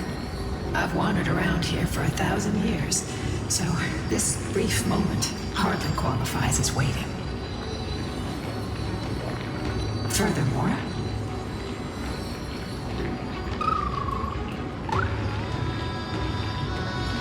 I would like to have a moment alone with this little one.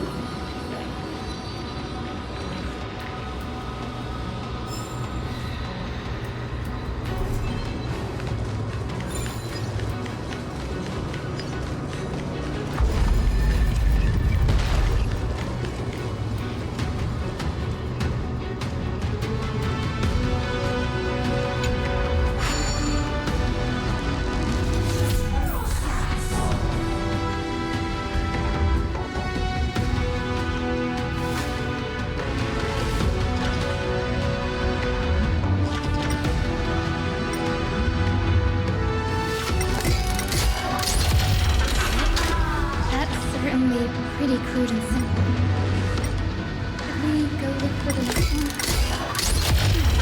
Okay. Let's keep going.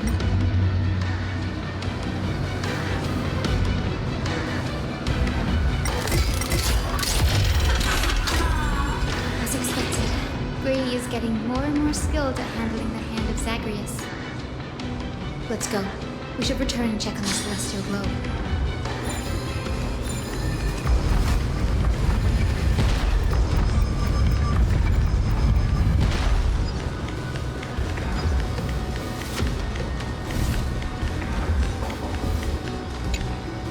The turn of dawn and dusk, commanding the celestial globe.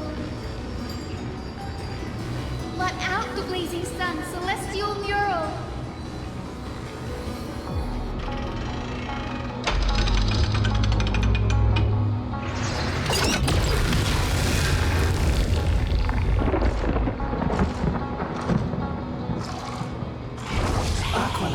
Left.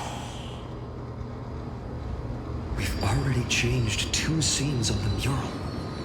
Where else can they go? In the direction that the denizens of the sky have prayed to their whole lives. Upward.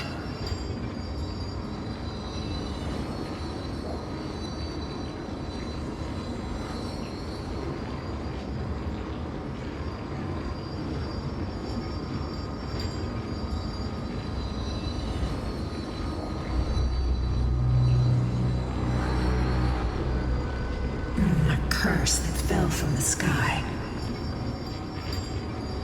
I can't verify the truth of this claim. Anseliosi fought Aquila.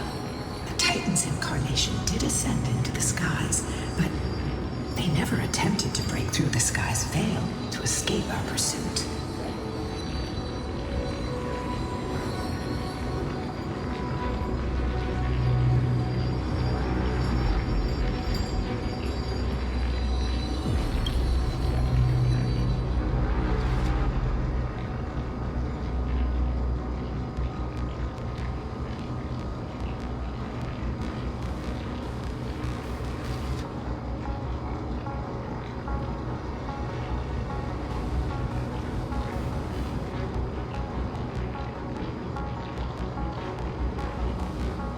Regardless, we can only know the truth after we've defeated them. Before we press on, partner, ma'am, let's unveil the history for Hyacinth. The true story behind the legend is yet to be fully revealed. Okay, leave it to me. Flowing, gathering, recollection, reveal.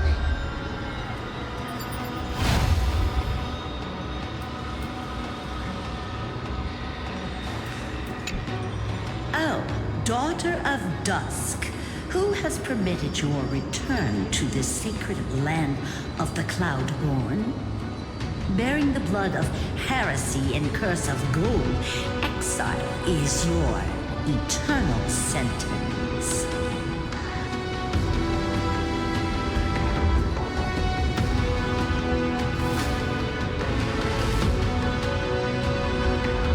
My kin of old, I am no longer the immature fledgling I once was. I found my wings. The shackles you bound me with have rusted away, and I shall decide which direction I'll fly. As for this return home, before I embark on my god-slaying quest, those who worship the god who is about to die deserve to know everything. So, the dreadful rumors are true.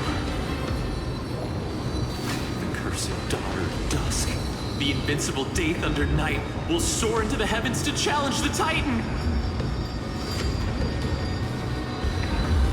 Why would you do this, Celios? You were once such a warm-hearted girl. In this hall of the Cloudborn, you prayed so devoutly to Aquila.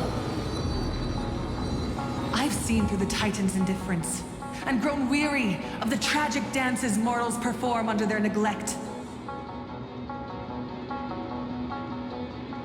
I see how you blame the god for their favoritism, yet lack the courage to rebel against the core of your beliefs. You're quick to turn your blades on your kin, but you never dare to confront the true source of your hatred. I feel sorry for you. I grew up among you, and once saw myself as part of this tribe. The persecution you've suffered runs deep.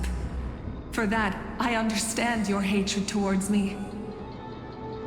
And I forgive you for casting me out. Out of care for you all, I'll walk this path, on behalf of everyone. Let the fall of the Eye of Twilight mark the dawn of a new chapter in history. Upon my return, there will be no more unjust gods. When a broken faith finally disappears, the children of humanity will be reborn. The skies will mend, and the divide between day and night will fade away. You are so naive, daughter of dusk. So powerful, yet so innocent. I fear you. I can't imagine how twisted you may become when you realize that shallow and fragile mortals can't bear the immense weight of your boundless love. Farewell, my kin. I'll always remember the tenderness you once showed me. Meager, but refreshing. Like gentle rain. Fly, Lunibus. Lady Celiosi's resolve to slay the Titan was as firm as her farewell to her people was dismal. Yet, from this memory, I sense something ominous. What happened later, Lady Lunibus? Rather than listening to me, continue onward and witness for yourselves. Follow the trail Aquila has left, heroes. This time, I will guide you alongside Solibus.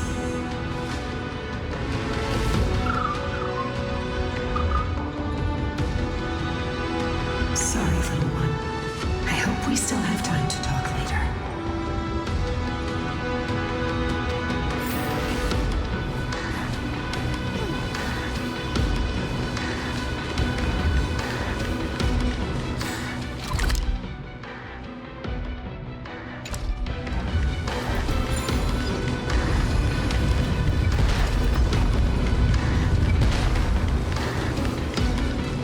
Celiosi is such a mighty hero. Yet her partner, who must have walked with her to pass on her bloodline, was completely unrecorded in legend. Was he also a warrior? Or perhaps... You will soon have your answer, Miss Hyacinth.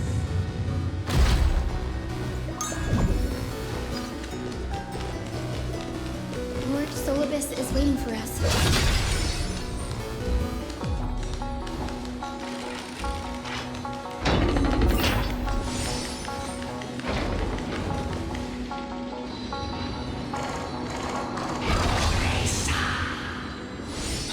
They soared toward the mural's dome. I remember that place. I remember too, Solibus.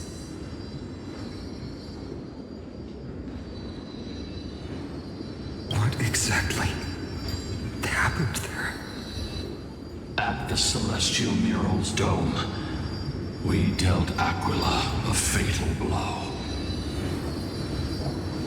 The sunlit wings set the Titan's wings aflame. The moonlit plume sealed the divine body. The battered hero of the sky pierced the last monstrous eye. It seems that the legend describing the decisive battle was true. But some things cannot be recorded. They were only witnessed by us. Would you mind sharing more, honored ones? After Aquila's defeated scream, We looked to the ground. The people who watched us fight. We saw the expressions on their faces. Old and young, adults and children alike. They all shared the same expression. Pure, unshakable terror. Our victory brought no cheers or celebrations. The terrified crowd became chaotic, screaming and trampling each other. When they realized that their centuries-old faith had been overturned by a cursed child of two clans. They regressed into senseless beasts that devoured their own kin. No, that would be an insult to beasts. Solas and I have never witnessed such madness. Not even in the wildest corners of Amphorius.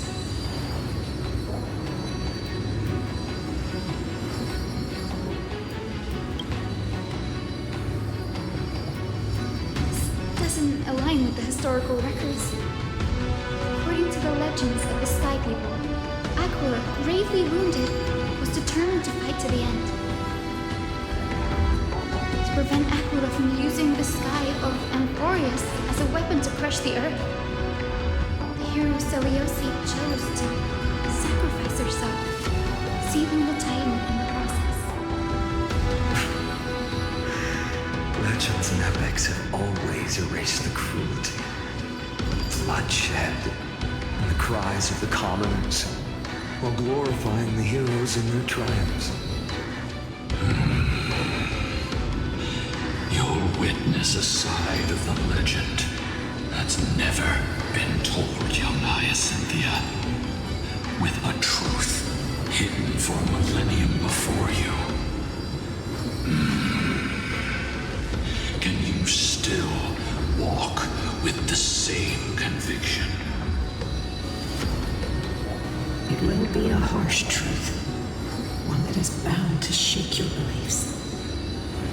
Are you ready to face it, Miss Hyacinth?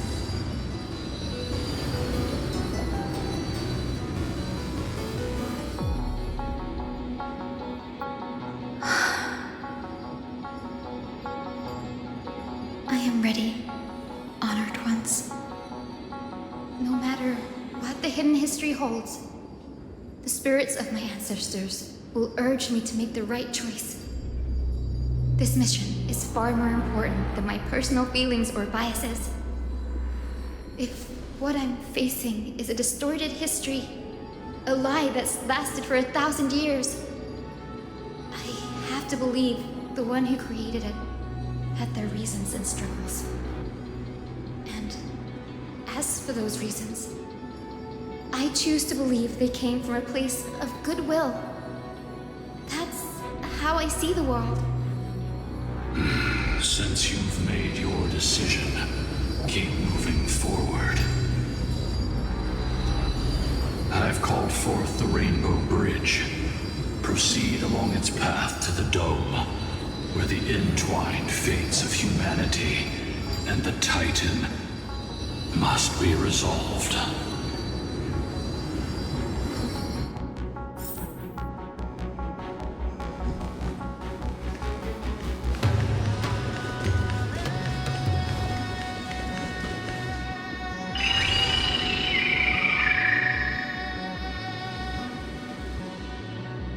They're desperately struggling to block our path, but we've backed them into a corner. This hurdle is trivial compared to the endless flame chase journey. I'll restore the bridge every time, no matter how many times the Titan obstructs us.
must he become so powerful? Talent and rigorous training. Those sound like essential traits for every successful individual. She is special. Her resolve goes beyond mere stubbornness. Continue forward along the Rainbow Bridge, heroes.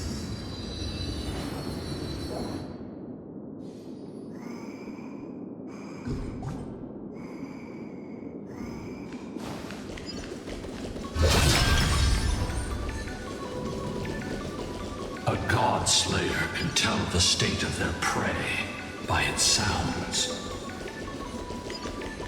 The god's part, I sense resentment, terror. But as for her, I cannot sense anything.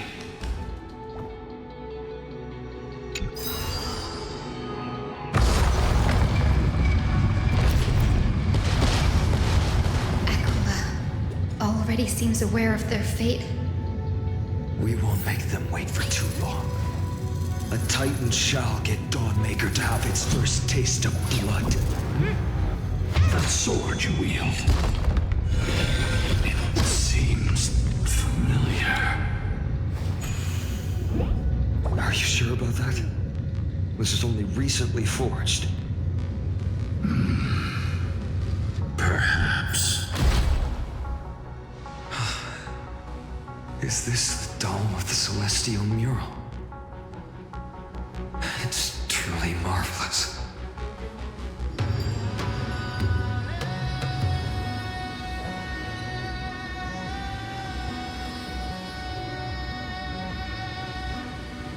Exactly. Employ the tactics you've mastered to expose them. And...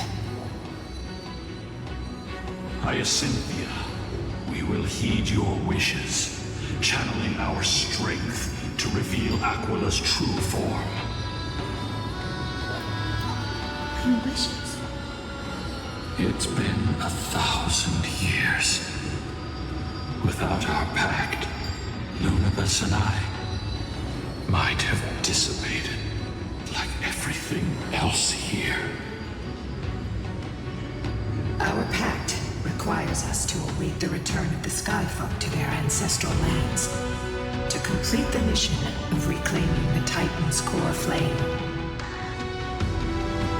We will carry out your will, Miss Hyacinth, as faithfully as we kept our promise to Seliosi. First, we shall reveal the whole truth of history. We will reveal all that befell the Skyfolk after Seliosi initiated the Flame Chase journey. As it should be. Be careful. There are multiple threats. Soldiers tainted by the Black Tide. Do they continue to defend the realm of the Sky Titan after all this time? Perhaps they are protecting the truth slumbering here. Aside from the descendants of the sky named in the pact, no one else is entitled to access the memories here. I'm increasingly intrigued by what happened next.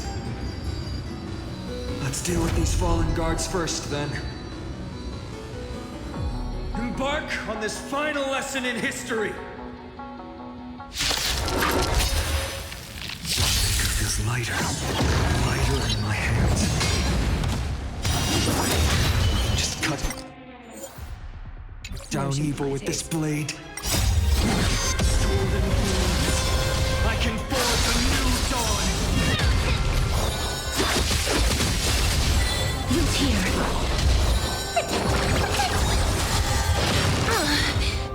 Embrace a new life.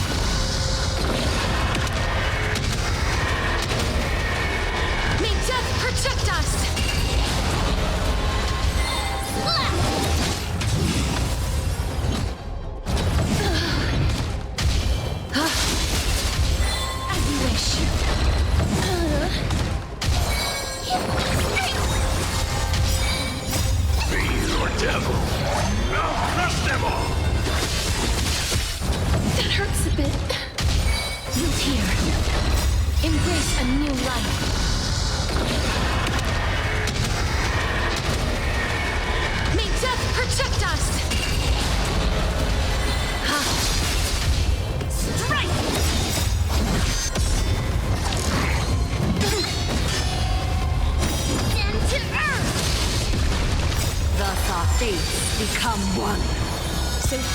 like a wisp of silk.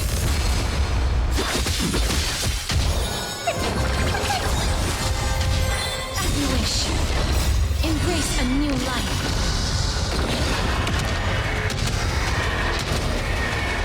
May death protect us! You have fulfilled your duty, guards. Rest now. God of the sky, we are here. Your resentment and terror will soon end. Lady Celiosi, do you still have your humanity after merging with the Titan? I hope you can witness the harvest of the seeds you once sowed.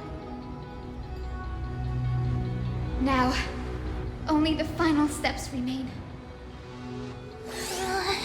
Something's off. I can feel the memories here churning. It's as if countless emotions have lingered through the ages, refusing to fade away. The wandering memories here seem to be pleading for something, heavy with pain and grief. Like ghosts lingering by the river of souls. Are you ready, Eyes? Yes. Flamechase journey is reaching its final chapter. No matter how cruel the truth may be, nothing will sway my determination to finish this mission. The true history buried in time must come to light. The fates of mortals shouldn't be lost beneath polished myths. We're on the same page, Lord Finan. Go to the celestial globe, Hyacinthia. The forgotten past will reveal itself to you, one fragment at a time.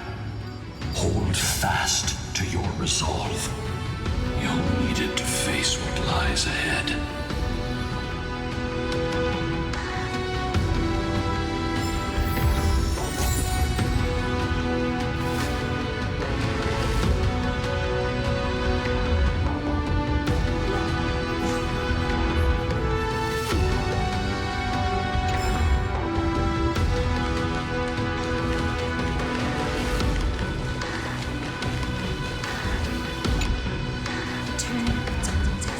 Commanding the celestial globe. Embrace the clouds, celestial hero.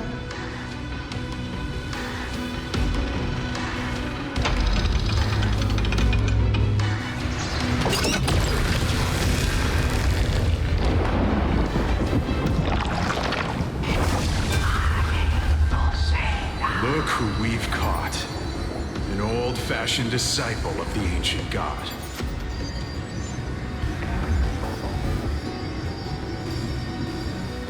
The frail Titan was conquered long ago by the mighty warrior goddess. Now, they're nothing more than rusted scrap, left in the forge to decay over countless years. Surrender to us, relic of a bygone era. We'll reshape your clouded mind and grant you a place alongside your kin in Celios' glory. Your so-called reshaping is nothing more than torment, both in body and mind. No. I'd rather die than give in to hypocrites like you, hiding behind empty faith and wielding power as you please. Take a good look at this pathetic fool. Do you see it? What a laughable hypocrite! You're one of the Sun Folk, aren't you? When you oppressed your own under the guise of faith, leaving countless souls to suffer endlessly under the scorching sun, did you ever consider that even the fiercest sun could one day fall? I once thought... Spare us your empty excuses, relic of the old world. I'd rather die than give in to hypocrites like you, hiding behind empty faith and wielding power as you please. You've already sentenced yourself. All we're doing is following through. Do it. Make it clean. a single sharp cut across the neck. No! No! No!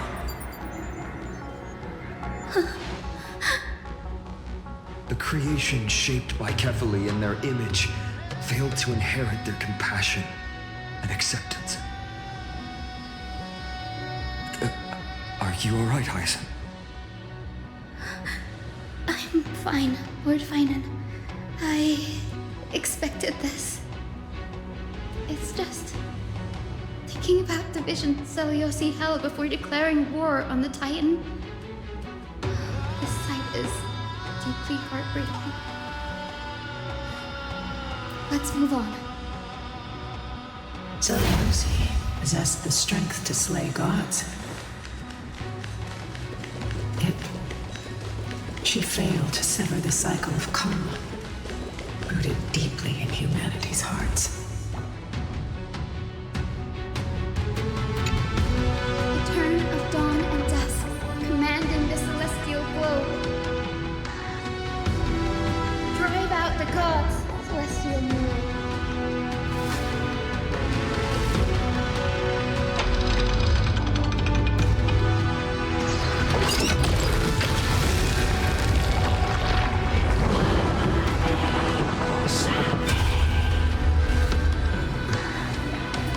How is that possible?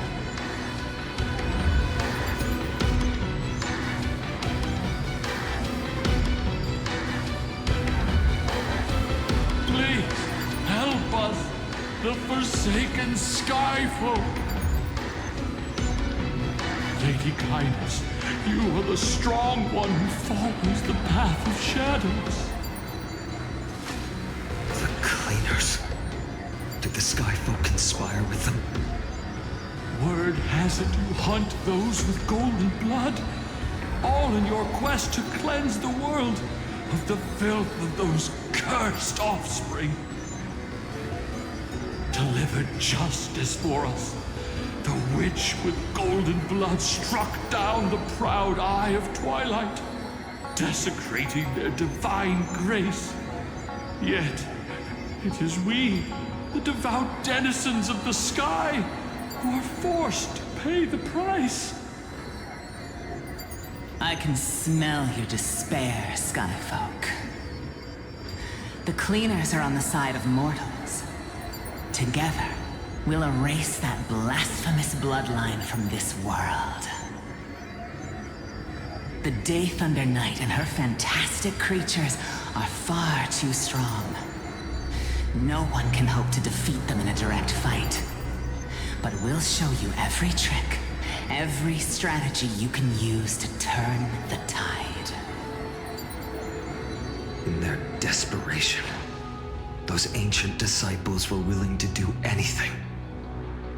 Even ally themselves with the Cleaners. But I'm guessing their plan failed, didn't it? Those assassins were vicious, but not foolish. They never actually dared to attack Seliosi.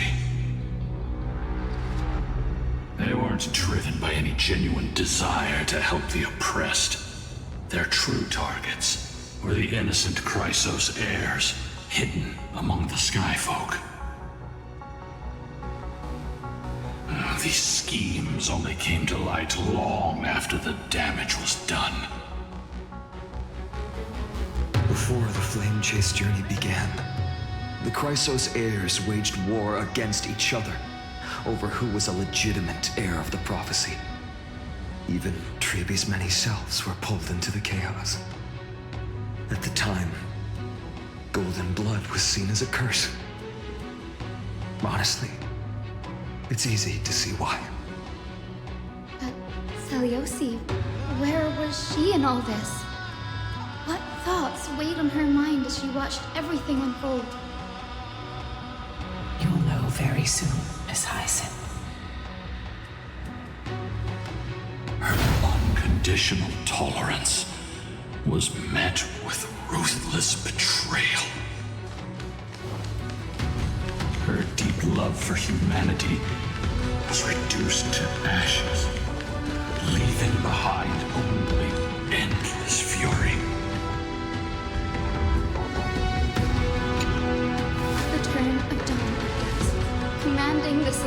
globe. Reveal the history of celestial neural.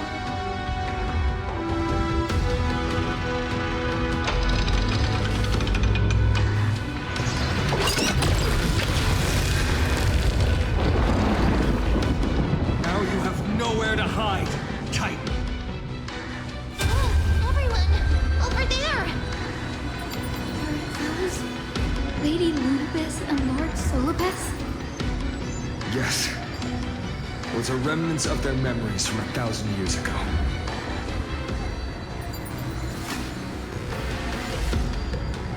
Your Highness, what are you planning to do? We are devout disciples of Lady Seliosi. You would never betray her. It's those rats. They are the fools who backstabbed our hero. Please, please spare us. They were blinded by hatred and misled by those people clothed in black. Punish them, Your Highness. Without these stubborn remnants of the past, the Skyfolk may finally stand united under the warrior goddess's banner. The strong crush the weak, twisting faith into a tool for oppression. The weak rise to power, yet the cycle of hatred endures, unbroken through time. Seliosi has made her judgment. The corruption within humanity is a sickness beyond cure. Yet she once loved us with such fierce devotion. Has she given up on us? Seliosi touched the core flame and gained the vision of the Titan. She saw what the god fears, rooted in the darkness, spawning from the edge of the world. The black tide, it devours all. They flee from the clouds, not out of favoritism toward the scorching sun, but merely out of fear of that boundless shadow. Yet humanity misinterpreted the god's intentions, forging them into weapons for fratricide. This history, brewed from sorrow and tragedy, shall end here. In the name of the warrior goddess, guide Victus you open for us. We are here to deliver the message Seliosi left for mortals. To my once beloved, yet now unsavable kin. With golden divine blood coursing through me, even the tyrant of the sky bends to my unyielding light. My light burns far brighter than before, and the fog clouding my mind has finally lifted. I gaze upon this fragile earth through the god's 100 eyes, and resolution fills me. A hero's instinct drives me forward, compelling me to deliver your final judgment. Your future flows between the boiling streams of the golden pool at your feet. Rejoice, for as everyone's flesh and blood merge with liquid gold, you will finally understand what true unity means. I fancy a mistake, OMEN. This isn't your fault, Seliosi. Your only mistake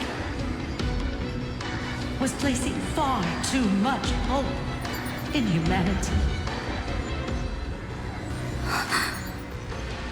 Ludibus. Solibus. You. Yes. We acted as Seliosi's executioners. that day, countless skyfolk fell from the dome of the Eye of Twilight, swallowed by golden lava. They spent their entire lives praying to the sky, yet their devotion never earned them wings to escape their fate.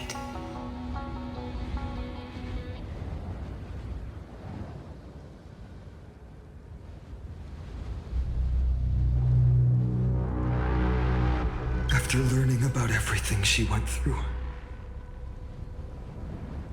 I can only feel regret. But I can't condemn her choice. If this is the true history, was Celiosi's fusion with Aquila truly meant to save humanity from ruin? By touching the core flame, Celiosi gained insight into the Titans' fear and glimpsed their cold indifference. Aquila never yearned for mortal devotion. The establishment of the Sky Civilization was merely the result of humanity's own doing. The celestial globe, said to be gifted by the Titan to the Skyfolk in the myths, was in truth a creation of mortals. Disillusioned with humanity, Celiosi began to long for the detachment of divinity. She sent Lunabus and me to the Earth in search of a forbidden art said to fuse human and Titan souls. Professor Anax's alchemy already achieved such power 1,000 years ago? Celiosi, who passed fatal judgment on the Skyfolk, had turned her back on humanity. If this was the path she chose, then whose wish have my ancestors and I been guarding all this time? The final fragment of history lies just ahead. Go and claim it, Miss Hyacinth. Just as Celiosi once did, you must take this step too.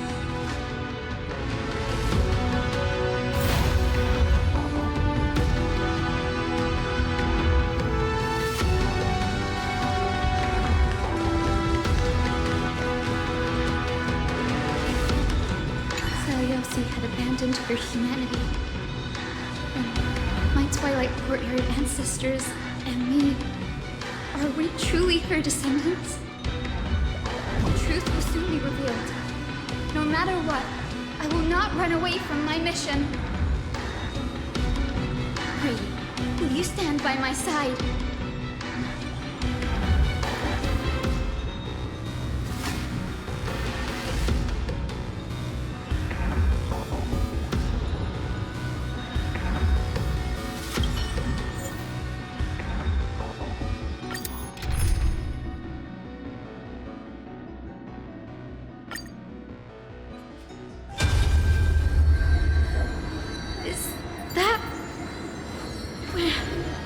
Great Celiosi, I beg you, spare this humble life.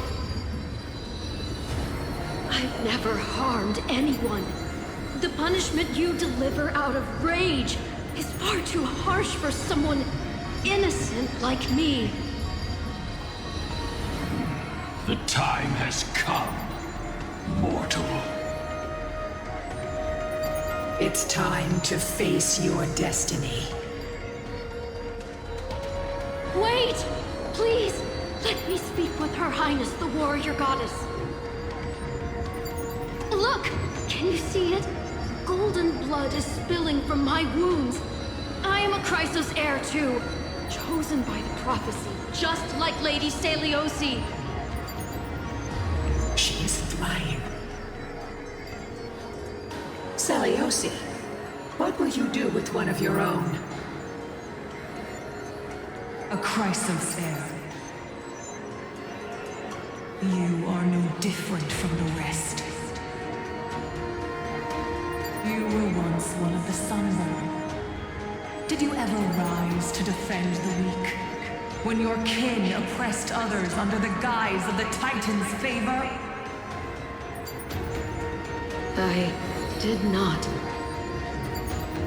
You abandoned your old faith and made me your new god after Aquila's fall. Did you offer your help when your comrades turned their blades on the faithful who refused to convert? I did not. When the prophecy of Genesis reached all beings, calling the Chrysos heirs to become heroes of this fractured world, did you overcome your inner weakness and heed its urgent call? I failed to do so. Look, Chrysos heir, you are no different from the rest. My judgment is just. Only burning gold can purify your sins. Wait, Lady Seliosi. Please, grant me a moment to explain my cowardice. Your divinity indeed casts our mediocrity in a harsh and unflattering light.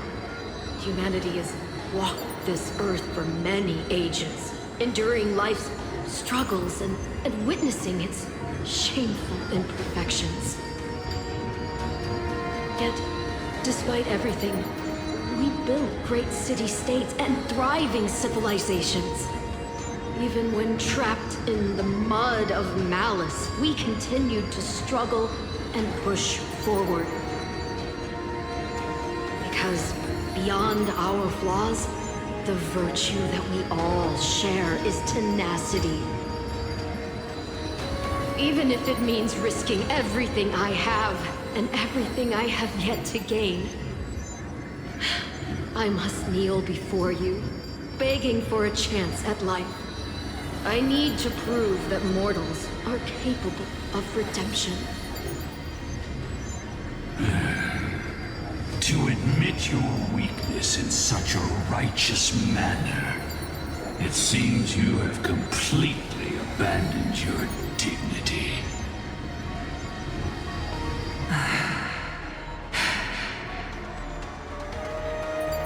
You say you're willing to risk everything you've yet to gain. Tell me, what kind of miraculous bet is that?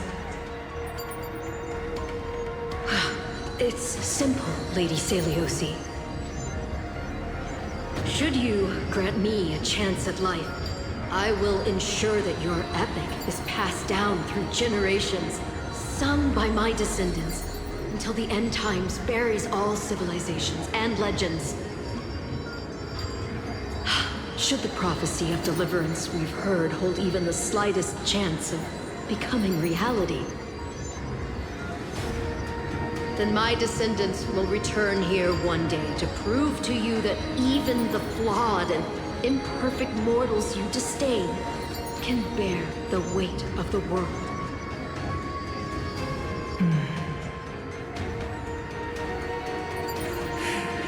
Interesting. Release her, Solibus, Lunibus. From now on, she and her descendants will carry both the sky's blessings and the curse of their history. No matter how long it takes, I will wait for the one who is destined to arrive. When that time comes, I'll take pleasure in mocking these mortal children on how their progenitress sold their unborn lives.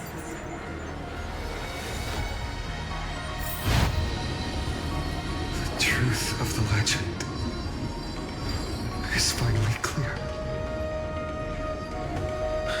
Hyacinthia.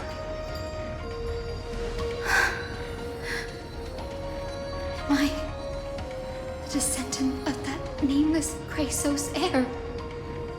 Our lineage wasn't from the hero, but from a nameless Chrysos heir who begged for mercy before her. My whole plan's fragile mortal life was simply spared on Seliosi's whim.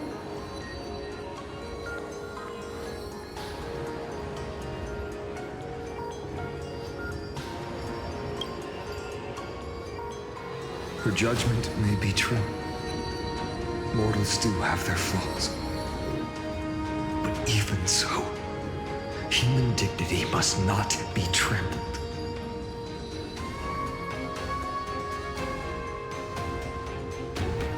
Lord Solus, Lady Lunabis, tell me, did you wait for 1,000 years at the Eye of Twilight just to witness that Chrysos heir's child coming back to receive punishment? Time alters everything, child. Once upon a time, we had not yet learned to read the complexities of human nature, and Celiosi's perspective was our only window into understanding humanity. Her words were everything to us. Our guide, comfort, command, and admonition. It wasn't until she fell silent that we learned to perceive humanity through our senses. During our resistance against the Black Tide, we watched over the Earth, observing the progress of the flame chase journey. We saw heroes embarking on a mission of deliverance from which they could not return.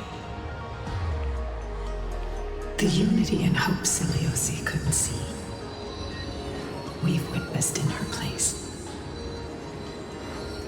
We've changed, young Hyacinthia. Our watch isn't about proving humanity's weaknesses anymore. It's about waiting for the return of the light.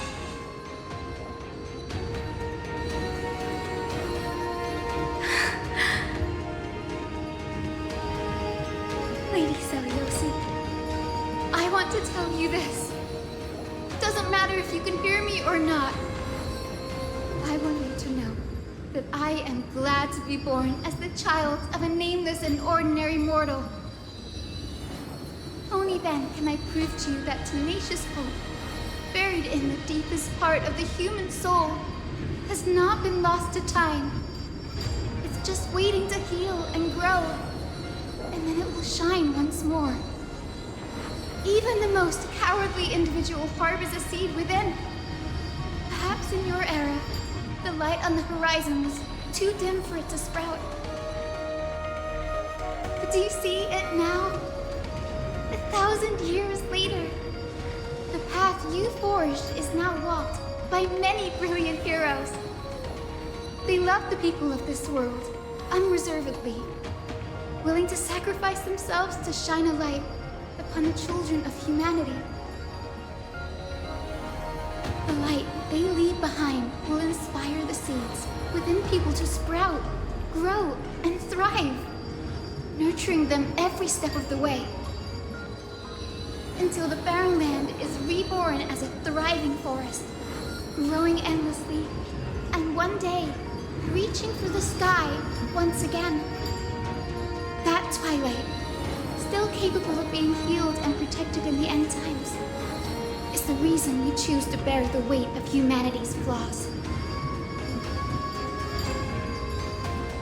History has proven once again, the flame chase journey itself is a miracle.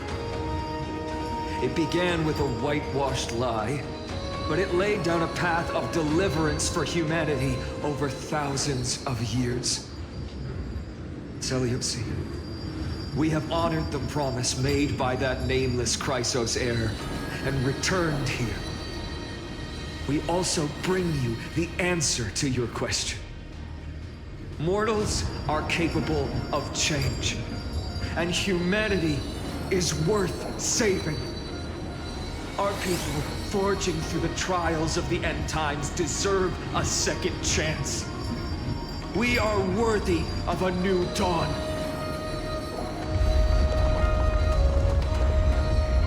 Hyacinth. Yes! Solibus? Lunabis? We are here, Hyacinthia. We are here, Miss Hyacinth. Give me your strength. I've made my decision, and we stand resolved. For all that mortals have built, I will follow the guidance of the prophecy and claim the core flame of the Eye of Twilight. The children of humanity have returned from the earth, and we will challenge the skies once again.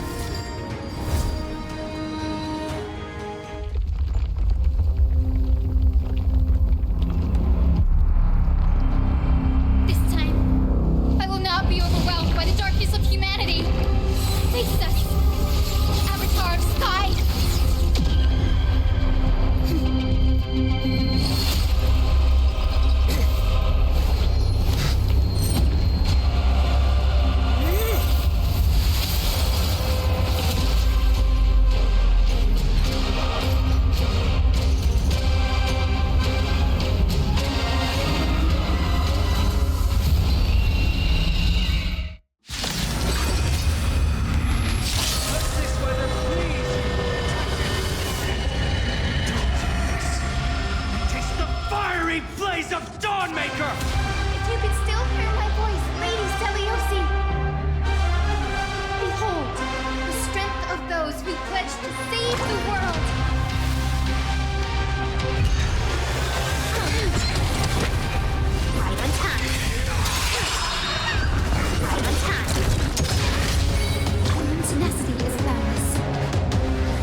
crash into the pool of gold!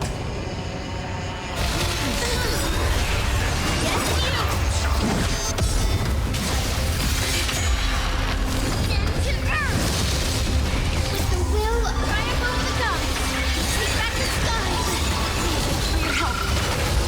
Life is not so fragile. It's here. Embrace a new life.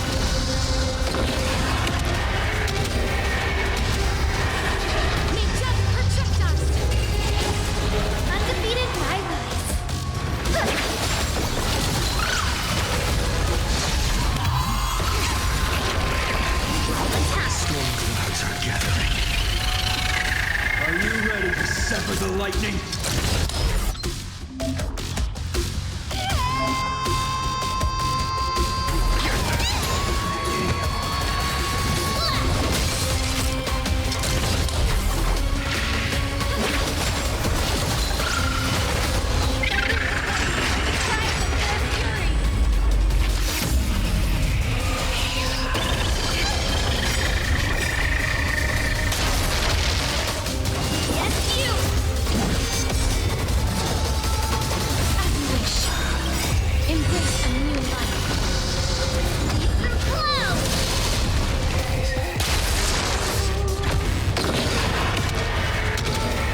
glider. Are you still protecting us?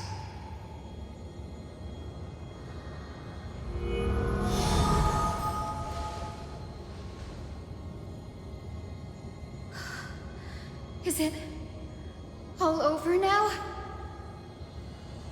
Seleucid condemned humanity, casting them into the pool of gold. In the end, she too was... Take that core flame with you, Hyacinth. Our mission isn't over.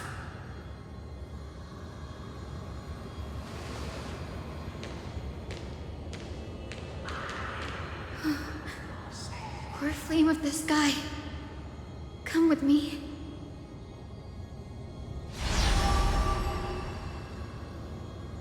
It's a strange feeling. It's so warm and powerful. Holding it in my hand, it feels like the winds of this world might turn for me. Summoning thunder or snow is just a thought away.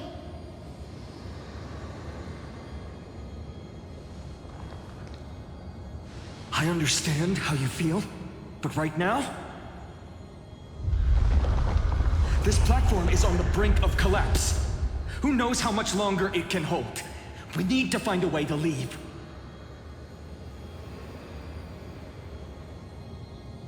Look, over there.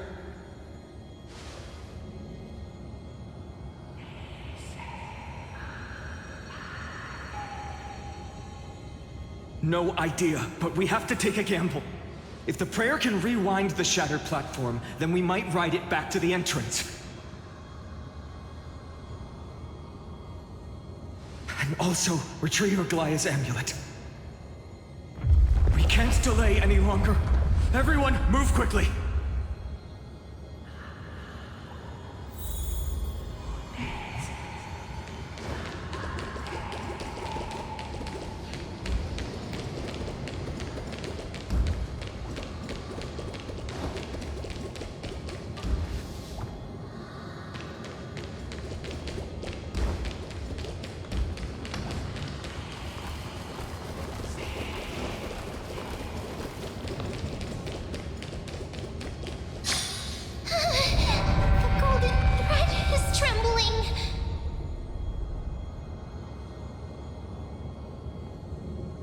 We're out of time. We have to retrieve it. Partner, quickly!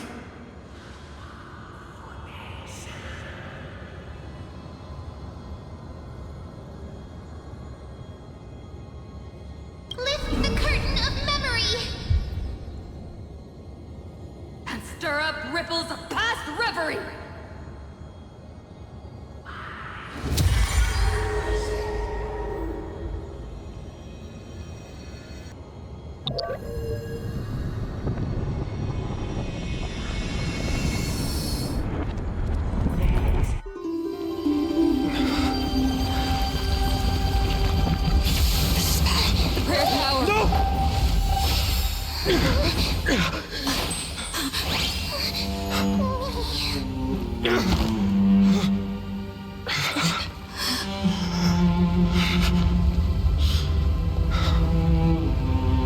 Come on. We have to get out of here.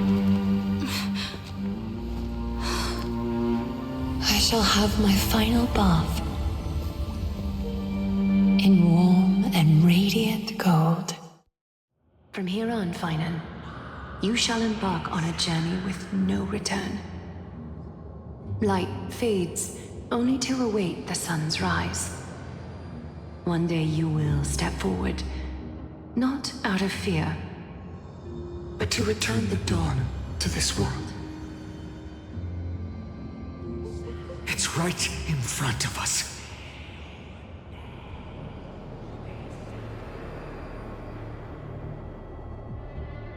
This way! Behind! That door leads outside! There's got to be a path!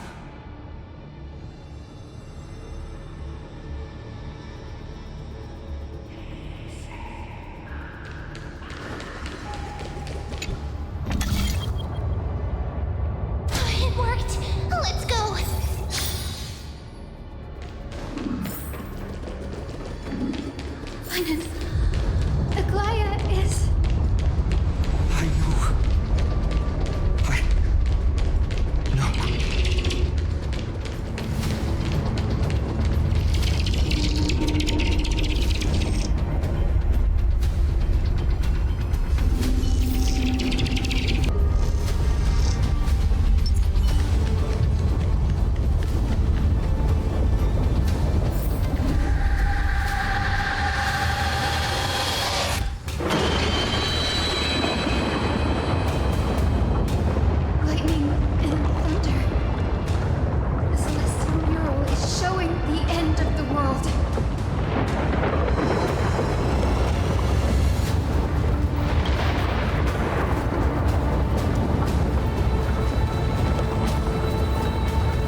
misstep could lead to a fall.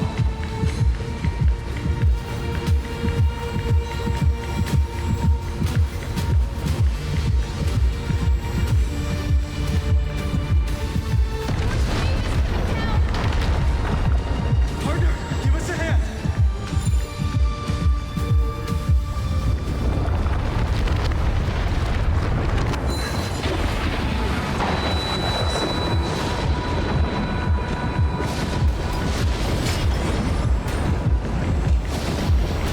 Stay close to them. Don't fall behind.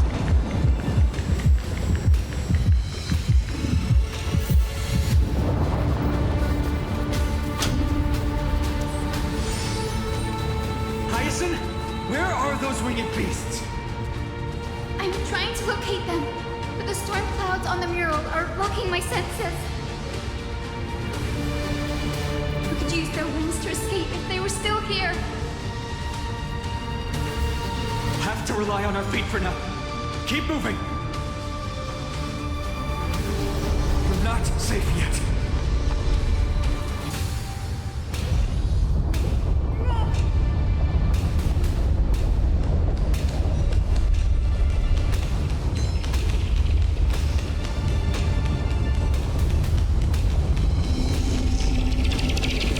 Getting even more unstable. We're almost there. The end is just ahead. All we need is a rainbow bridge. A West Wing compass. Leave it to me. Focus, Hyacinthia. Stay focused.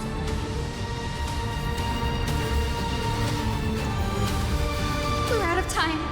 The fortress runs on Aquilus' divine energy. If I can channel the core flame.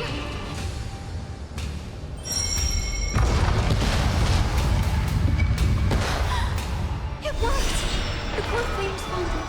Everyone, let's get out of here!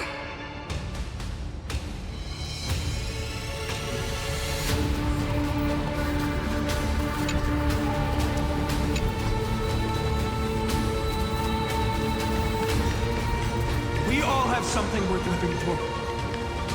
And we all want to see Akima's second dawn.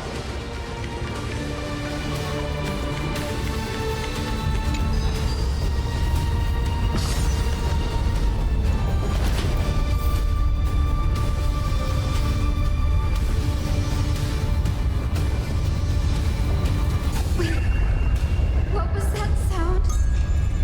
Everyone, once the platform stops, we make a break for the exit. Don't hesitate. Not even for a second.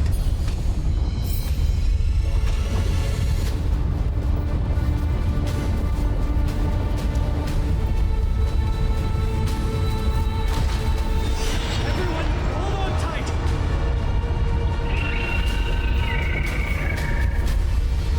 No time for speculation. Run!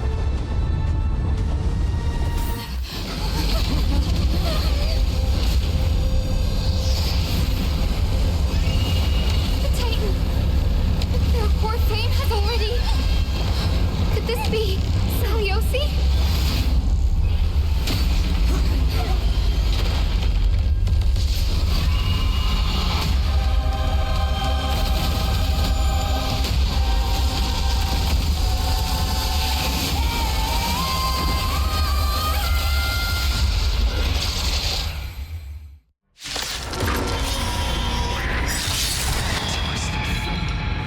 Black tide bringing me back to life? The core flame has been taken, yet they still move. Lady Saliosi, is that you?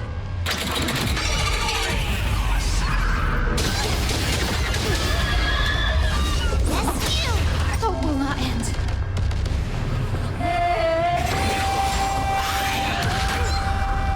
Please cherish this time. Who's here?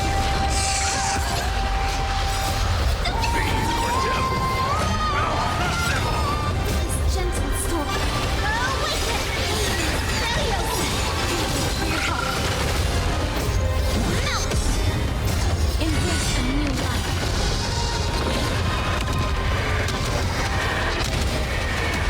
May death protect us!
We must bring light to these dark times! With just a glimmer of light, I'll be able to pierce through the clouds. Here's mine, Hyacinth. I am the one who bears the world. I am the blazing sun destined to rise! The flame! Still, the healing rainbow!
Children of humanity, you have overturned the judgment I once cast in disillusionment.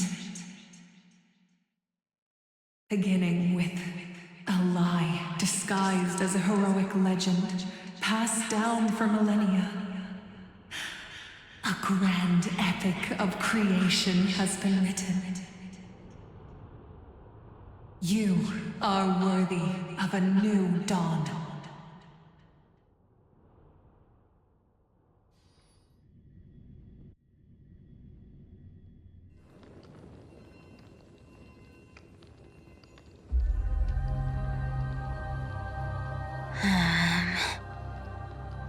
Seriously, where did they hide that thing? Trash. Just trash. What is this? Never mind. I'll take it anyway. I finally found it! It must be this. The gem of all worlds that the chaplain secretly stashed away. Said to be a fragment peeled from the Dawn device.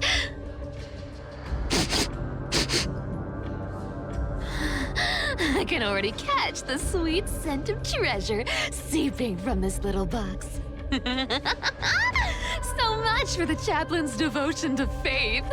It turns out he's just been padding his secret stash. I've been lurking in the priestly court for over half a year just for this little trinket. Day after day, listening to those stiff priest apprentices drone on with their prayers. I thought I was going to lose my mind. Good thing persistence pays off.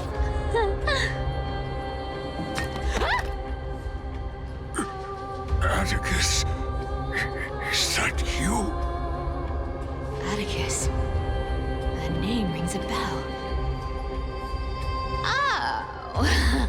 He's the apprentice the chaplain favors most. The one everyone expects to be the next chaplain. Not saying anything would feel awkward. Maybe I can hold it together with Zagreus's ability for now. Now. I am Atticus. Atticus, why aren't you responding? Old chaplain, it's me. I'm here to assist you with your medicine. Oh, thank you. Without your care, I would have long been claimed by Thanatos and carried to the River of Souls. Oh, no need to thank me, Master. It's my duty to care for you while you recover. This old man is way sicker than I thought. Looks like the priests are deliberately hiding how bad it really is. Atticus, I can feel my life slipping away, fading faster with every moment. I don't know when eternal sleep will claim me. There's one last thing I must tell you. One last thing. Wait. Is he hiding more treasures? Maybe a coin of whimsy? Today might just be my lucky day. Calm down, Cyphera. Just breathe. Stay strong, Chaplain. Keep your spirits up, and don't lose hope. If there's anything important you need to say, I'm all ears. It's so disgraceful that it fills me with shame. Yet I must speak, for it concerns the fate of our holy city below my feet. What? The fate of the city's people? Is it that serious? I must find out more. The omniscient Sky Father Kefali Before they fell silent, I heard their last words at dawn cloud. It announced the prophecy has arrived. My mission has concluded, and I shall return to silence. The prophecy of Genesis. The Titan turned to stone. Heard it 1,000 times. Old news. What else you got?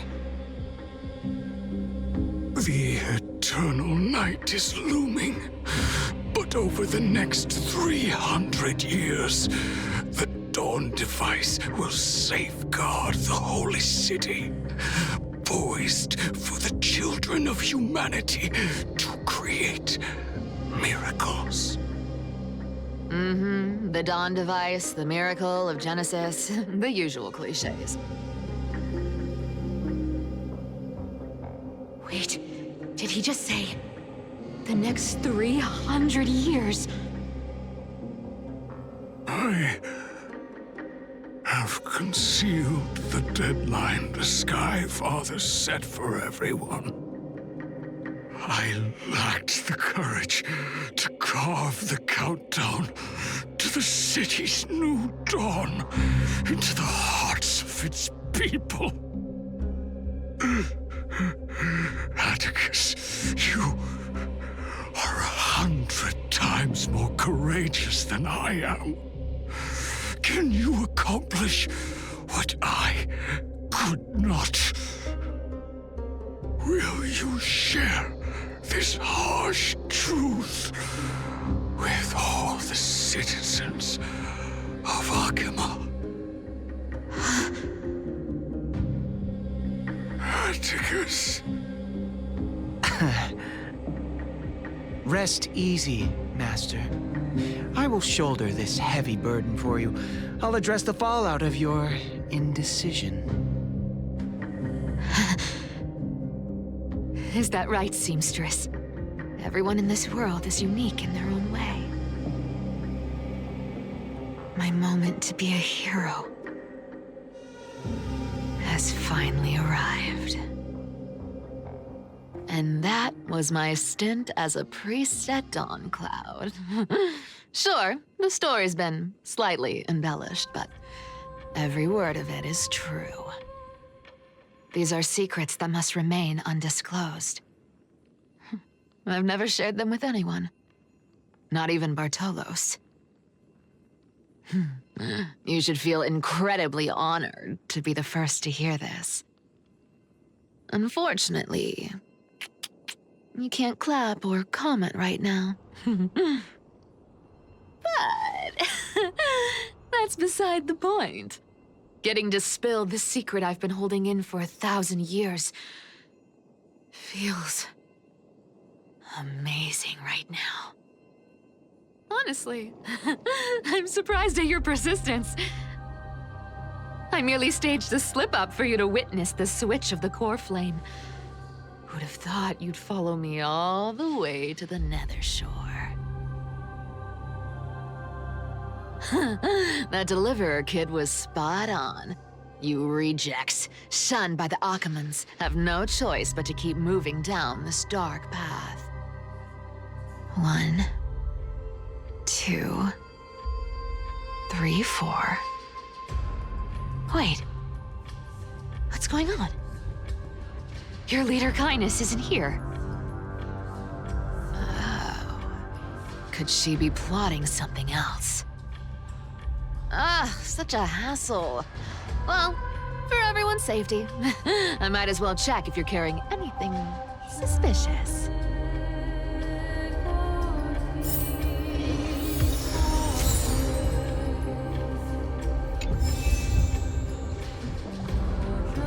This dagger's got a nice look to it.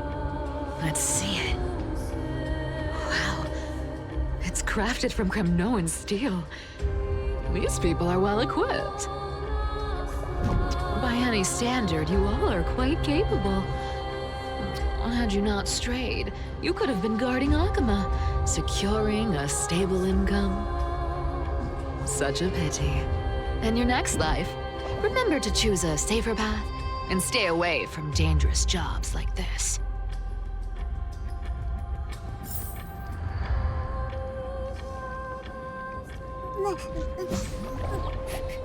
Let me take a look at what's hidden under that mask. Huh. Your face looks innocent enough. Who would have guessed that such a pretty face would hide a heart full of darkness? Appearances can be deceiving. It's a fool's game to judge someone's character just by their looks. It's amazing what the seamstress can do with her divine authority. She sees right through people with that golden thread of hers, beyond whatever facade they put up. As for using divine powers, I'm no slouch myself.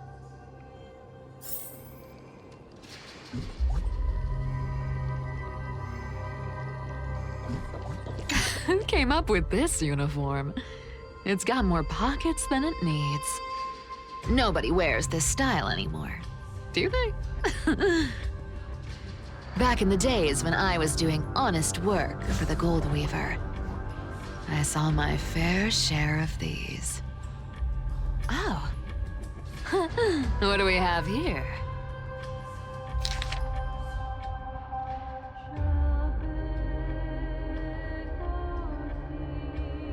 A paper note.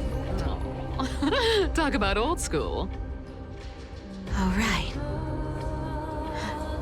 Once the seamstress's powers diminished, the world wound web slowed drastically. From 5 threads to just 2. Looks like I was too quick to judge. Physical note passing still outpaces the reduced threads. No trace of kindness. Is she hiding too well? Or has she given up? Well, I've done everything I could.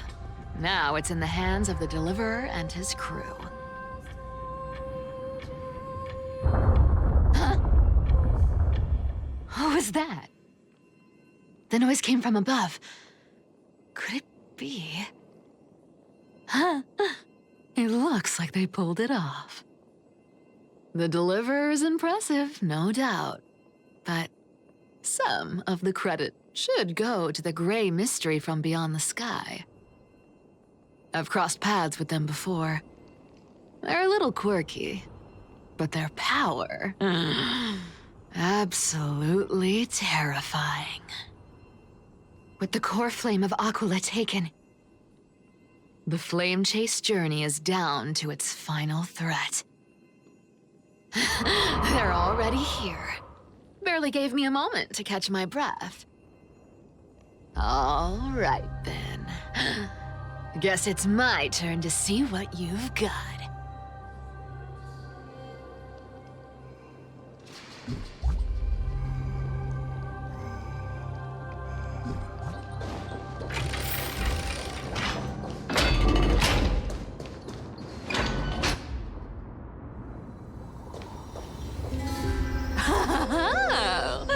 You made it.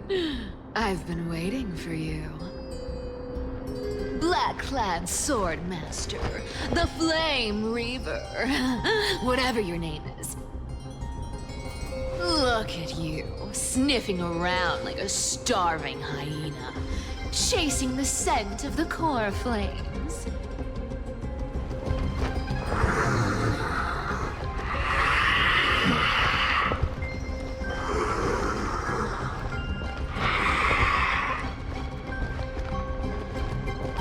What's wrong? Cat got your tongue? Or maybe you're just too dense to understand plain speech.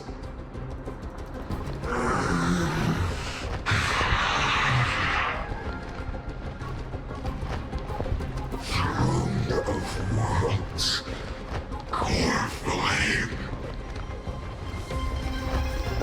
Must take back. You said single thing. I've got you all figured out. Let me guess. You've been eyeing these last 2 core flames all along, huh? No wings, no allies. Oh, what a pity. Even with Aquila's core flame sitting idly in the sky, you're helpless to reach it. All you can do is sit and wait for the Chrysos heirs to bring it down, then swoop in like a brute to snatch it for yourself. Isn't that so?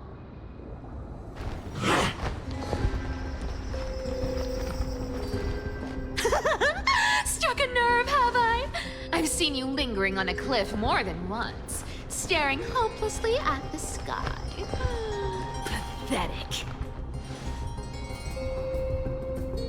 But hey, I'm feeling generous today. I've got a surprise just for you.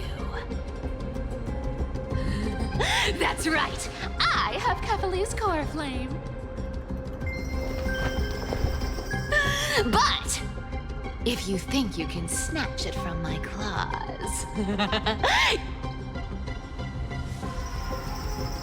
you'll have to catch me. Fun fact, Dolos cats aren't just quick on their feet. They've got the stamina to match.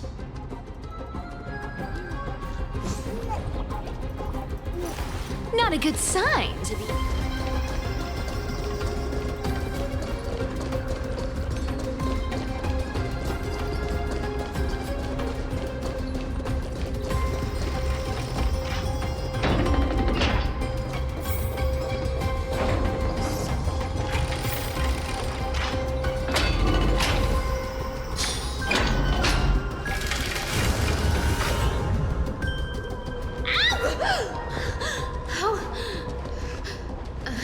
How did you get ahead of me? Whoa, whoa, whoa! Don't swing that thing! Easy there. You're after Kefali's core flame, aren't you? Fine! Take it! The deliverer made me steal it. It's no use to me anyway. Look, since we've got the same taste in fashion, all black and sleek, how about you spare this poor cat's life?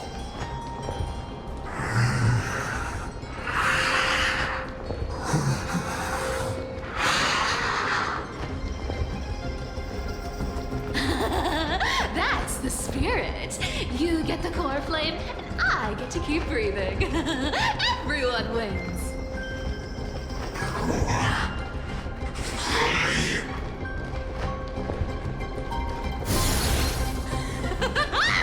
You really are a brainless mutt, aren't you? Woof woof. Come on! Come on! You're not gonna let a little setback like a lost bone stop you, are you? Well, look at that. They actually caught up with me. No one's ever managed that before.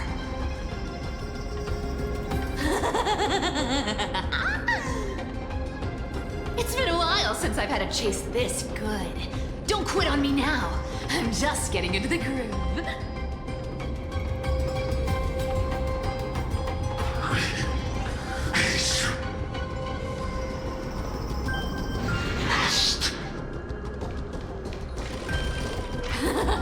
You sure stumble over your words, but you've got some speed on you. I'm going to speed up. Don't get left behind.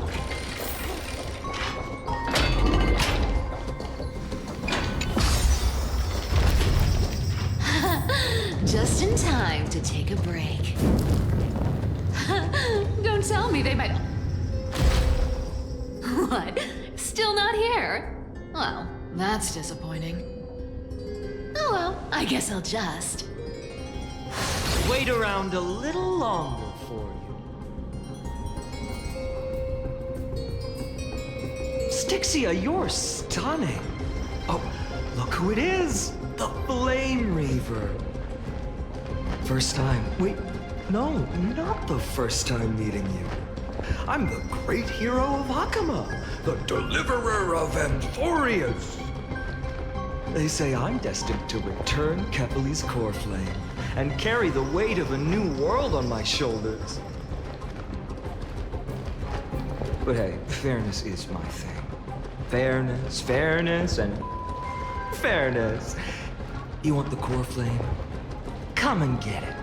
But only if you beat me fair and square.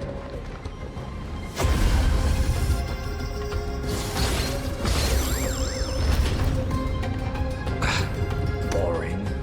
I was hoping you'd at least humor me for a little while. Stupid mutt! Fooled by the same trick twice!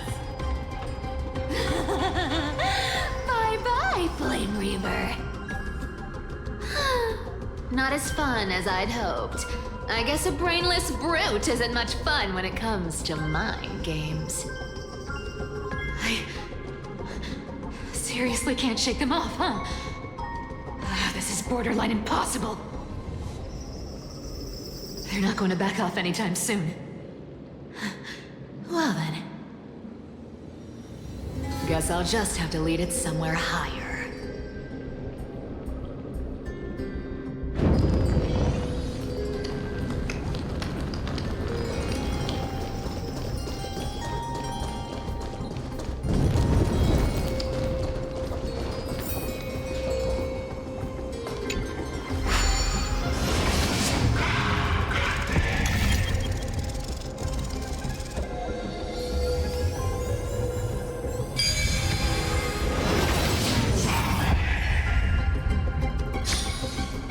Solve these party tricks in under a minute.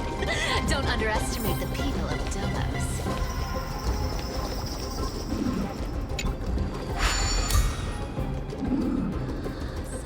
Cythera,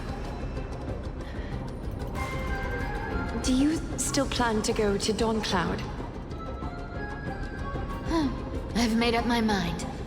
Don't think about stopping me, seamstress. Is it for the gem of all worlds? Does it even matter? You'll never guess whether I'm lying or telling the truth.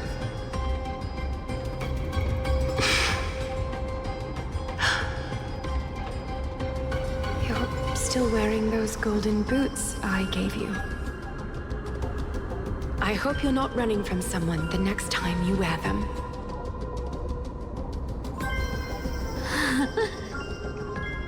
Glaya, did you see that?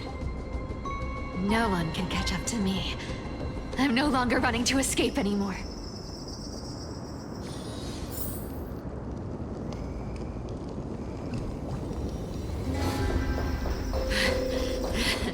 Deliverer, you better thank me. Every leisurely second you enjoy was fought for by yours truly.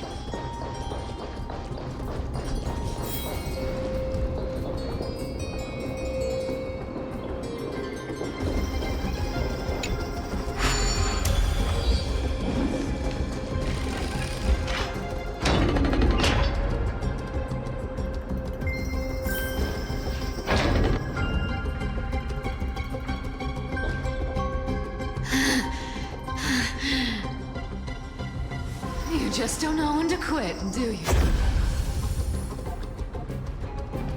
Can't escape. It is fate.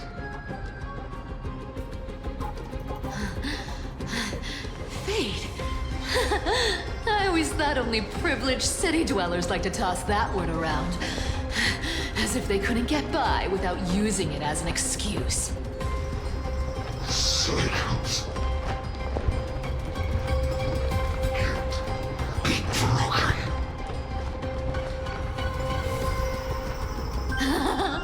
Cycles. Fate! Give me a break! Everyone has to walk their path. Those who cling to gods and prophecies end up as hollow shells of themselves. Back then, I was nothing but a scoundrel. A cheat, clawing and scrambling just to survive in this messed up world. If I'd given up and played along, this place would have been nothing more than a lifeless wasteland by now.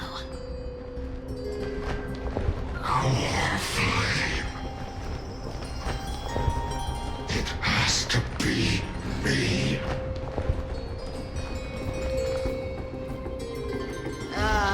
My bad.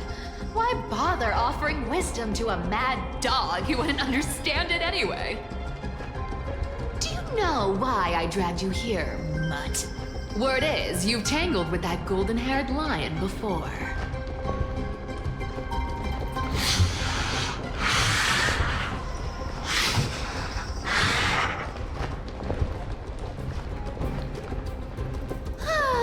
Looks like there's no getting away from you. And hey, that was a pretty good warm-up. Now, how about we spice things up with a bit of competition? As a fellow heir to the divine authority of Calamity, I've been a demigod for 1,000 years longer than the little lion. Now, let me see if you're worth your title, Flame Reaver. I've been around for over 1,000 years, and I've never met anyone who can match my speed. Until now. But speed isn't my only strength. Today, you're getting the full performance. Return to victory. Come to me! I'll take it on! You can't run! Come to me! With enough believers, lies become reality! I'll take it on! Return to victory. I can summon as many clones as I need. I'll take it on! Good dog! I guess your sword skills aren't as impressive as I thought. Come to me! I'll take it on! With enough believers, lies become reality! Come to me!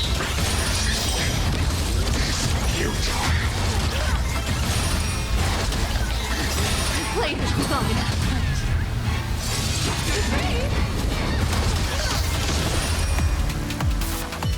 See you around, bud.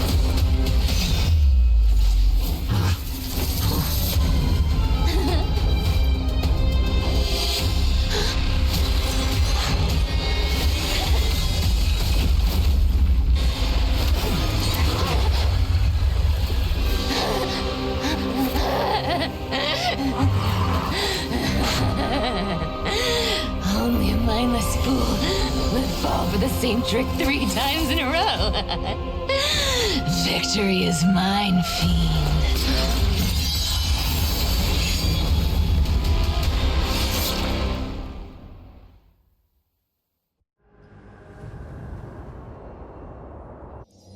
To all citizens of Akama, today I bring you 2 pieces of news.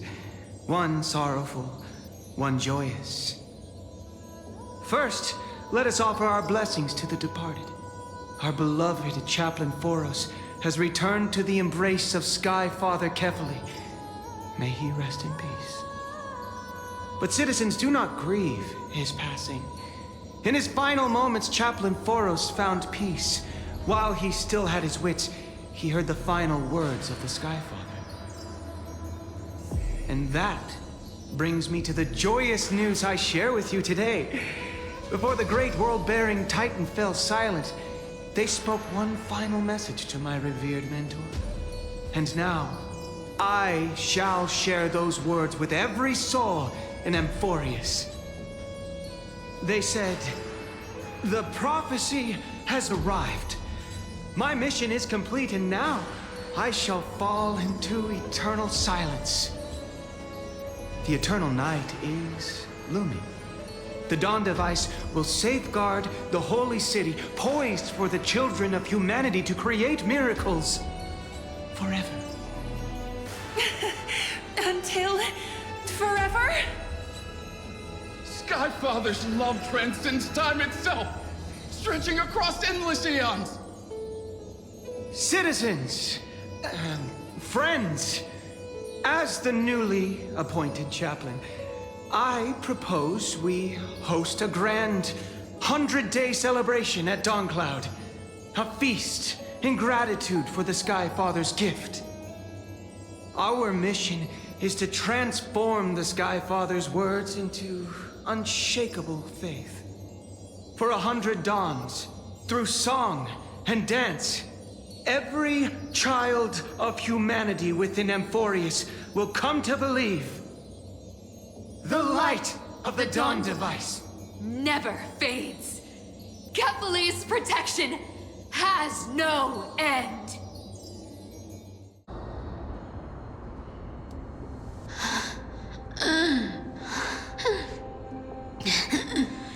You shall walk with greed and die over petty change.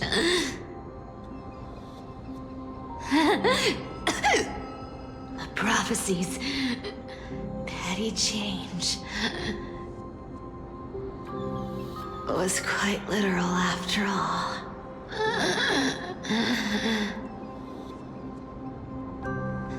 Atticus.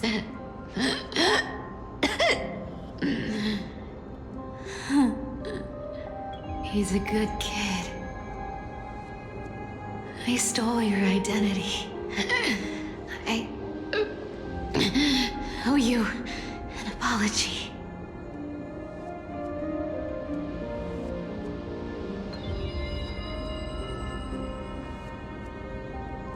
But I owe more than just an apology. There's also you, Aggie. Back then,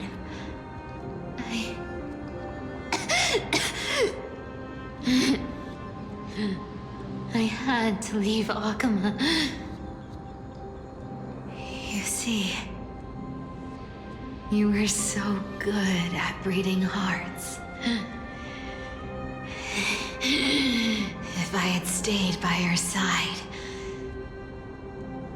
my fragile lies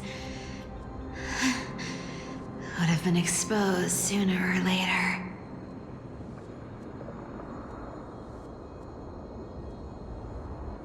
Your weave shop.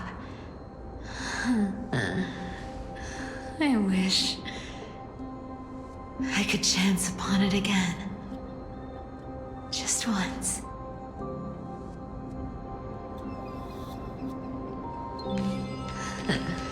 To be scolded by you and Treeby.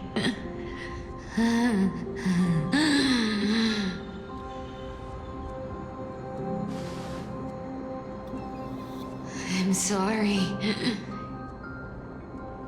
In the end, I overestimated myself.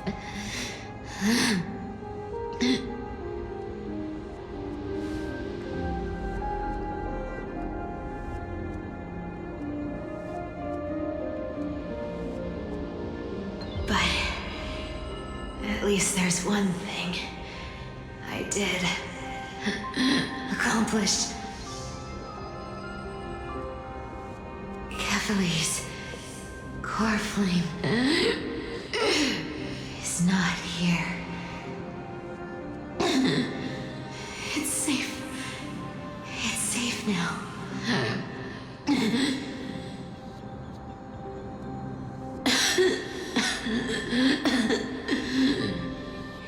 Even if I'm nothing more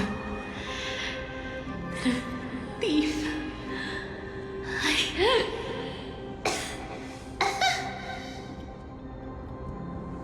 at least I did something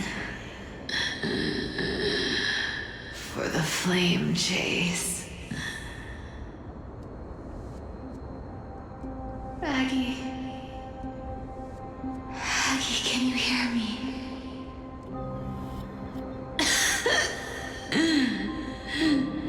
Say something. Anything. Anything. Please.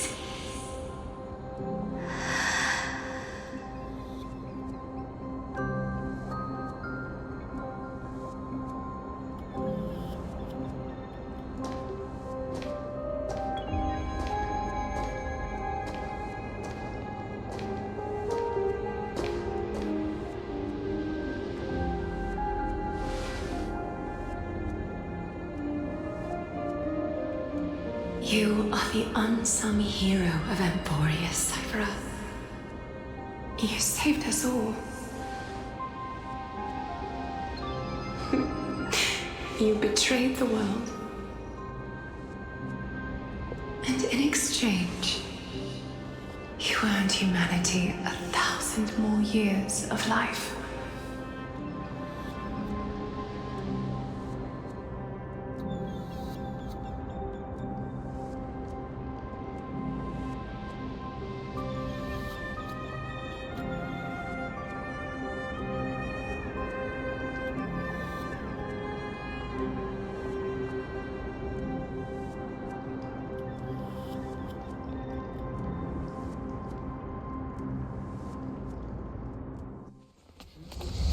If there were a lie so brilliant that it could fool everyone, wouldn't it simply become the truth?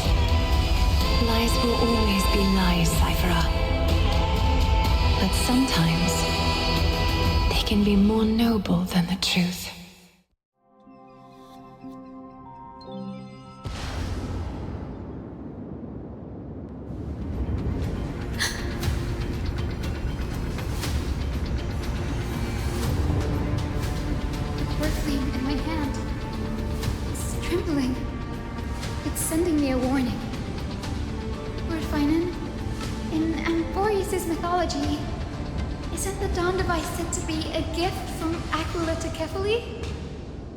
Why bring this up now? Let's focus on getting back down there. Lord Finan? Yes. Nearly every mythologist agrees Aquila gifted the Dawn device to Kefla.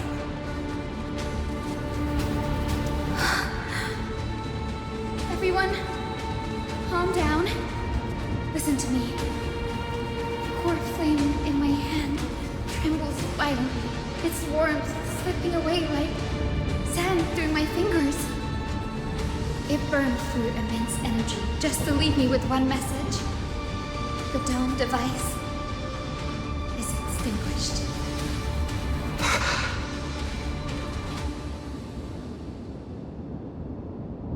If the core flame's message is true, Akama has lost the Dawn device's protection. Darkness will consume the holy city in an instant, and the aftermath will be devastating. Finan, I feel something too. While Hyacinth was speaking, countless streams of memories rose beneath our feet, spiraling into the sky. There are so many, so heavy. Even through the fortress walls, I can still hear them clearly. Birds, nymphs, people, their memories tangled together, their cries echoing as one. Could this be because of the Titan's fall? But that doesn't make any sense. There's no time to dwell on the cause. Without the light of the Dawn device, the holy city will be consumed by darkness, and countless lives will be cast adrift. Everyone, you must return and fulfill the mission of the Chrysos heirs. As for me, Denny, you're still carrying the Gusta's spirit water, aren't you?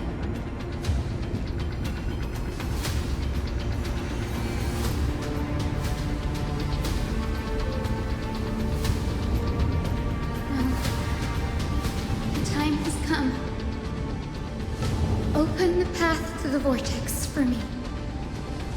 There's still one thing I can do for the people down there. Return the core flame of Aquila and inherit their divine authority. I'll remain in the sky and cast my protection over the people.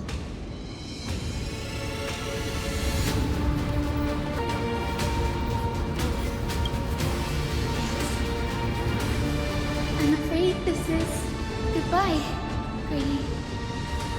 Danny, I'm counting on you.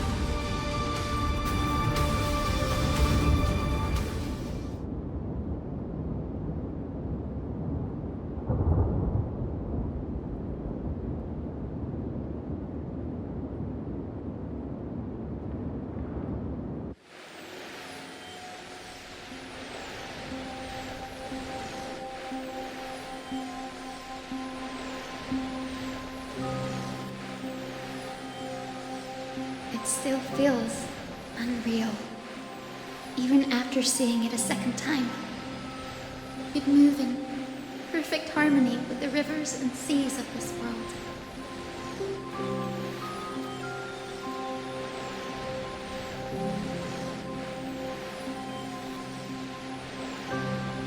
The Astral Express, isn't it? March 7th? The one you always mention. I'd like to meet her someday.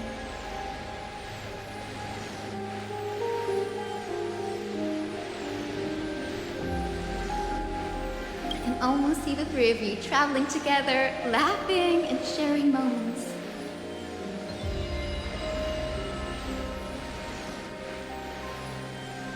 Of course I do. A sharp, aching sadness. I feel every bit of it.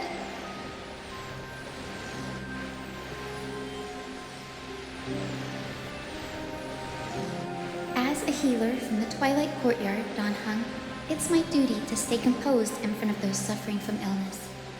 A sorrowful expression would only add to their burden. The world I love is the one suffering now. How could I face it with a frown?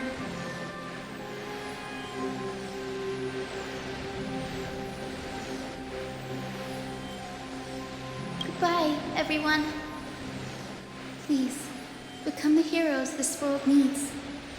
And as for the final blank page of this epic, the lives and stories of ordinary mortals, I'll guard them until the very end.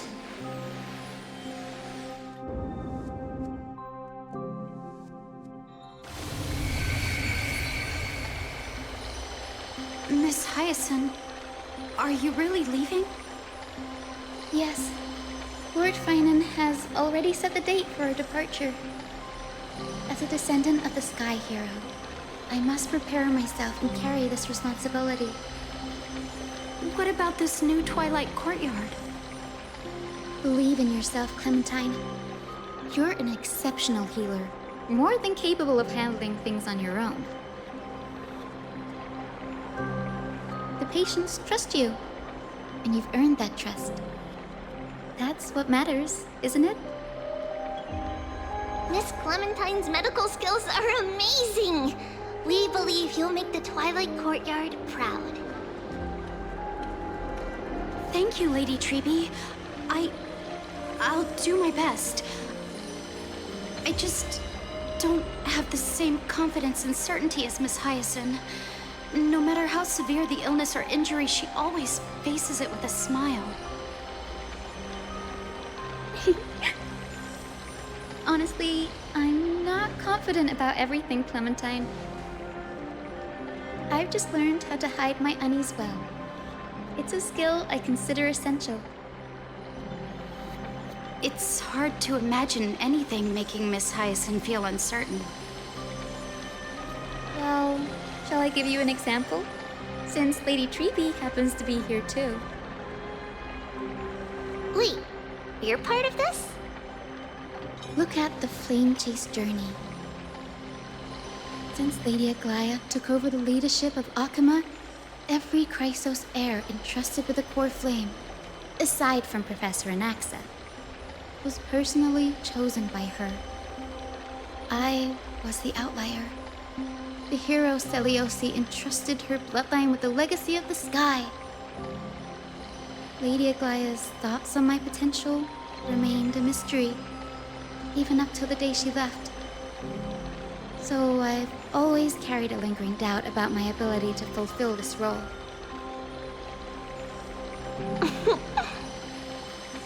Lady Treby, why are you laughing? The answer Cindy wants is simple. Just try looking at it from another perspective. Imagine this. Knowing Aggie's personality, if she believed you weren't worthy, don't you think she would have considered other plans?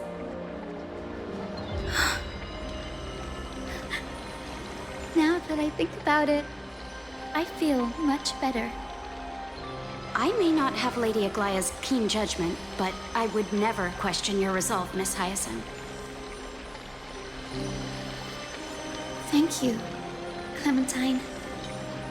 I had a sudden thought, Lady Treby. Before I depart, can you teach me the words for returning the core flame? I've always been at the Grove helping with lectures and never had the chance to come to Akama. The phrases everyone has memorized still feel unfamiliar to me. I don't want to embarrass myself in front of everyone when it's my turn to return the core flame. It's easy. We can teach you right now. Let's go.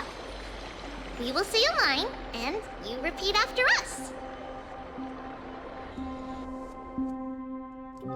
O Majesty of the 12 Titans. O Majesty of the 12 Titans. Pillars of the world. Pillars of the world. We seek your divinity. We seek your divinity. To mend the rifts of the world. Fill our bodies with blood of gold. Till we wither in willing service to the prophecy. Surrender the core flame, Chrysos Heir.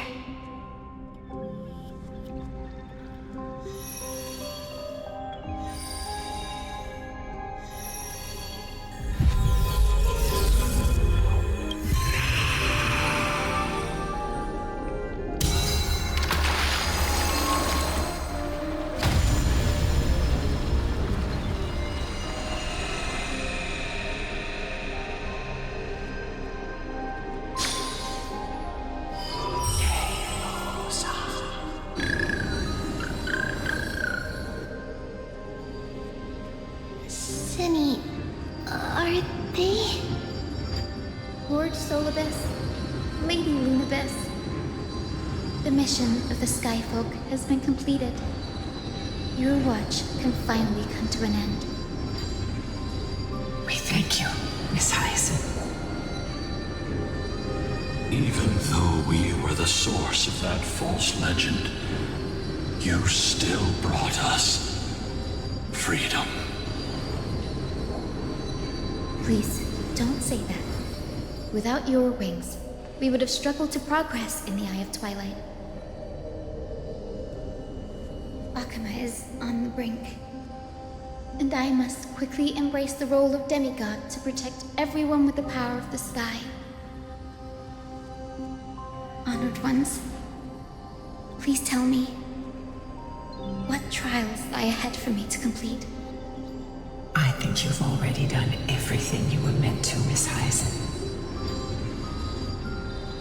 What do you think, Seliosi? The Skyfolk. Lady Seliosi. I see. After all these long years, your will has merged with the Titan's divinity. I deeply regret. I beg for forgiveness. The darkness in the human heart clouded my judgment. I failed to recognize the resilience buried deep within. Of those present that day, I don't know how many were innocent, how many truly deserved their fate. That's why I cannot forgive you on their behalf, Lady Seliosi. The spirits of my ancestors resonated with me. You exiled our people, and they may never forgive you for that. But at least there is one thing we can agree on. The truth that no one can distort. The courage it took to defy the gods was undeniable, unwavering. That same spirit now lives on in those who walk the flame-chased journey, growing stronger with every step. You were the spark that set this era in motion, Seliosi. An age where heroes rise and epic stories are told far and wide. An age where a flame of hope was preserved for the world.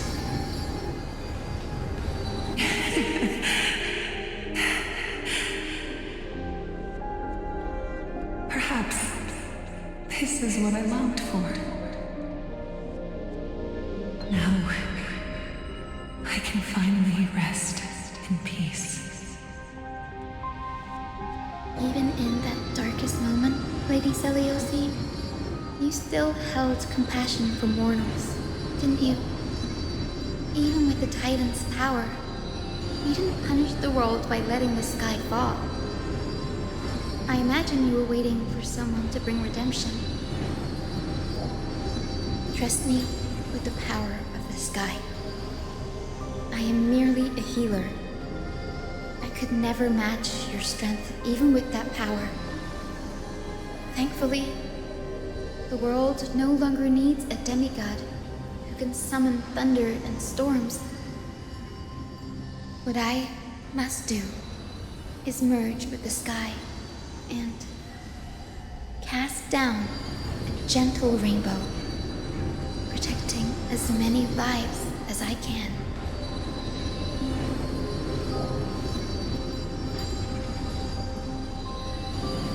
Professor Nexa, do you remember that lesson? In the end, I followed the path of my ancestors, returning to the sky. I didn't return to the earth to walk with the people.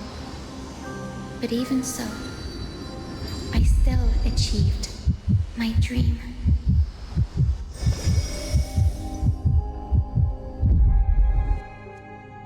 Hyacinthia. Thank you.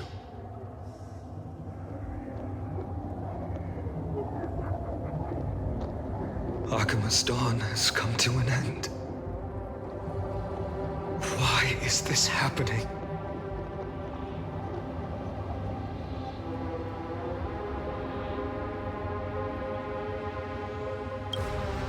No. It's too late. The sky had been completely swallowed by the black tide. This darkness, its power probably surpasses that of the Titans. All we can do is hope she can protect as many lives as possible. Is this the end for Akuma? Don't give up. We're the ones leading this journey, so we can't afford to lose our way.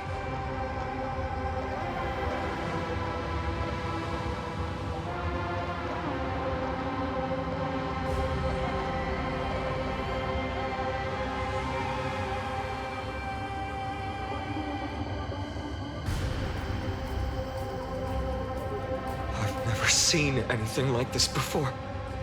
Could the black tide be the cause? There are too many things we don't understand, and we don't have time to figure out. We can't delay any longer.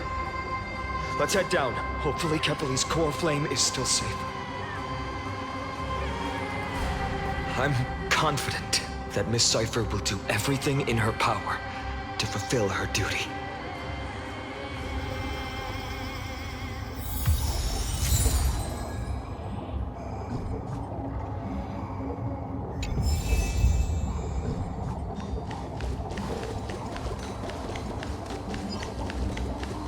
Transport platform's route is blocked by rubble. Partner, help buy us some time.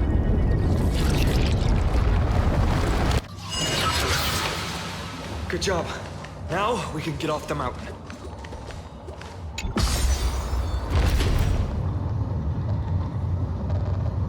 A black tide creature. At Dawn Cloud. Oh. People in the city.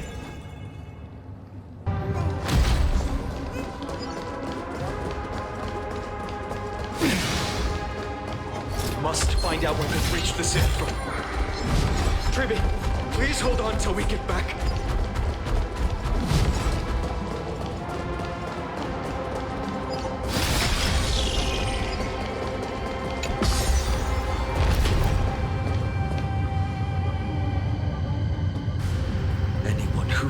dares stand in our way will get a taste of Dawnmaker's edge.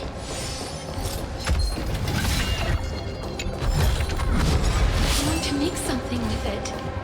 But what to make?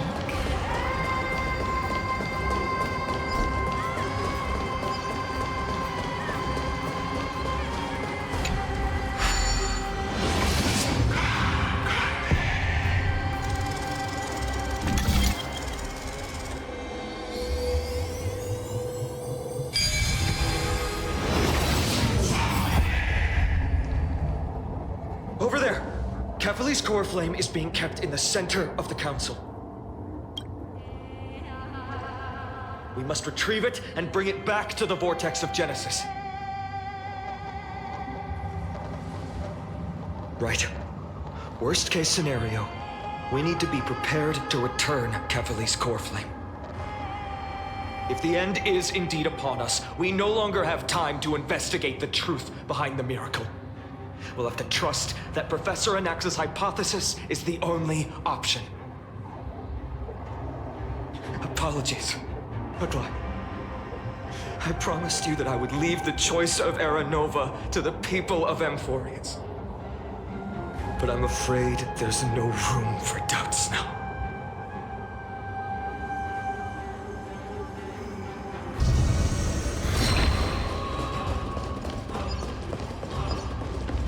Her will to heal the world is so strong.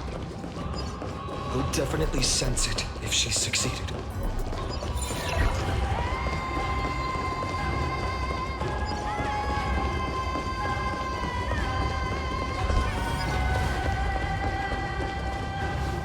Oh, Skyfather Kefali, please forgive these ignorant and lowly children of humanity. They are so utterly naive that they think of the golden-blooded heretics as deliverers. This blood-red sky, and the raging flames and demons throughout the land will purge their foolishness. Kindness. Lord Deliverer, why don't you join me in praying to the benevolent Kefali? Cast your eyes on this ravaged land. All of this, sins committed by you, blasphemous heretics.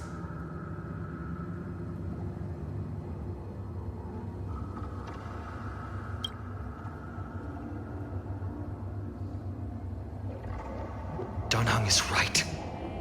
My sword yearns to end your pathetic life. But to a cornered dog like you, the most deserving punishment is to personally witness the Chrysos heirs fulfill their mission. Only then will you truly know how meaningless and foolish your past transgressions were. Fulfill your mission. Kefali's core flame is long lost to the winds. How will you fulfill the prophecy? She's gone completely mad, to the point where she's just spewing nonsense. For the longest time, Kefali's core flame has been worshipped here. Only core members of the Council of Elders know how to activate the core flame casket.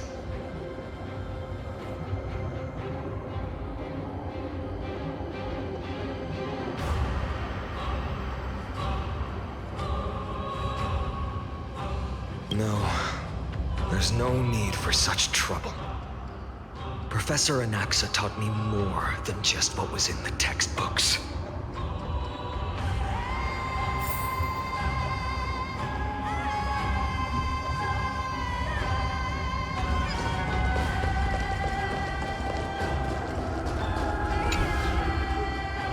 During his time at Dawn Cloud, Professor Anaxa conducted surveys in various areas.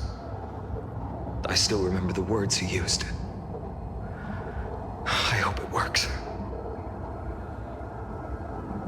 All-knowing Father who bears the world, please share a glimpse of your merciful gaze with me. Cast down the Titan's fire that hangs at the pinnacle of the world, for your devout creations to behold.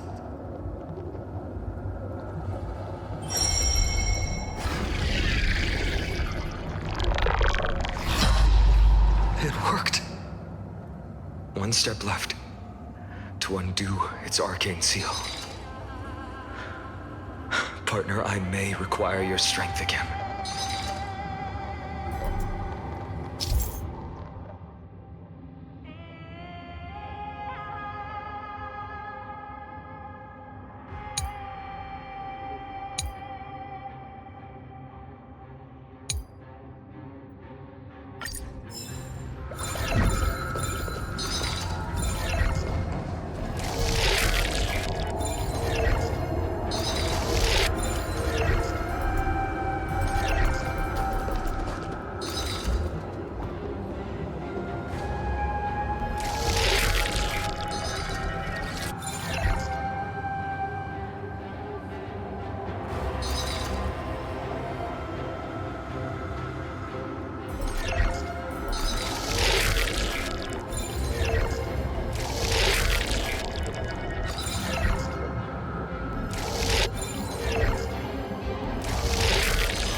Take the core flame and let's hurry down the mountain.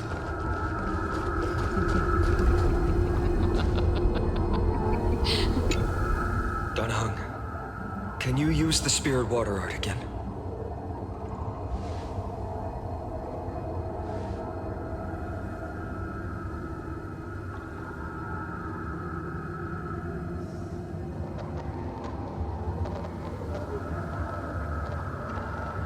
Is this also a result of the black tide? Looks like all we can do is sprint down the mountain.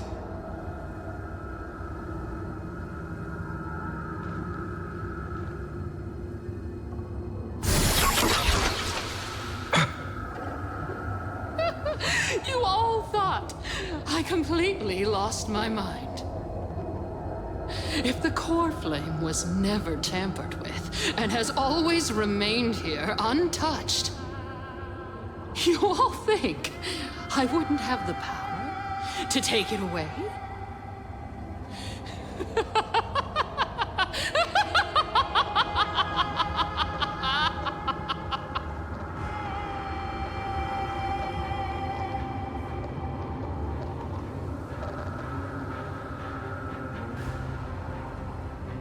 Calm down and think carefully. I'll do my job. So you need to make sure you don't die before you pay me. There's no need to worry about the core flame's whereabouts. Let's just descend the mountain. No need to worry? But... Before setting off to defeat Aquila, I entrusted Miss Cypher with the task of protecting Kefali's core flame while we were gone. By any means necessary. If the core flame isn't here, that means she must have done something to it. In other words, she fulfilled her duty using her own means. We just have to focus on getting to the vortex of Genesis, and Cypher will meet us there for sure.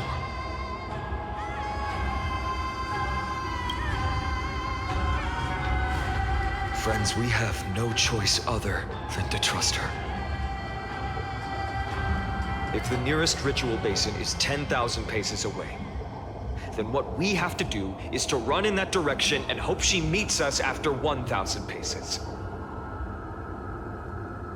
If she doesn't show up, we will keep going and trust that we will see her at 2,000 paces. 3, 4, 5,000. I will keep hoping with the same resolve all the way. Until she shows up in front of us with her usual rebellious attitude.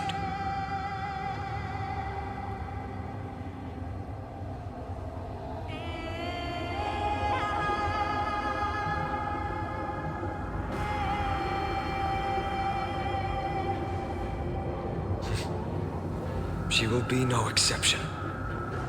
But before that, we must survive and break through this siege.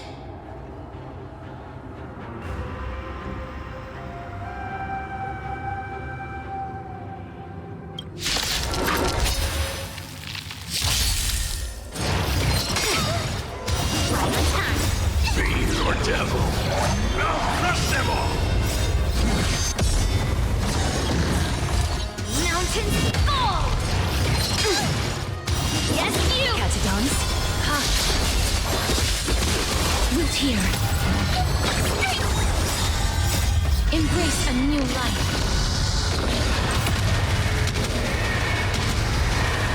May death protect us!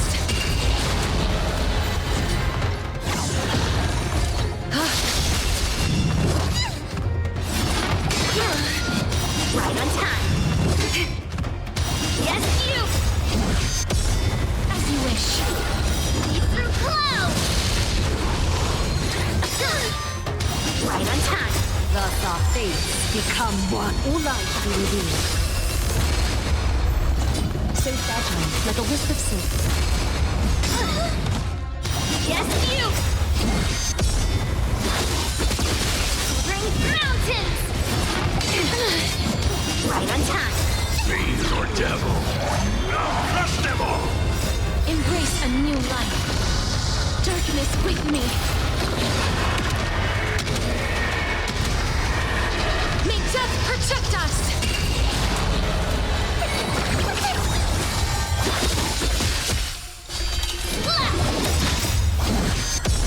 Time for revolution. Stand to earth!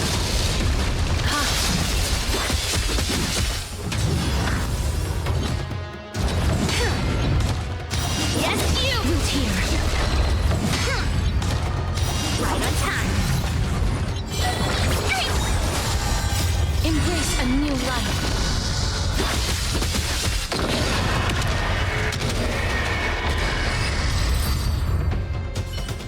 It's done. Let's go.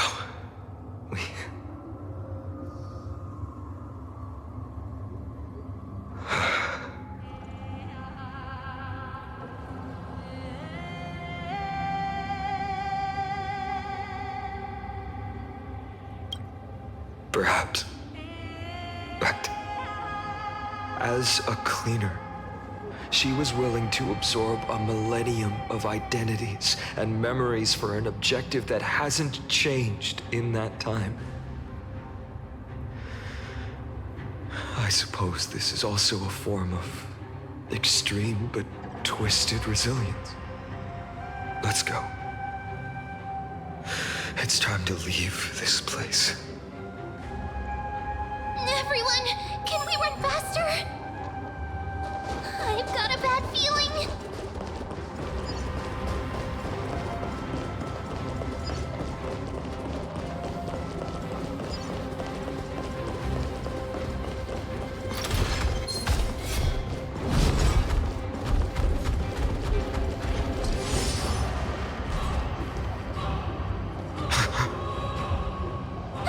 Everyone! Look, behind us! In the end, they still showed up.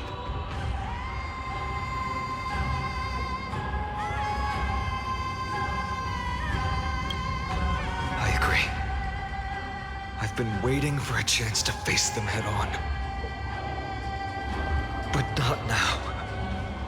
If we take the fight here, then lose, the consequences would be irreversible. Come on. We have to get out of here. Keep running and never turn back.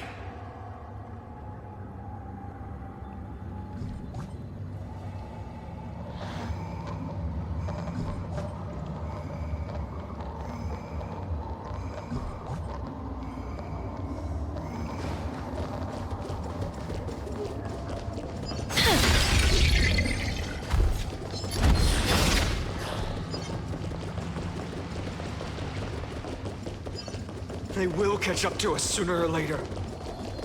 Keep running. Don't stop.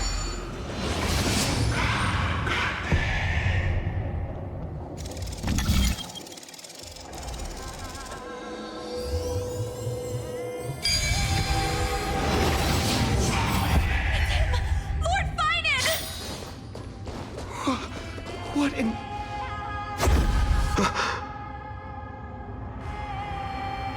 Dusk has descended as ordained. Clones, illusions. Nothing but cheap tricks to help you hide in the shadows. The sky has returned to its rightful place. This world must be reset. What are they talking about? The end you seek is also the miracle of Genesis. If so, you should be standing alongside the Chrysos heirs. Why do you hinder us, Flame Reaper?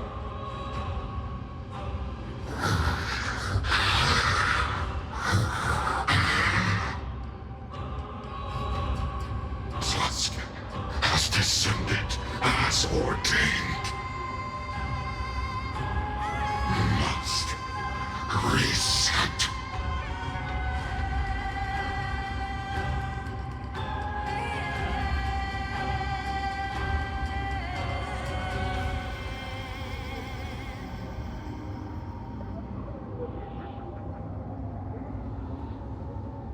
The lack of reason can't be overcome.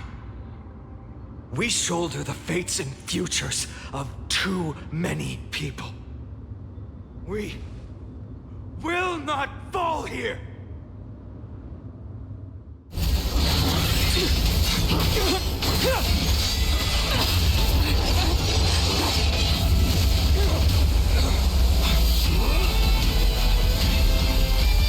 Leave this to casters and me.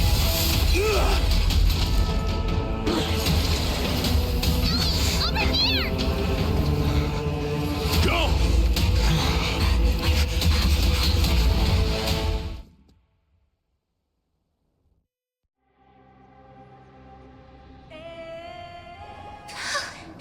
That was really close.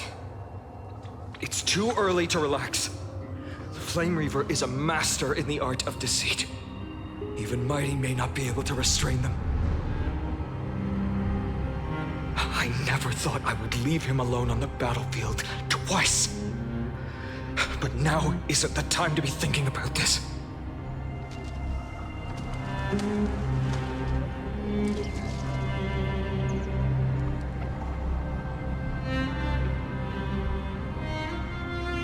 Protect us!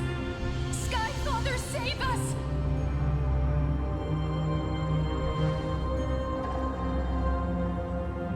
The black-tide creatures are threatening the people.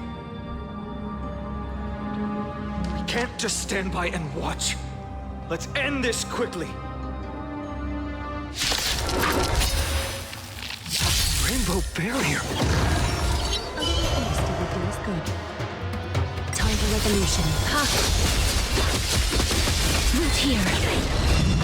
Again. Right on time. Be your devil. I'll crush them all. Thus our fates become one. Bring mountains! So fragile, like a wisp of silk. Right on time. Embrace a new life.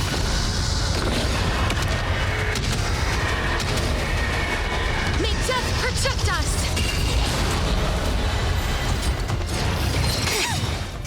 Yes, you! Stand to earth! All life be revealed. As you wish.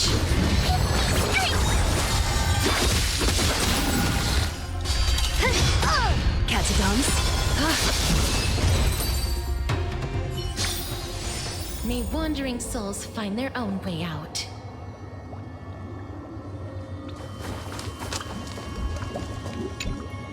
Everyone, you're all safe. For now.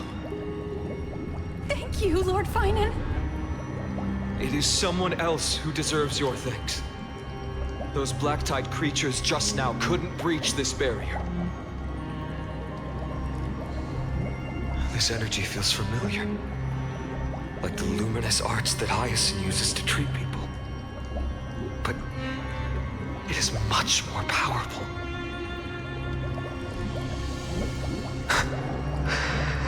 Yeah. Citizens! My companions and I can't stay long. Before reinforcements arrive, please do not step out of this barrier. This is a miracle left by the demigod Hyacinth. Please trust her conviction. Miss Hyacinth has also become a demigod, like Lady Aglaya. We understand. We will not leave her protection until you return, Lord Finan. I won't make empty promises. I might not be able to return in the near future. But even if there's no perfect solution, I will make a choice that fulfills this mission.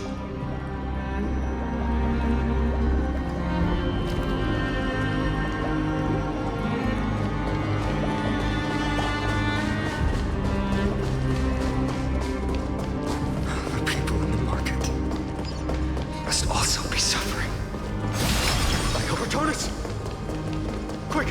Let's go check on him! Cortonis! Hang in there! Returned, Finan. Burning the holy city is... To resist, I did all I could. You shouldn't be on the front line at your age, Grand Craftsman. Where are the citizens? What's the situation at Memorial Market? Organizing their escape. The holy city guards are... But where to flee to, no one knows. Descended from the sky, the rainbow barrier did. Protected people, but alleviated the fear it could not.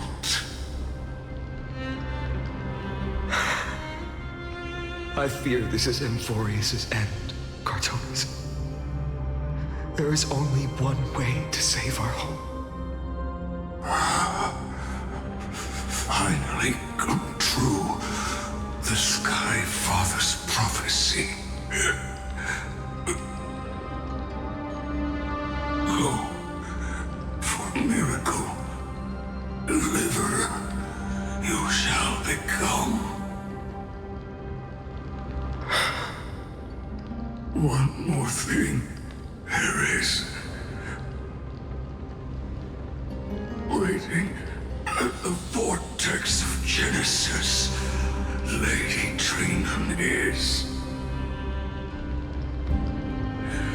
Kephale's cold flame is safe, she said. Trinan.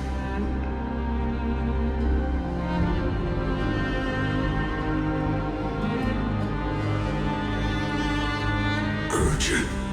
The situation is... Leave them to me. The monsters. Died. I should have kept me here. The power of the rainbow light did. But if destined, inescapable death is, why not leave behind some glory? You've been forging nothing but glory your entire life, old friend. For others, and for yourself. May you never see the slightest glimpse of war in the New World. Farewell, Grand Craftsman. Let us depart to the Chrysos airspats. For battle, these hands were not meant. But if to protect the Holy City's future, they are needed. To the final moment, I will fight! Cartonis said that Trinan had news of the core flame. As expected, Miss Cypher did not fail her mission.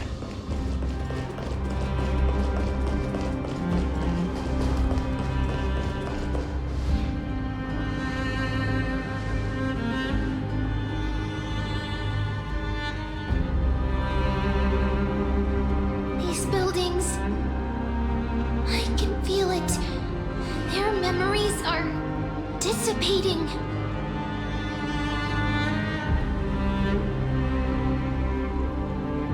Yes, the textures of memories are preserved within all things in Amphorius. Even a single brick or tile holds countless traces of the past. There are no citizens trapped here, nor any signs of black-tide creatures. We have no reason to linger here. Let's head downstairs. The bath chamber isn't far away.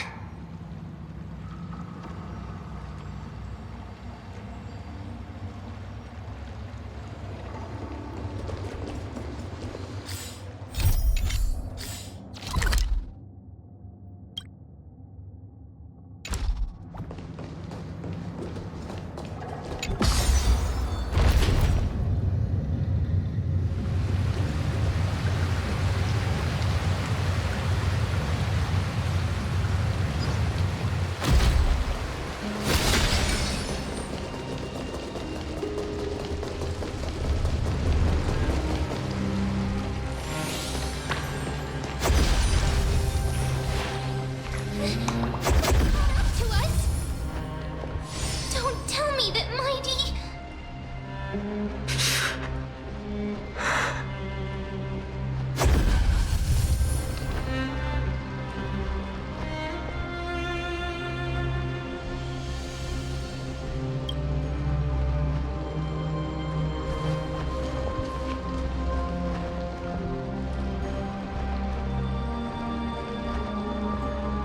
Donhan, you...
You better keep your word, Dan Heng. You cannot die here.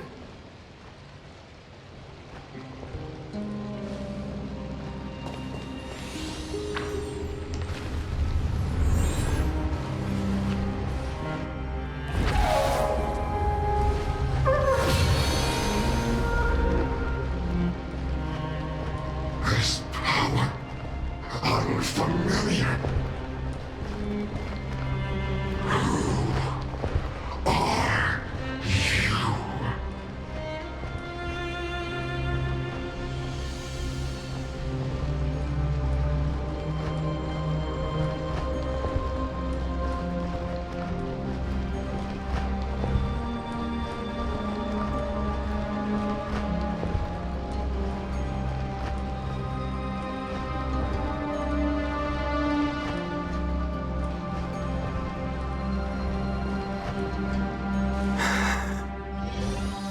Follow me.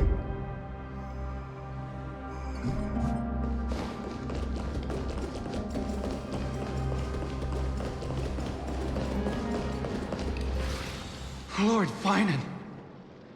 Finally, you're all back. Even in such desperate times, you still managed to keep your promise to me. I am grateful beyond words. Finan, what is this? The Flame Reaver is wreaking havoc in the city, and they still have many clones. Zeph, please get someone to inform Kratos, and have him lead the most elite guards to defend the city's passages. Until I complete the core flame ritual. Please, do everything you can to rescue the citizens in the city. Understood, Lord Finan. Nemazity, several citizens are trapped in the Garden of Life and are temporarily seeking refuge under Hyacinth's barrier. Can you dispatch someone to evacuate them? Though, I also don't know where to shelter them. Leave this to us, Lord Finan. Just focus on your own mission. All right. As for the two Trailblazers, I'll also leave them to you. My apologies, partner. I acted on my own this time. I prepared for the worst before the fight against Aquila. Even if there came a day when Akuma was taken by the Black Tide. As long as we defeated Aquila, lifting the sky's curse, you and Donahung would at least have a chance to get home safely.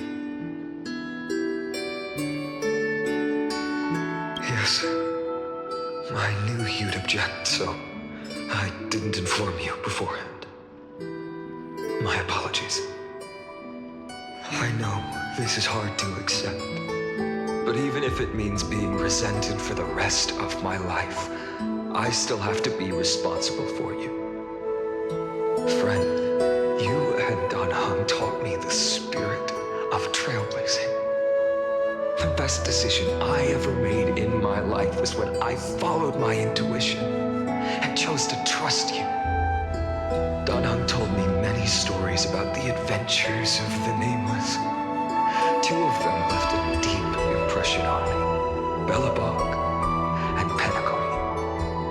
The first story taught me that the fate of a world should be in the hands of its people. And even if the Nameless are willing to risk everything for an unfamiliar world, in the end, you still have to embark on a new journey and go to the next world that needs saving. Because that's your mission. The path you follow. In the second story, Donahung told me about the few Nameless who sacrificed their lives for the prison world. I know very well that the two of you are willing to make the same choice for Amphorius. After hearing those stories, I made up my mind. I won't let your journey end here. Somewhere beyond the sky, where Amphorians have never reached, there are many people waiting for you to come home. The prophecy has always remained shrouded in ambiguity. Even if the 12th core flame is returned, no one knows how the Era Nova will manifest, let alone if the miracle will extend its favor to two visitors from beyond the sky. Before stepping into a fate unknown, the last thing I can do is help you return to your family.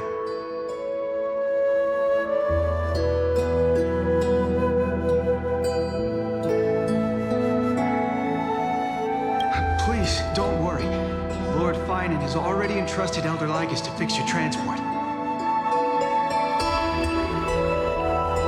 Lady Trinan's Sentry Gate is open on the main street outside Akuma's walls.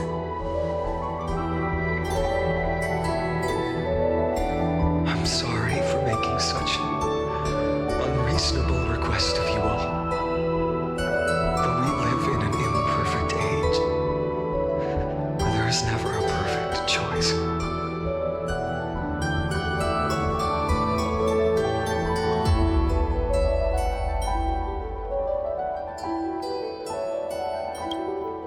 Every one of us has the right to make our own choices.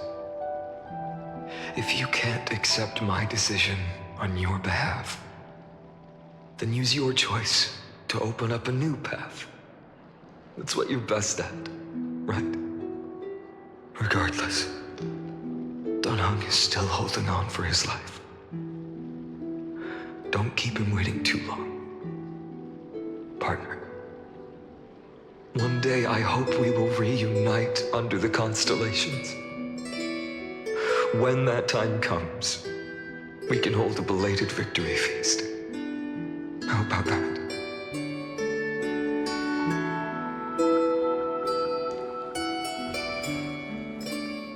The spirit water has dried up. Blast. Why is nothing going right? Calm down. There might be another way. The closest ritual base and the other Chrysospheres. Snowy! Training! I thought you'd be waiting at the Vortex of Genesis. Are you alright? When Akuma's night descended, all the spirit water dried up along with it. We anticipated that you'd be on edge, so we came ahead to wait for you. You've always been the ones who knew me best. Kevali's core flame. You know where it is? Yes. Little Syphie protected the core flame well. No one would be able to guess where she stashed it. Bartolos, you can come on out. I don't have to pretend to be an envelope anymore!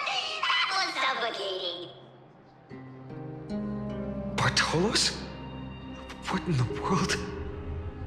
Hey, you better watch your tone, brat. That core flame that the entire world is after is currently nestled in the depths of my bottomless tummy. This certainly was unexpected. Huh? Your reaction's too composed. It's completely different from what I was anticipating.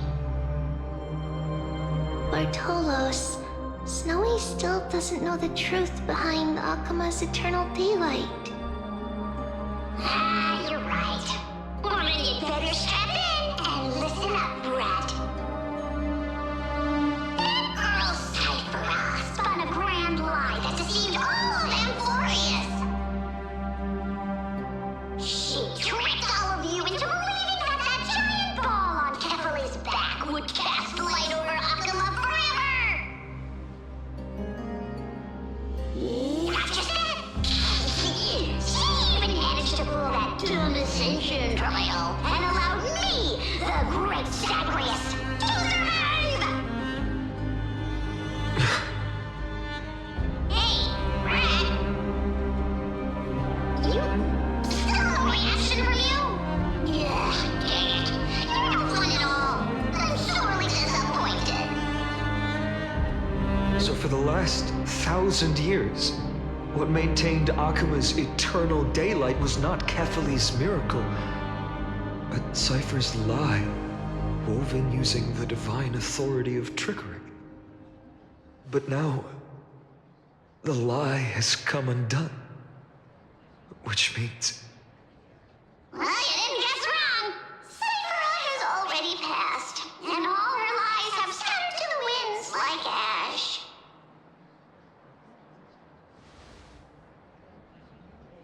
But you just said you, Zagreus, relied on Cypher's lie to keep living.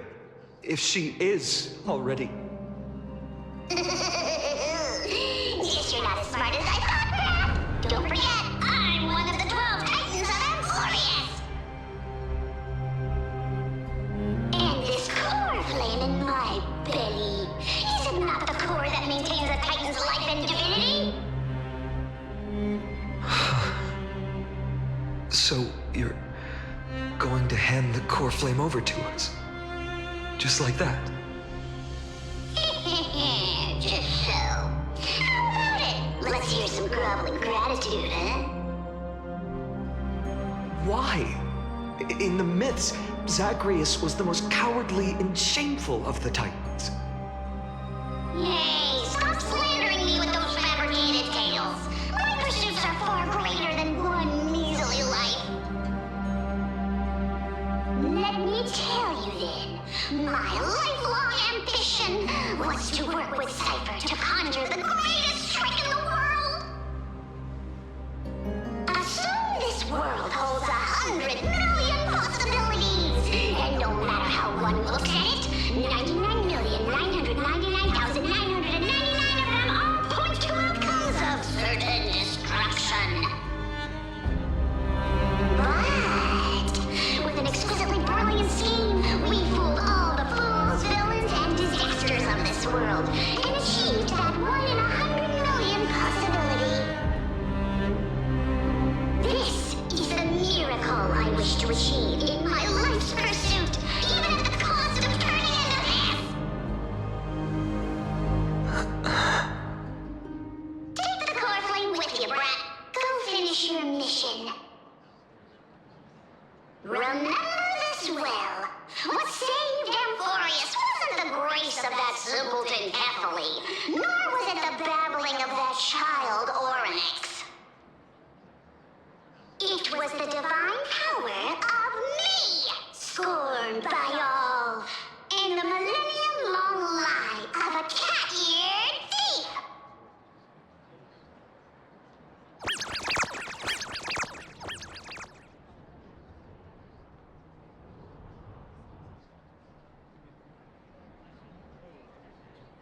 Strife, death, trickery. So those signs deemed as harbingers of calamity will also leave behind marks in the tale of deliverance. With this, the final core flame can be returned to its rightful place. The spirit water in the holy city has all dried up. We can try to break the sealing magic of the Goose's priests and use the Century Gate to send you into the vortex of Genesis. But that will likely exhaust any remaining power of Janus that we have. After that, the rest is up to you, Snowy. Farewells. I've almost grown numb to them at this point. Right now, I can't even utter a plain goodbye. Snowy. Don't worry, Trina. I'm no longer the empty shell that Aglaya brought back to Akka. For every companion who couldn't reach the end, their conviction to save the world became a part of me, piecing together the soul I once lost. I lost my home village, but you, Aglaya, and everyone else created a second home for me. Now that this home is also in danger, it is my turn to repay your kindness and create a new world that can carry everyone's wishes. I hope that in that new world, a new sun will rise, bringing one dawn after another to all. Snowy, you've grown into the person Aggie always dreamed of. Indeed, we don't need to say goodbye here. Because even without the prophecy, we have the confidence to say you will become that rising sun. And all of us will see each other again tomorrow.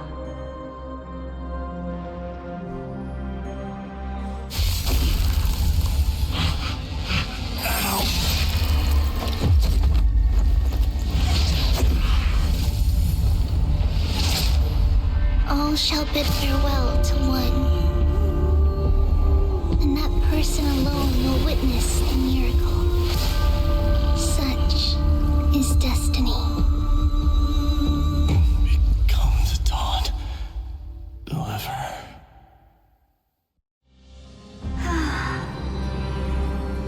Flickering skies, shattered statues, corpses strewn everywhere.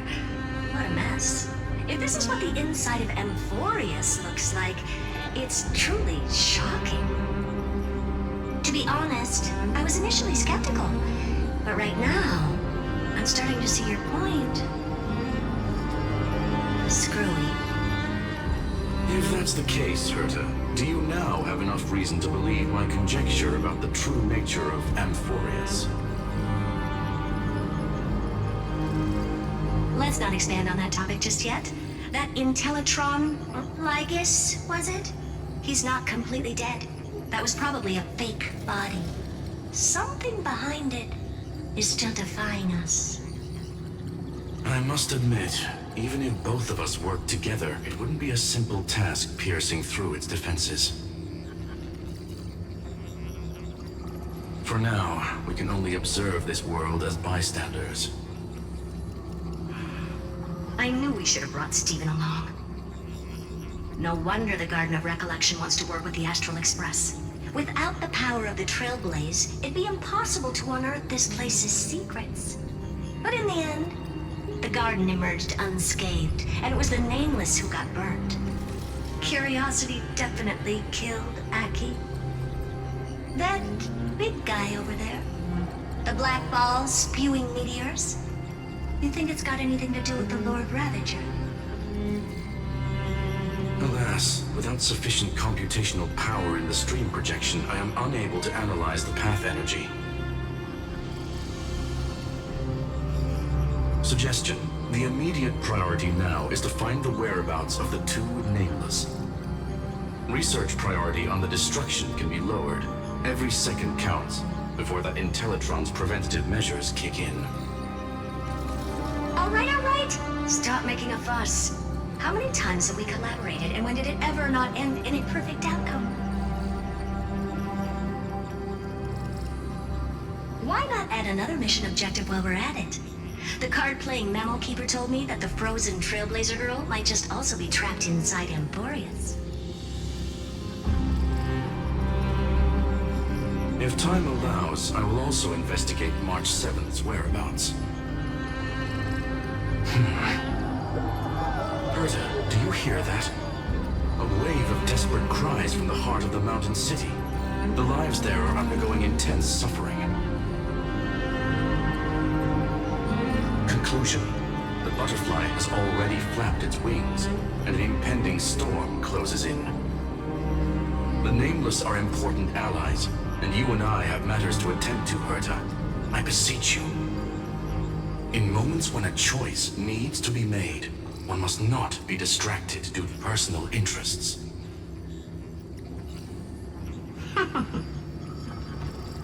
Of course I know that. Fate really is a game of dice, Screwy. Who'd have thought that thing once sowed chaos across the cosmos, causing the Intelligentsia Guild to splinter and disintegrate? It wasn't until I cracked the solitary waves theory that its lingering effects were put to an end. Yet, in a forgotten corner of the cosmos, one slipped through the net and remained operational. And it was this machine that eventually became the cradle for the birth of a certain Lord Ravager. The source of Amphorius' tragedy is an Emperor's scepter that survived to this day.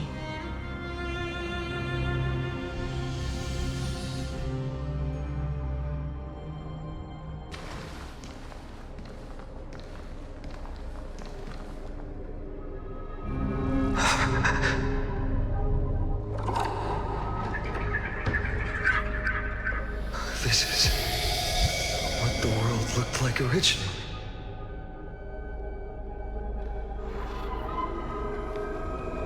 What are you doing here? Answer my question, Lygus. Ah, another hero has arrived at the Vortex. I can no longer remember how many times this has happened.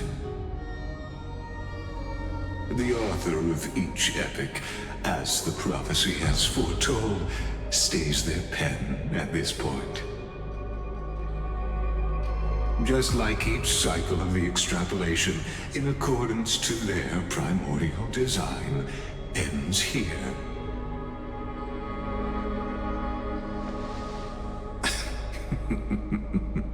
No need to panic, Lord Farnon. I stepped into this space purely for one purpose. To witness the prophecy's miracle of Genesis.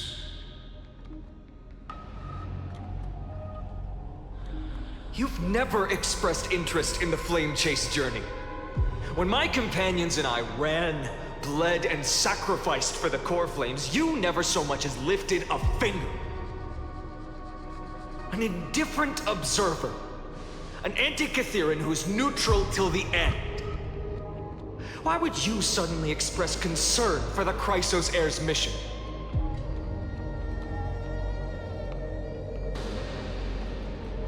When that lone swordmaster left everything behind, plunging into a sea of madness, I was on the shore, listening. When that mighty lord shed his armor, filling the crevices of the earth with his iron bones, I was on the mountaintop, gazing down. Across 1,000 years of the flame chase journey, I have witnessed the ardor, resolve, division, and unity of the Chrysos heirs with mine own eyes. Just as you were all born to shoulder the guidance of the prophecy, I too have bathed in the gaze of distant stars, have seen the deepest, darkest of destinies. I will become the most loyal reader of the epics, a spectator voraciously consuming the valorous deeds of you heroes.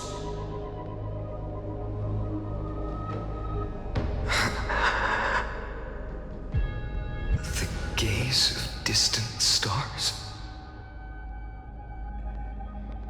One day you will understand, but not now.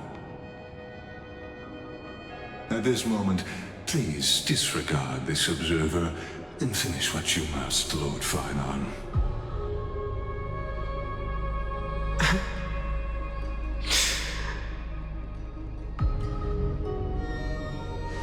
I once believed that as long as I chased the flames relentlessly, the fog before me would clear, and fate would reveal its truest form. But along the way, they, all who passed, never once received the justice promised by the prophecy. I have perceived. Outside the vortex, the world is collapsing, and the children of humanity are crying. But you, Lord Farnon, will bury the old world with that core flame, bringing all things into a gray unknown.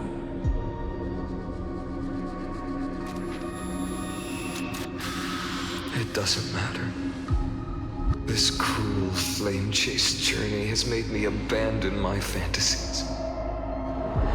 The future is not a paradise with a gentle west wind, waiting for us to step in. If what lies ahead is a mass of chaos, I will tear it apart. Then usher in the first ray of blazing sunlight. All shall bid farewell to one, and that person alone will witness the miracle. Such is the will of fate.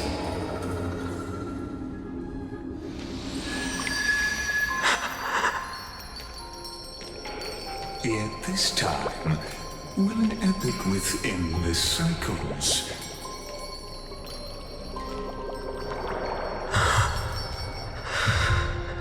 Is it you?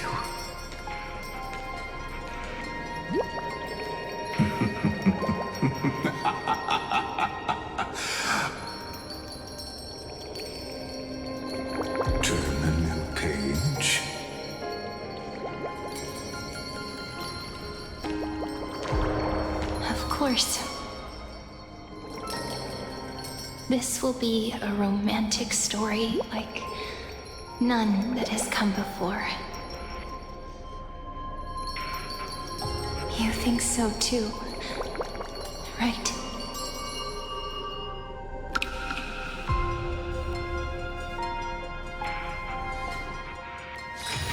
This place is rich with the sweet scent of flowers. Can we stay here for a while longer?